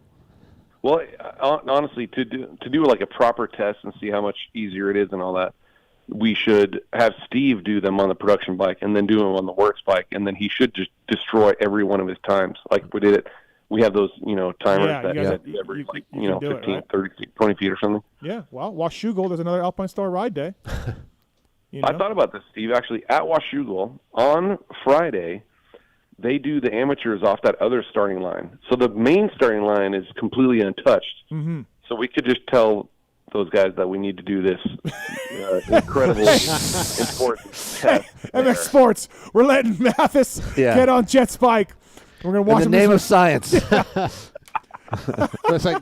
Hey, how cool is Lars, though, where he actually is thinking about He's this? like, that sounds like a good idea. Lars is like, I'm going to make this guy look like an idiot. But, no. I agree with Hunter. Because of Hunter's point, we're going to have the Asterisk medical crew over there because Hunter was pretty sure that you had a head injury and that we're going to completely Well, you can't see the YouTube right now, but here's me.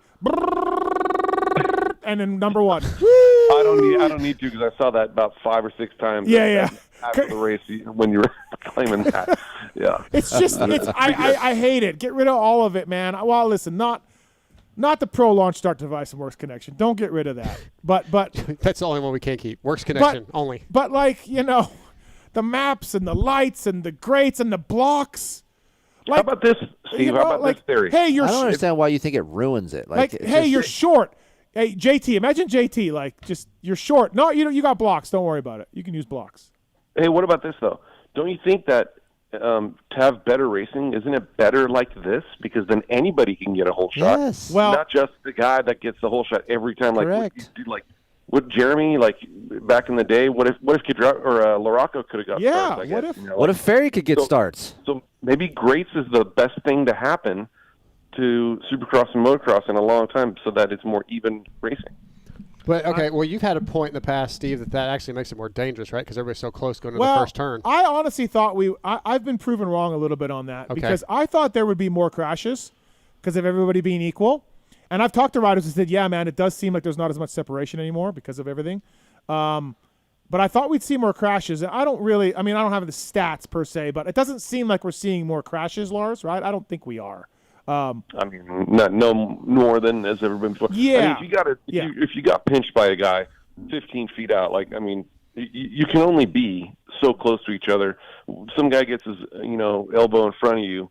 You got nowhere to go. It's the same old thing. Yeah. Nothing's different there. Maybe the miles per hour going into the first turn could be higher because you launched onto the gate. But then who knows?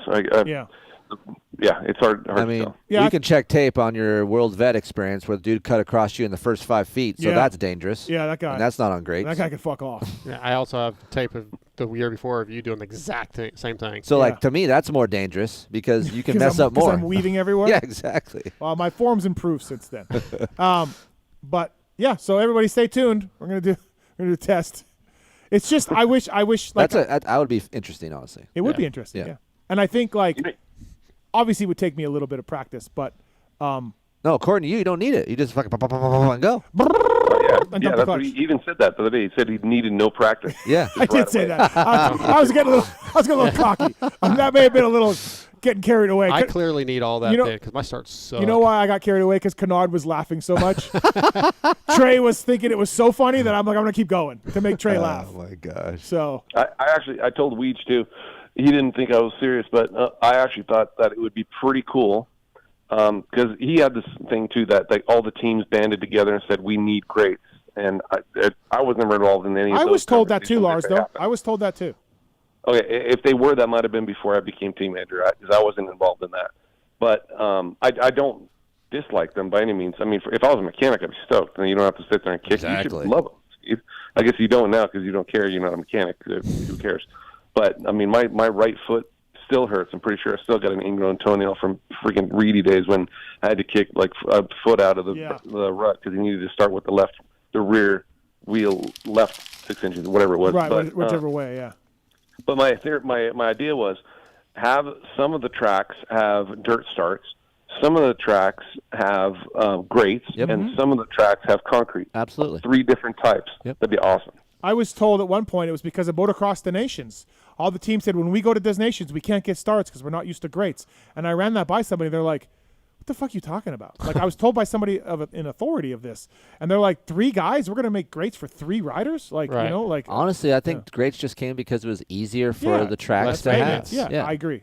So. Yeah, they didn't have to prep, I think, and get it all ready. I mean, I know that, at least for us, like, especially at the test track, being able to do consistent starts over and over again and just the ease of that is nice, but I don't, none of us are going there. I mean, I don't see what the benefit is. I guess if anything, we would want it to be dirt so that we have some way of influencing the start. Right now, everybody's got the same opportunity. If we really wanted to, we should go back to dirt so that we could figure out our own way. You guys have something going on. I don't know what is underneath that seat. I want to take that seat off and look around there a little bit. There's called the HPs. Yeah, lots going on with those Hondas. I mean, you rode it. You know how good it was. Oh, it's good. Yeah.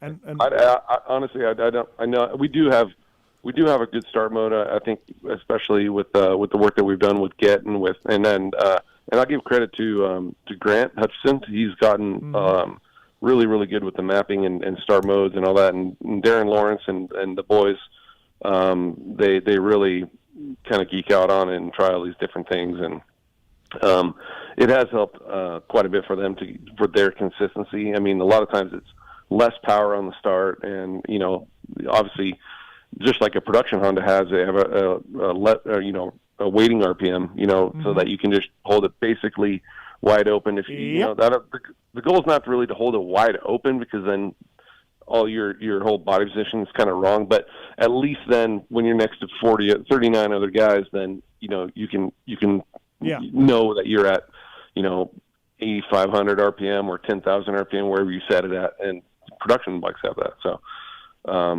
but that's just so that you know, whatever. And if you want a deal on a Get ECU, the same ones that Honda uses, email us using the contact form on PulpMX, and we'll pass it on to Get and Athena, and some guy named Dan will reach out and give you a deal on it. Oh, you got a Get deal now? Yeah, we've always had a Get deal. Have you really? Yeah, okay. yeah, Get. Oh, yeah, Get. Yeah, that's right. Yeah, That's Get. Right. Yeah. But okay, so super easy to get starts, no problem. Watch me hole shot the shit out of Keefer. Yep, it's gonna be great. Yeah, it's gonna be good. Oh my god. First, I beat you Just on the don't old, use a bush. the old 1990, and you cheat to beat me on the 80, and now we're not doing that. And now we will. It's coming up.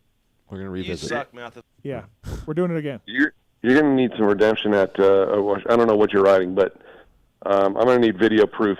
Yeah, you look a lot more fit. I even Keefer. I'm up in the tower this weekend, and I'm talking to JT, and I look over and I see Steve standing there illegally in the manager's tower. Mm-hmm. By the way. Yep. And I'm like, man, look at your boy over there. I mean, like, he looks pretty fit for for where he's come from, and we're like, and he's like, yeah, he's doing a good job. He just needs to eat better. And then Steve's over there, and he's like giving us like the middle finger, like, what are you guys talking about? Yeah. You talking crap? And we're just trying to give him props for like all this. They're looking at me and laughing. They're both smiling and laughing and looking at me like, what do you think I'm thinking? Like, who knows what they just said about me? Like, it's funny, Lars, because I'll have memories pop up on my phone, and like some of these memories are Steve, and like I look at him now, and then back then I'm like, wow, it's a big change. Yeah. Oh, you look real good, Steve. I don't want to pump you up, but good job. well, thank you. It's really a big night for me. RV said I was a Fastest media guy earlier tonight at Glen Helen when we rode, and then now I got this. So, and Lars is a good-looking man. He is a good looking. Lars is We've not said this basement. many times yeah, on the he's show. not basement. He's a good-looking dude. Yep. So and he can play the guitar. And he plays the music. guitar. Yeah. Yeah. He's he's the winning team manager. Yeah, these it's days. like if he wasn't married, shit would be falling off his feet. Yep, absolutely. All right. But yeah, Steve, you need to redeem yourself on the track, though. Last year was not your finest moment on that track. Even if whatever bike you were on, I'd like to see video proof of you redeeming yourself this year. Okay, fair enough. Yeah, well, remember too, I was overweight. I hadn't ridden forever because of my elbow. That was my first time. That was my second time on the bike in like 4 months. Tennis elbow. It wasn't good. Yeah. So I thought that elbow thing happened from that day. That's how you led it to believe. It flared it up. No, it flared it up. It was like bad that day. Yeah. It was okay. like, well, then I'll stop. I felt bad since that day. No. It wasn't really bugging me going in, but it'd been bugging me a little bit, but nothing where I thought, oh, I can't ride, and then it just boom that day. Yeah. So I didn't really feel bad. I just want to say that. Do we have time to ask him another question? About my starting contest? No. Okay, go ahead. It's separate. But Okay. Lars, Jet and Hunter both talked in the Vital MX interviews about a secret bolt. Or can you tell me what this is? We told them that they were fucking with Lewis. I don't think they were. Yeah, there's a secret bolt on the bike that made a big difference to them. Here we go. 100% to any of you guys would never feel it. Keefer would. Yeah. So can you, if you don't want to be very specific, can you just tell us like what area? Yeah, it's on the chassis. So Lars had Great. now that I remember this. Yeah. I was in the pit one day. Lars never told me. He's like, hey, you look around, you can see something different if you look hard enough. And I looked and I couldn't see shit. So like I think it's the same thing he was talking about back then. So no, it's not. No, you wouldn't see something else. Oh, okay. Well. But what was that? That was something that you could totally see. Yeah, remember they were like, hey, it's obvious. It's in front of your face, and I could never find it. You just couldn't find it? No. Yeah. That would be somewhere like where ML would come in handy because he would probably find it. Maybe. He's pretty good at that stuff. Yeah. Yeah, crap. I don't remember what it was now, but yeah. One more quick one. There's a video that I think Rick Johnson posted on the podium where it appears Hunter blows him off. I feel like Hunter was probably just in a hurry to get up there and do his interview or whatever he needed to do. But this was a big debate in one of my group texts. Oh, today. was it? Oh, yeah, big debate. I've seen like Twitter posts and stuff like, "Oh, Hunter's an asshole," and I said, "Come on, man." I don't think Hunter knew who it was. He probably didn't. He knows who Rick Johnson is. Yeah, but didn't recognize. He didn't realize that's Rick Johnson. Yeah. You Well, know? honestly, it looked like Rick gave him a thumbs up, and then He tried Hunter to shake gave his hand or a fist bump or something, and Hunter was like, "Yeah, what's up?" and then went to do his thing. Oh, maybe And Hunter just thought he gave him a thumbs and up. Hunter was throwing up or spitting. Not throwing up, spitting. Water out or yeah, something. Like, yeah. So Any Yeah.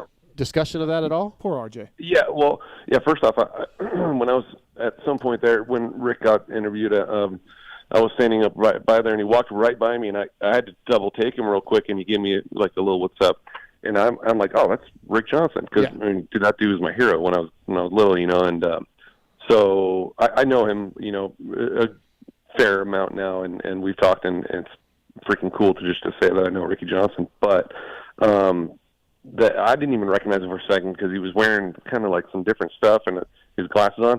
But I know I talked to Hunter about that. Hunter had no idea who it was at the time. I mean, for one, Hunter and Jet, they've grown up in an era where Rick Johnson is not really even Jeremy McGrath or whatever is. I mean, they're just not from that era, but they have met him a few times. They know who he is, and he totally just didn't know who it was at the time. He just was spitting out and had to go back to do the interview, and you know how many times that happens with random people all the time. And then you're trying not to like offend someone because you're like, oh, what if that's somebody that I like have respect for, but I can't recognize them. And then a lot of times it's just some guy that wants to take your time, tell you about when he, whole shot you, at whatever at 2024. So, and he's on the podium. It's like he's got work to do. Like he's got work to do. Like there's stuff going on. Well, and there are sometimes a lot of random people, like whether it be wives or just random people that could be like, hey, a cameraman or a man friend. Yeah, those guys are trying to focus on what they're trying to do, get on do the TV interview, etc. So I figured it wasn't like an intentional F you, bro. But people seem to think it is because keyboard warriors do that. Yeah, there's it wasn't like that at all. And then I like to try to treat all our past Honda champions like what I call Honda royalty. Even like David Bailey was at Glendale this year, and I'm like, Jake, come hang out under the tent. Whatever you need. You want drinks, or whatever. And David's so humble and cool. He's just like, no, man, I'm good. I don't want to take up your guys' time or do whatever. But obviously with us having Johnny under our tent, we've always kind of got that whole era, feel vibe, whatever you want to call it. And so when RJ comes around, it's to me, it's still like, he's that's RJ. I'm with you. He's a great interview too. He's always awesome to talk to. Opinionated. Hey, Lars. And Lamson too. Lamson came by, nice. and he's just standing outside the tent, like, because his kid races. And this might have been a year or two ago, Paula, and I'm like, Lammy, what are you doing? He's like, oh, hey, and he's like the nicest, most humble guy too, right? So I'm like, dude, anytime you want to come under here, this is like you're part of Honda still. Like, come on. That's cool that you do that. No, because a lot of the other people don't do that and forget about these people. I right? agree. Yeah. Yeah, I know. These guys give Honda a lot, so I like to celebrate them still, Lars, did you listen to Jason Bonham interview? Did you get there at all? Oh, haven't yet. But dude, Jason Bonham's awesome, huh? Yeah. Yeah. He commented on I posted a little picture or video of my new guitar I bought, and he commented that it was nice. So that's pretty cool. Yeah, he told me he's met every rock star there is and everything else, and to meet Johnny O. He met Johnny O, and he said, I just, it's fucking Johnny O. Wow. Like, so pretty funny, right? Right. Yeah. I think unless he'd met him before, I think I brought him in the truck at Birmingham, and then him and Johnny O and Darren Lawrence talked, but he's probably met him before that too. Yeah. Well, cool, Lars. Thanks for calling in so late, and we'll get this. Say it again. Thanks for calling in. Thanks for calling in. Thanks for taking the fuck. Thanks for allowing us to call you. Thanks for answering the phone. Thanks for answering the phone, Lars. Appreciate it, Steve. No problem. Anytime you want to call me, I'll answer. And we are going to do the start contest. Stay tuned, everybody. So. Yeah, we'll figure it out. All right. Thanks, buddy. Later, Lars. See you, Lars. All right. See you. That's Lars Lindstrom, everybody. Bonham, man. I try all the cock. Paul, what's up, man? Paul, you went to the Sphere? Yeah, dude. So I was the guy that called in on Thursday. Oh, yeah. The 60 show. Yeah, what'd you think? Mind blowing. Thank you. It is the most incredible experience I've ever been to in my life, and I go to Burning Man every year. What was Thank you. What did you see? Wow. What was it? The Dead. Oh, okay. Grateful Dead are there? Yeah. Yeah. So. Yeah, it's thank you. And you know what? And sitting across from me, my friend Kris, non-believer, didn't have much to say either way, and I him to YouTube. And it was great. It was great. I had a great time, and it was. Always got in a fight. I still go back and look at some of the videos that I took. See, it was spiritual. Spiritual. No. Yeah, Paul. thanks for calling. Like, you're right. It's really cool, right? And I hope more bands go there. I haven't heard any, the next band at all. Because no offense, I wouldn't see Grateful Dead, but yeah. The Eagles. Honestly, I understand that, but the Grateful Dead was built for the Sphere. The visuals, like the whole haptic seats too. Yeah. My whole bones were shaking. How old are those guys? They've got to be 90. Dude, they're old. Yeah. So Bobby Ware him and Mickey Hart are the only two left, and they're like in their 70s. But it's John Mayer. John Mayer's the guitarist. Yeah, he's no shit. Yeah. That'd be cool. I did see visuals. I follow the Sphere on Instagram. Okay. And I saw visuals of it. It looked really cool. Yeah, for sure. But think about all the bands that like Darkside brought up earlier. Tool. Like Tool would be that'd be good. It'd be amazing. So.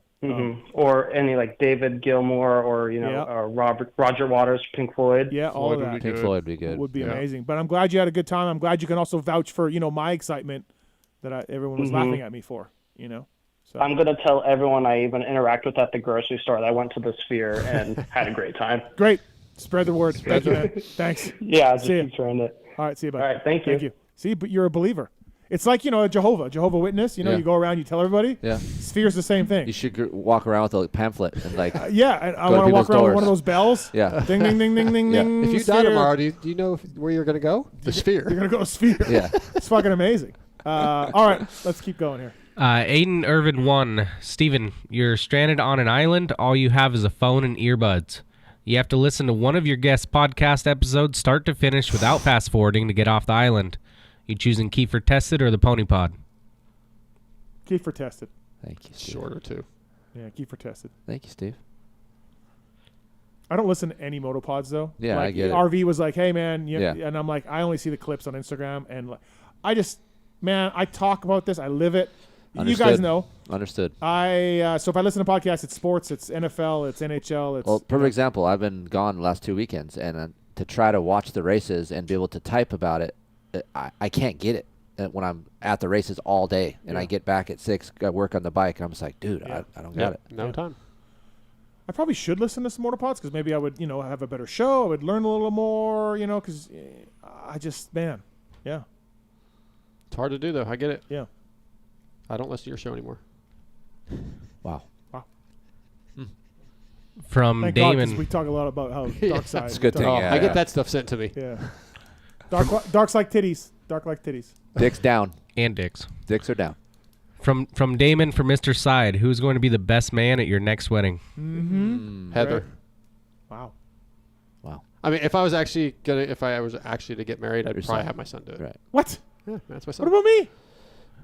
You'll be invited. What about an usher? You want to be an usher? Can I don't Augie, can Well, Augie he wants be, to. He wants to. Can Augie be the want to ring bearer? officiate. He wants to officiate it. Can Augie be the ring bearer? I think that'd be Oreo. He hates dogs, though, remember? Oh, he hates But dogs. I don't hate dogs. Yeah, you hate dogs. Yes, thank you. That's Right. fucked. Fucked. Fucked. Man, I'm Fucked. Me and Oreo are homies. Blair parked. Oriole's in a hole somewhere. Poor Oreo. Blair parked for you, Steve. Who will win a championship first between the Blue Jays, Raiders, and Maple Leafs? Oh, fuck. Wow. Oh, fuck. Why don't I just fucking kill myself? Yeah, exactly. The Leafs, I guess. They've got the close. Raiders. The Raiders seem hopeless. Like just the draft. Their draft record. I was reading about their draft record. Oh my gosh. Fucking horrendous. Like with so many good picks, and it's not one guy. It's multiple GMs, multiple coaches. Yeah. They're a disaster. Something's wrong over there. Blue Jays, no, because they'll never get the free agents to go to Canada. Like, you know what I mean? They'll never do that. They'll never get the good guys. Probably Maple Leafs. And they're on the verge any year now. All right, Moto Fan 92. Keefer, what's a better deal? Buying the 24 KX450 for $8K out the door, or buying a new Gas 450 that includes an e-bike? You can get a 24 KX450 for $69.90. $7,000 out the door. They got a lot of them, right? Yeah. Yeah. I still like the option of the e-bike on the side. Pretty good, right? I mean, yeah, if you're going to get 2 bikes for that much, I'd go e-bike and gas. When Andy was up here, I'm like, wait, what? Yeah. Sounds like a joke, right? Yeah. Because you know why they're doing it. It's the older models. Yeah, They got but the still, models that you so have. what? Yeah, no, for sure. They still got EP8s and stuff in them. They're good bikes. Yeah. The Moss 912. I saw a picture of Phil at the lake with Webb, and he looked fine. Do you think he's using this as an excuse to defend his undefeated title as LCQ champion in SMX? No, he's in a deep, dark place. Yeah. His knee's hurting, so. No. He's a couple beers with the boys on the lake to Yeah. soothe the soul. Him and Paul. Paul Webb. It was Taco, right? Oh. Taco was there. Paul. Yeah. Taco's a character. Taco's a character. Cooper still looks trim though. I saw that picture and he still looks fit. Still looking all right. Yeah. Jacket on the parade lap for the group. Who is the moto journalist most likely to be a secret serial killer? Lewis? Oh. Anton. Anton? Kellen. Yeah, Anton. No, Anton. No. I mean, Lewis. He's quiet enough, I feel like. Anton's like super nice. You would never suspect him. You know, it's always like whenever you see it on the news, they interview the neighbor and they're like, he was the nicest guy. That's like, why I said Kellen, because he's super nice too. I'm the and same quiet. way. But then Lewis has talked about hiring a hitman for me. Yeah, and but that's murdering why people. that makes why So, he's not going to do Yeah, it. I think you're right. It's Yeah. Anton, because Anton's got a little bit of a goth side to him. I'm gonna say Kellen because he's super nice, but if you look at him, he looks like he's pissed all the time. Okay. Kind of accurate. I'll go Anton. Yeah, no, I think it's still Anton. Yeah, I'm going Kellen. Okay, we got three guesses. Looks like Amber. Staged for Keefer. Suspension issue I can't figure out. I don't know if it's possible, but sometimes in the rollers it feels like my front forks come back from the stroke too fast and top out. Is that a thing? That's too much preload on your fork. So when you have a lot of preload on your fork, you feel like there's like a loose head nut bearing or head nut on your steering. Steering stem nut. Steering stem. Thank you. Head Couldn't nut. get that out. I bet you got head. So sometimes you have too much preload on that. When it comes back, it'll be like a little notchy in your head. So I say head. I just said head stay. That's why I do it. By the way, Maxima and Pro Filter, Pulp 20 is the code to save with Maxima and Pro Filter. Love these guys. Love the oil. It's great. So less preload. That's why. Why are you? Are you Maxima guy? I love their FFT and their stuff's good. Okay. I mean, we're sponsored by a different oil company, but That's Maxima why makes I was great. wondering. Yeah, I thought, Maxima okay, makes great products. Pro Filter, Maxima, Yeah, check it they out. still make Pulp great 20. products. LL Cool James. What is the over-under on Dark proposing before 2025? Proposing, not good. No. He's not going to do that. But living with her or that subject has to come soon because shit's popping off. Do you think though? And I'm going to tread lightly here. I'm not going to. No, you yeah. I'm not going to freak you out because we Careful. already had. He goes from 5 to fucking 12 quick. I know, Remember but knowing what we know about his finances. Okay. Getting together with Amber, who's got a good job. Okay. Probably makes good money. Do you think he capitulates and gets with her to improve his finances? No. Okay. No. He's not built that way. Okay. No. Because, just think about the savings of another person. And I don't think that even comes to his mind when he dates her or thing. I don't think that even comes to his mind. Okay. I think, honestly, I feel like he would be, because I'm talking about him like he's not here. I feel like he would worry about his own worth bringing something to the table for the relationship more than worrying about what she has. Okay, good point. By the way, I forgot to mention a Works Connection Pro Launch Start device we're giving away. PulpMX 20 is the code to save at Works Connection. Let's do an email contest. Contest@pulpmxshow.com if you want a Pro Launch Start device. They swept the 450 class, and I'm going to have one when I whole shot the shit out of Kris. And Darkside, what number email? 3. Oh, wow. Wow, I didn't want to go 333. That's just too many. Yeah. 3. Okay. Half. Yep. Yeah. We know why you run 333. Yeah, we figured this out. I saw the text. Yeah. What? Nick, knowing what you know about Dark, right? Do you not feel like he runs 333 because he can't really run 666? That's a little too obvious. Right. So, low key to the goth guys, to the worshipers. Yep. They know what he stands for by running 333. Yep. There may be a subtlety to it. Yeah. He's in the industry now. He can't go full 666. He can't come out and be like, "Look at me, I'm the devil." Yeah. Yeah. But so Belly he runs of the beast. So he runs 333 so that if you're in the club and you know. You know. Yep. It's possible. Right?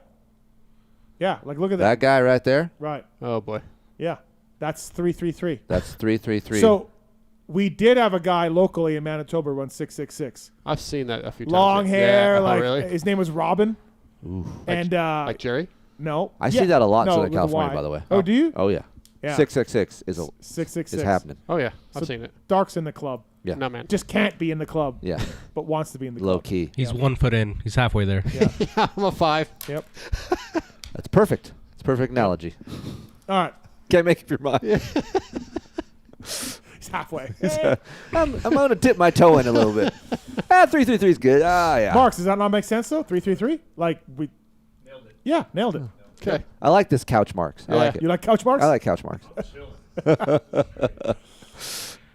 Hellhound Jock, he messaged me on Instagram earlier. He just said he doesn't have Twitter, but he thought it was badass that AP denied the interview during the national anthem. Yeah, Yeah. that was a weird thing. A little weird. Yeah, I don't think you should do it. I don't think she should act. Well, whose fault is that? Her. Is Will, it? Will's fault, yeah. Don't they, But someone that's throwing not- it to her? That's not Bondo saying, "Hey, go get this interview." Yeah. Well, she should say it's the anthem. Like, I'm not doing it. The anthem's going on. True that. Like, someone. She tried. Like, then Bondo, it was like- Bondo's in a trailer. Maybe he doesn't hear it. He probably right? didn't hear it. Yeah, he right? didn't So know. he's in a trailer. He doesn't know it. It's Yeah. her job to be like, hey, it's the anthem. I'm not. We doing chill it. everybody chill yeah, out, We're yeah. chilling. Yeah. So, yeah. Yeah, true that. That was a screw up. I applaud AP for Yeah, doing great. It, All right, we got 2 testing questions, and then we can get out Oh, of here. look who's deciding when we're getting out of here. Well, I mean, Cool. Hey, at least we're still here. I asked a Tits lot was of already been questions. gone. I'm good, man. I've been asking the good ones.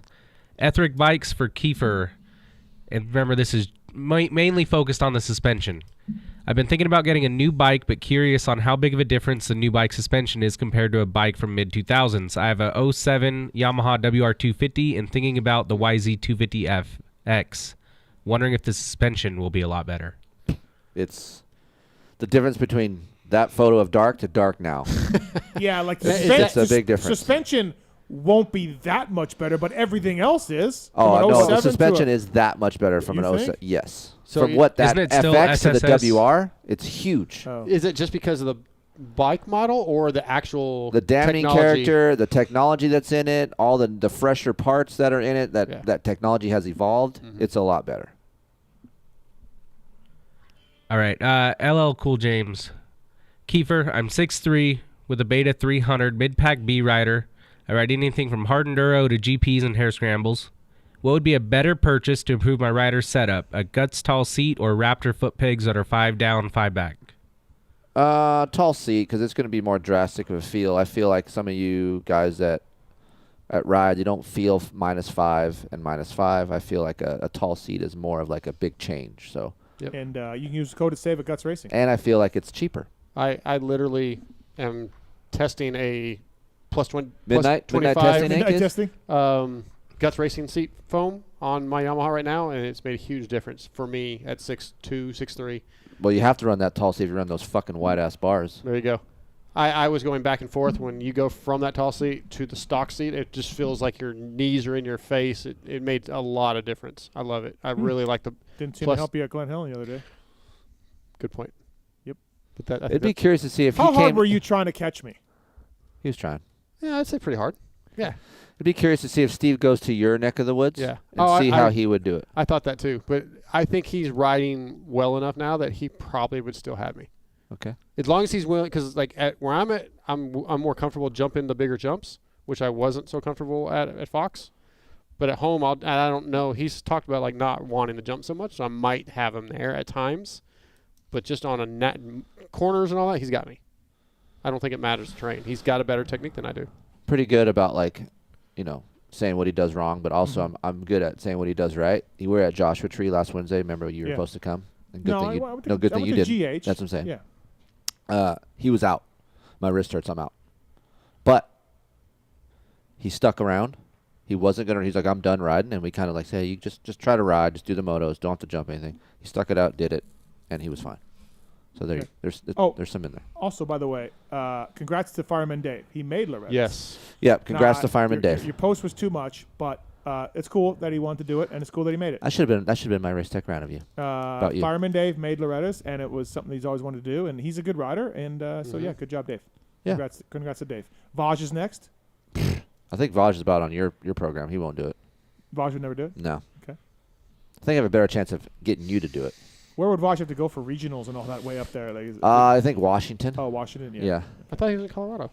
No, he's in Montana. Oh. Wyoming, I thought. No, Okay. Montana. Okay. All right. Well, there you go. Samsonite. Yeah. All right. Is that it? I found another good one. Yeah, fuck it. Let's go to midnight. Look at Lone Wolf. Just digging MX deep. John 9072. Can you tell me the advantage that 6'6" Benny Bloss gets from starting blocks that seem as tall as his foot pegs, and a Benny health update? Benny had a lot of surgeries. Yeah. 8 Compartment surgeries syndrome? or something. Yeah. I feel like it was more than that. It was a lot. Yeah. So he's out for a while. He's supposed to beat a Red Bud in Millville, but that ain't happening. No. You're gonna ride a beta, right? Tomorrow. Tomorrow? Yep. Straight to Glen Helen in the morning. Rodney? With Rodney?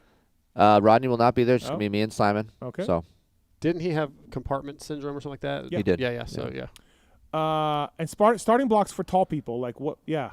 Because what's his nuts used them in Europe too, Jessiconis and stuff. yeah, like, it's they're meant for different reasons, right? Yeah. Short guys need some height, but also tall guys to get their feet on Quicker. because they're so lanky and long. They have to curl up, you know. So like if you're already kind of curled up and ready to go, then your feet are going to go on quicker. All right. Motorsport.com. Tweet at Tallon. That's horrible. All right. Ready? What are we doing? Are we doing sponsors? Yeah, sponsor reads. First thing that Okay. comes to First mind. thing that comes to your mind. Sure. Motorsport.com. Dark. Fly Racing. Their light gear. I like their light gear.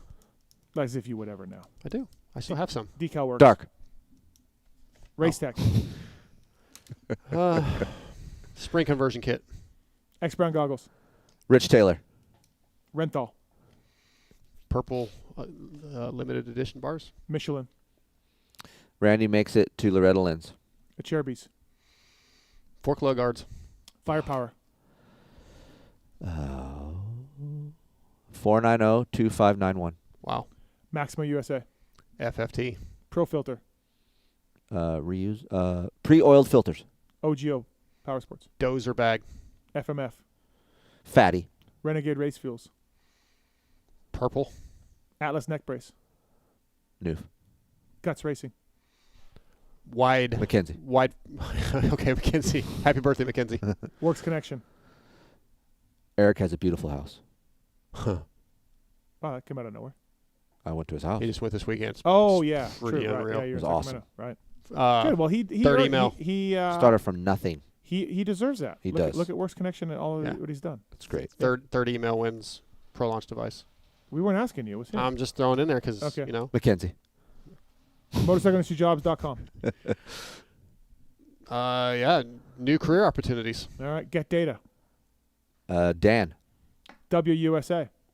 Kristen. Purple wheels on my Yamaha look good. Kristen. Yeah, it's. Rocky, I retract. Rocky Ridge Trucks. Bet. Oh shit! I gotta keep. I don't know. Wiseco Piston. Honda. MTX Braking. I could use some. You want some? I would love some. For the Yamaha? Or Yeah, for the e-bike. Okay. Or I could put them on the bike that's on the acoustic bike Kris gave me last time I was here. Either one. Ethica. Foz. Troll Training. Jason Anderson. And yourself. Technically not anymore. Oh. Yeah. Oh. What happened? They just pulled their advertising from Vital to do something, go a different route. Oh. But they're still sending me workouts, but For free? Yeah. They still come on my calendar every week, but They come on your calendar. yeah, they come on my calendar. Titties? Titties? Dicks down. Titties? Dicks down. Factory chassis parts tomorrow or Thursday. Testing them. Races. Yeah, it's great. All right. Chance Hymas, Ryan Villopoto, Ian Harrison, Stu Baylor. Best interview tonight. RV. Ooh, that's hard to beat. I was gonna say Stu, but RV. Yeah, I guess RV. All right, Nick, what do you think? Best interview? Well, I feel like I'm supposed to say Villo because I'm from his neck of the woods, but I was really impressed with Chance. Mhm. Really Yep. well-spoken kid. Yep. Marks? He don't. He already Okay. left. All right. Thanks. Chance. Thanks, Tits. Tallon? Chance. Chance? All right. Yep. Okay. Fair enough. Great. Thanks for coming in, guys. Yeah, thanks Mr. for having us. Side, Yep. Chris Keefer. Chris, Good job, Dark. you- Way to hang in there for 2 weeks, Dark. Yeah, Dark goes 3. home. Dark goes It's only home 3 weeks, man. Wednesday. Yeah. Is it a sad day Wednesday when you got to leave and Amber's crying that Dude, you're she's leaving? already upset. Yeah, it's gonna suck. Hey, goodbyes. We are not back next Monday. We are back next Tuesday. Whoa. Because you're Next coming back Tuesday. from I'm going to MXGP this weekend. Let's go. Lewis Kellen will be in the studio next Tuesday. Nice. To recap High Point and recap Majoria. So looking forward to that. It's going to be awesome. Should be fun. Yeah. Not really looking forward to that plane flight, but, you know. How do you Are we feel, first class? Yeah. How do you feel the Hurleen's interaction is going to go? You feel like you're gonna meet him? You feel No, like, no, you don't think you'll even meet so. him? Lewis is already planning on trying to get away from me to go talk to him. Oh, okay. So Okay. Yeah. Well, listen, man. Hurley's doesn't like you. No. Oh, I didn't know that. Yeah, he doesn't really like me. Oh, shit. Yeah. Who knew? Who knew? So thanks for coming in, Keefer. You're coming back. I think after Red Bud or We had June something. We got another date scheduled for that. Dark, drive safe back there, and we'll see you when. What's your next race? I have none scheduled. Really? Yeah. I mean, Lewis ML. is going to most of them, and ML's going to High Point. So as of now, none scheduled. I would like to go to Millville. Yeah. I haven't really sat down and talked to ML about it. Your mic's still on, so we can there you go. You can hear all. So yeah, none set right now. Okay. All right. Well, thanks for coming in, boys. Appreciate it. Thank Tallon, you. Thank you. Thanks, Tallon. Yep, thank you. Got to ride a taser this week. Nick, thank you. Thanks, Nick. Thank you, guys. Good job, Nick. Thanks, Marks. Good job, Marks. Way to go, Marks. Thanks, Steve. Yeah, enjoy the taser this week, Tallon. Tallon's going to get on e-bike life, so we're going to start riding in the hills there a little bit. So thanks, everybody, for listening. Thanks to Roto, Swisscore, Moser, Pookie, Heather, Dicks Amber. down. Remember, titties up. Dicks down. Dicks down, everybody. See you next Tuesday. Dicks down dark. The cock they have there is just amazing. There's something I want to get off my chest, and it's about that summer when you went away to community college. I got an offer to do Playgirl magazine, and I did it. I did a full spread for Playgirl magazine. I mean spread, man. I pulled my butt apart and stuff, and I was totally nude, and it was weird. I mean, you probably didn't hear about it because I went under the name of Mike Honcho, but I just wanted you to know that. If you could hear me, if it got into your brain somehow, that I spread my butt cheeks as Mike Honcho.